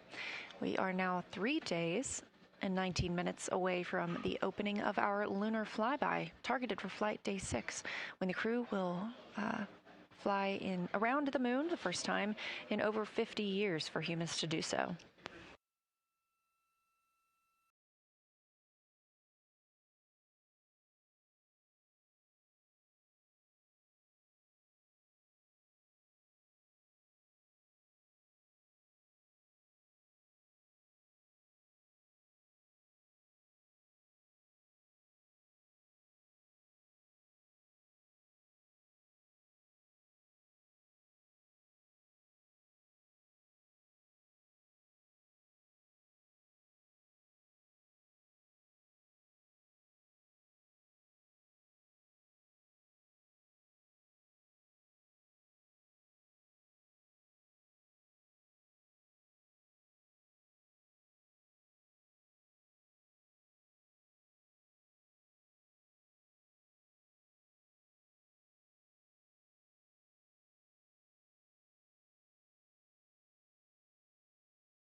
This is Artemis Mission Control, 2 days and 14 minutes mission elapsed time for the first flight of humans aboard Orion. And I am joined here by Paul Boehm, Orion Crew Support and Thermal Systems Manager. Thank you for joining us, Paul. Oh, thank you very much for having me, Leah. Appreciate it. Yeah, absolutely. Well, tell us a little bit about your role. You just came from the Orion Mission Evaluation Room, is that right? Yeah, actually, I just did. I was just checking our systems to see how things were going, and I am really pleased. So my role is I manage the hardware related to crew and all the crew systems on the vehicle, the ECLA system, the thermal systems, the suits, the flight crew equipment that are on the vehicle. And so been doing that for almost 14 years now. Wow, that's impressive. And when we're talking about the ECLA system, that stands for Environmental Control and Life Support System. So what all makes up ECLIS? ECLIS, yes. The biggest thing everybody thinks about for ECLIS is the life support system, the pressurization system, the air revitalization system that we have, and then the other parts of it that are also part of it is the thermal aspect of it, where we're cooling the air to be able to keep the crew temperature down exactly where they want it to be comfortable in the cabin, and so that is also part of our system as well. Yeah, we heard them make some calls a couple days ago about being a little chilly, and your team is the one that works on making sure they're comfortable? Yes, we've been working that the last couple of days, trying some adjustments. It's one of the things I will stress with the new vehicle. We are learning every single day that we're flying this vehicle right now, especially with the crew in it. We flew Artemis I, we learned some things about the systems there, but now we have the crew involved, which adds a whole new dynamic to the vehicle, and that is what is really what we're looking at today and learning how to interact with the crew and adjust things as we need to make the crew comfortable. Yeah, that's fantastic. And you also work with the food systems a little bit as well. So they're actually getting ready for a midday meal. We've been fortunate enough to have in-cabin views for some of today, and we saw them getting out some of their food. So can you tell us about the food warmer? Yeah, the food system is, the crew is, a lot of the food that we use is very similar to what they fly on ISS. It's the rehydratable food. What we use on Orion, we have what we call a food warmer. It's about a little suitcase-sized device, and our biggest challenge is mass and volume on Orion going to the moon.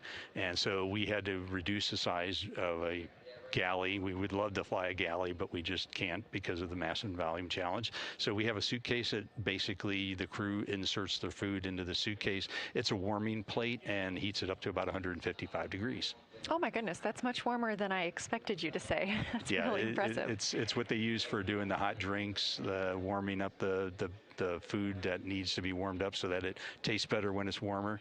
So they can put about 12 packages in there to be able to heat up those and be able to have some hot food during the flight. I'm impressed. I used to be a taste tester here, and so I always enjoyed trying the food. I found it to be really good, and so it is amazing what they can do. Yes, it really is. So tell us more about the ECLIS system and how it's performed so far now, 3 days in. Yeah, I'll be honest, I am extremely excited how it's performing right now because it is actually better than our predictions, which is really great. The carbon dioxide removal system that we are flying for the first time on a human spacecraft, relying on it, this particular system has been outperforming what we thought it was going to do. It's been awesome. So really low levels, and the crew's so far been pretty complimentary of it. That's incredible news. So you were talking a little bit about, the temperature and how this is the first flight with crew, and so everything you're doing is learning. So what is your team hoping to learn on this mission? So the biggest thing we're doing, number one right now, as I mentioned earlier, was because it is a flight test and it's the first time we're doing it, we're learning how to tweak things, we have heaters and we have the systems like the CO2 system I mentioned earlier. We're learning how to balance all those things as we work with the crew, because each crew member is different metabolically. We have different met rates that the crews have as they're doing different exercises, like you saw them exercising earlier today. Versus when you're doing a meal, you're pretty calm, and therefore you have a very low metabolic rate. So those variables really change how we interact with the crew, with our system. And so that's really what we're learning today, is how our system interacts with the human. We need a few minutes. We'll call you when it's a good time. Copy, sounds good. We'll wait for your call. That call from the crew about performing a wastewater dump, we actually had great views earlier from inside the cabin while they did so. It was fascinating. Talking about, preparing for the future, but we've also had similar hardware on the space station for the past 25 years. So what are some differences in the hardware that we have now on Orion and versus what, we have on the International Space Station? Yeah, our biggest difference between Orion, because we are a deep space vehicle, you have that very long return, and there's no coming back until when you do that translunar injection burn that we did yesterday. And so it's going to be many days before we can actually get back. So when we designed Orion, we really looked at the ecosystem to try to figure out how can we make it simpler. And then some of the systems that we have, as I mentioned, the CO2 removal system that we have, we needed a regenerable system such that you weren't flying consumables that you had to use up every day and replace. That's a lot of things.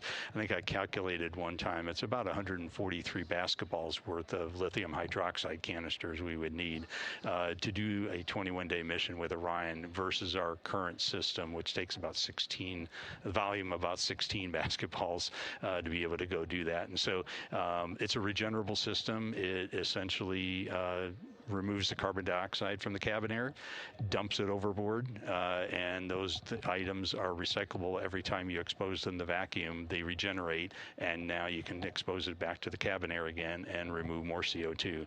So it's those regenerable type systems. We flew some test examples of this on ISS to see how that went, but this is the first time we're actually flying with this type of system on a human spacecraft and completely relying on it. Wow, amazing. And we've also heard some calls about the anomaly gas analyzer and taking those readings and the calls down from the crew about what they have gas-wise in the cabin. So how does your team take that data and interpret it? So the biggest thing we have is certain limits on CO2 levels that we try to maintain without getting too specific, but I will. It's 4 millimeters of mercury is the level that we rely on.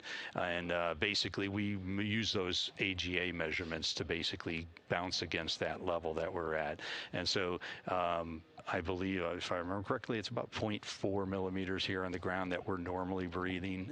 And so we try to stay as low as possible with carbon dioxide in the cabin. So, and the readings that we're seeing right now are actually kind of phenomenal for a human spacecraft. So it's great.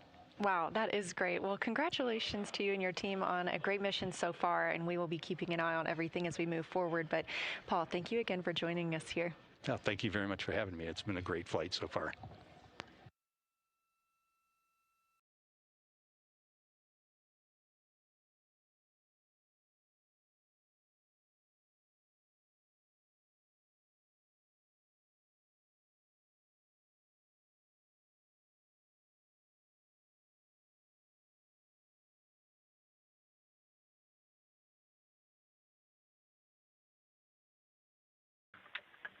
Houston Integrity, you are go for Blizzard.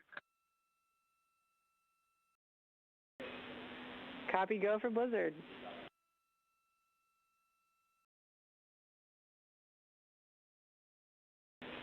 Christina, while I've got you and the crew, I have some information regarding a replan for the afternoon. Shouldn't require too much back and forth, but let me know. First is, we don't have any other vehicle statuses from what we've already told you. So unless you guys have questions for us, we were going to go ahead and cancel the Flight Director Crew Conference that's in 10 minutes. We also are going to do a little bit of a replan with you guys managing the afternoon post-midday meal, basically after the PAO event. We'd like to give you a bit more time for exercise and sliding back that S-band SAT mode DFTO a little bit.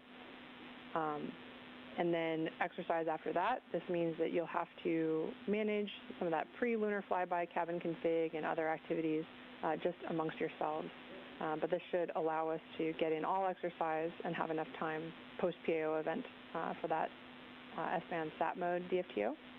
The DSN EMERCOM DFTO needs to stay where it is because there's some vehicle maneuvers that have to happen with that.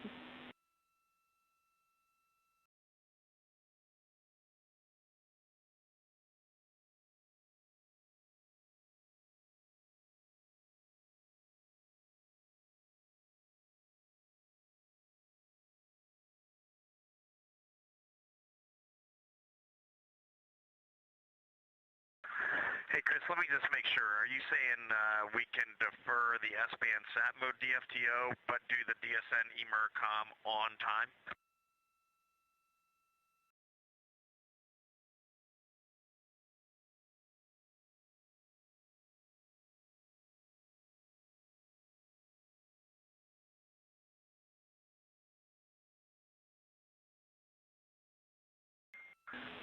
And Chris, if it helps you, Victor and I have both exercised, so he is more than happy to do the S-band sat mode DFTO on time.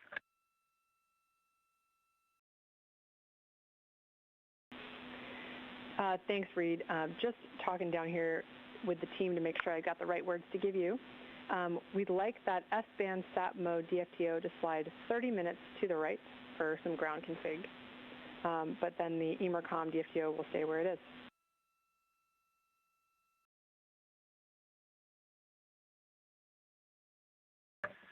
Okay, that sounds good. Ike will be ready 30 late for S-band sat mode, but if you could also please give us a heads up when your commanding is done and you're ready for that activity, that would help us out.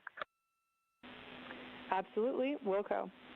The other thing we want to remind you is that in your midday meal, we have about a 1 hour forward DSN LOS, but for most of that, we've got return. And kind of in the middle of your midday meal period, you'll notice there's, like I mentioned, this good Earth and Moon viewing positions. It's also roughly when you're going to pass close to the halfway point between the Earth and the Moon, and you can reference your altitude on the PFD for that midway point. Yeah, crazy that we're seeing 105,205 miles, and it's still going up pretty quick. Thanks for all that, Chris.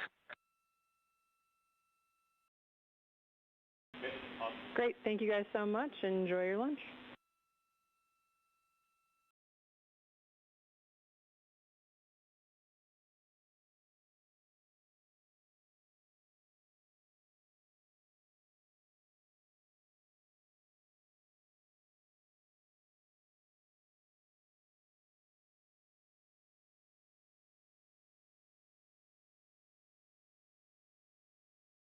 Those calls from Capcom capsule communicator Chris Birch, also a NASA astronaut here in Mission Control Houston, up to the crew aboard Orion, named Integrity. This view of Artemis Mission Control, the Orbit 1 team still on console. The crew was enjoying their midday meal.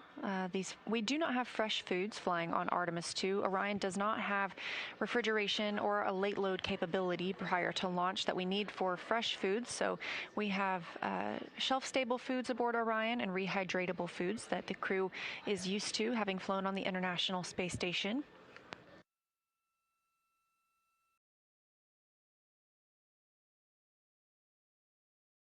As we saw in the earlier video, the Artemis II crew had direct input into the food that they have available during the flight. They were able to sample and rate all of the foods on the menu, and their preferences were balanced with the nutritional requirements needed and what Orion can accommodate.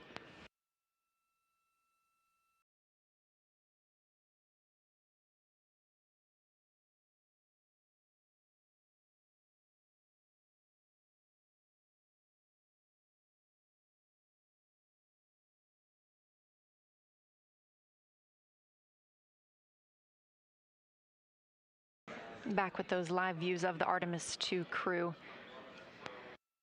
We just spoke with Paul Boehm, Orion Crew Support and Thermal Systems Manager, telling us a little bit more about the food warmer on Orion. So if the crew needed to heat up any of the foods that they are eating today, they were able to do so with a approximately briefcase-sized food warmer to heat the meals as needed.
Integrity Houston, sorry to interrupt your lunch, but we have a commanding request prior to CPR demo during the forward LOS. Let me know when you're ready.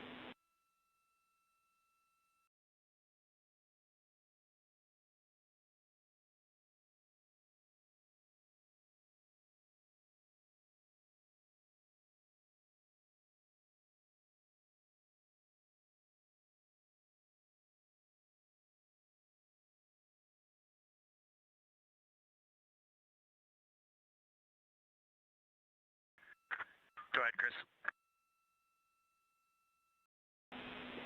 All right, because you'll be starting the CPR demo activity while we're in that LOS, we would like you to first confirm we are in coast to default 4100, and then please put all 4 saws into Safe Harbor A, then start the CPR demo. I'll copy.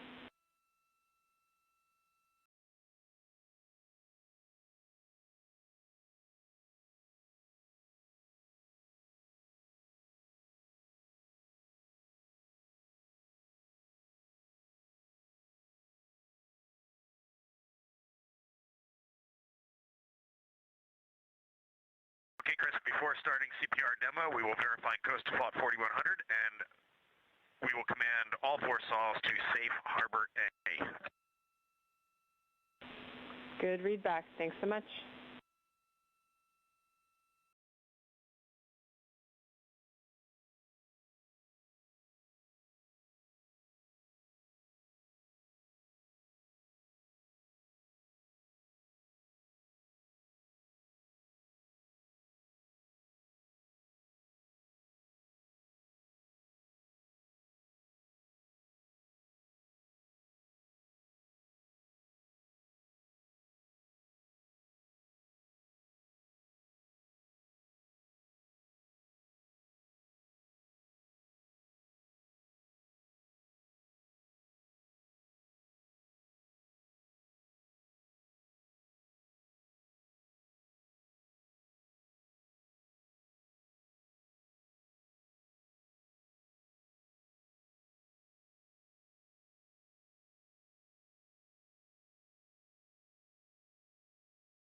Integrity courtesy call, not knowing your preference. We did have video of Victor, which we have stopped going out on our PAO stream.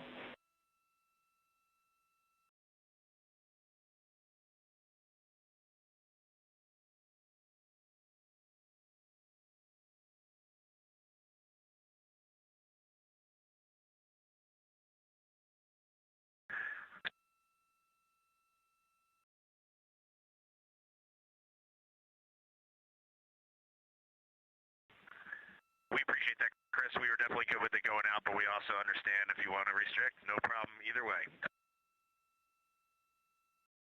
Okay. Copy all. I will update our now growing crew preferences sheet. Thank you.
Back with views aboard Orion as the crew continues their midday meal.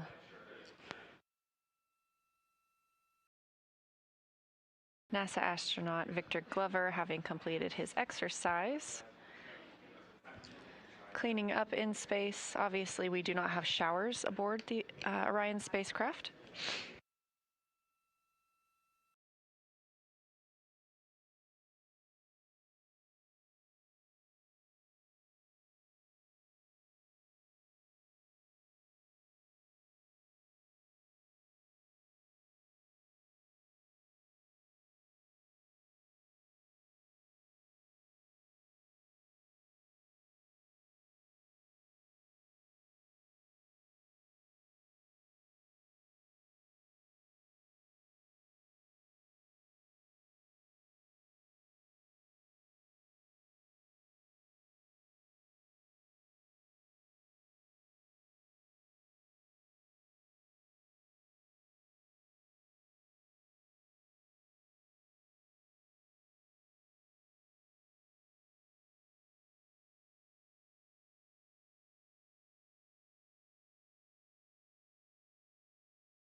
This is Artemis Mission Control here at Johnson Space Center in Houston, Texas. Getting a live look inside the Orion spacecraft.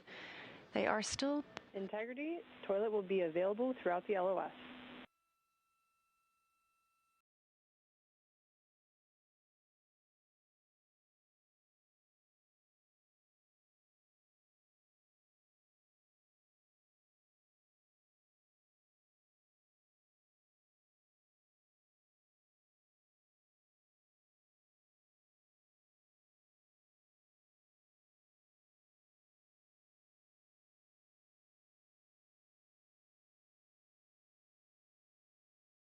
The crew is timelined in their midday meal right now. Obviously, they have mostly finished eating, but the ground teams also let them know they should have some great views of the moon and the Earth outside of their windows, should they choose to take pictures at this time. As we saw earlier, there are also timelined wastewater dumps from Orion, and during that time the crew is instructed to not use the toilet. So the crew is about to go into an LOS, loss of signal, while they're on the Deep Space Network, and the ground teams here were calling to let them know that there will be no wastewater dumps scheduled during that time, so they'll be able to use the toilet as they need.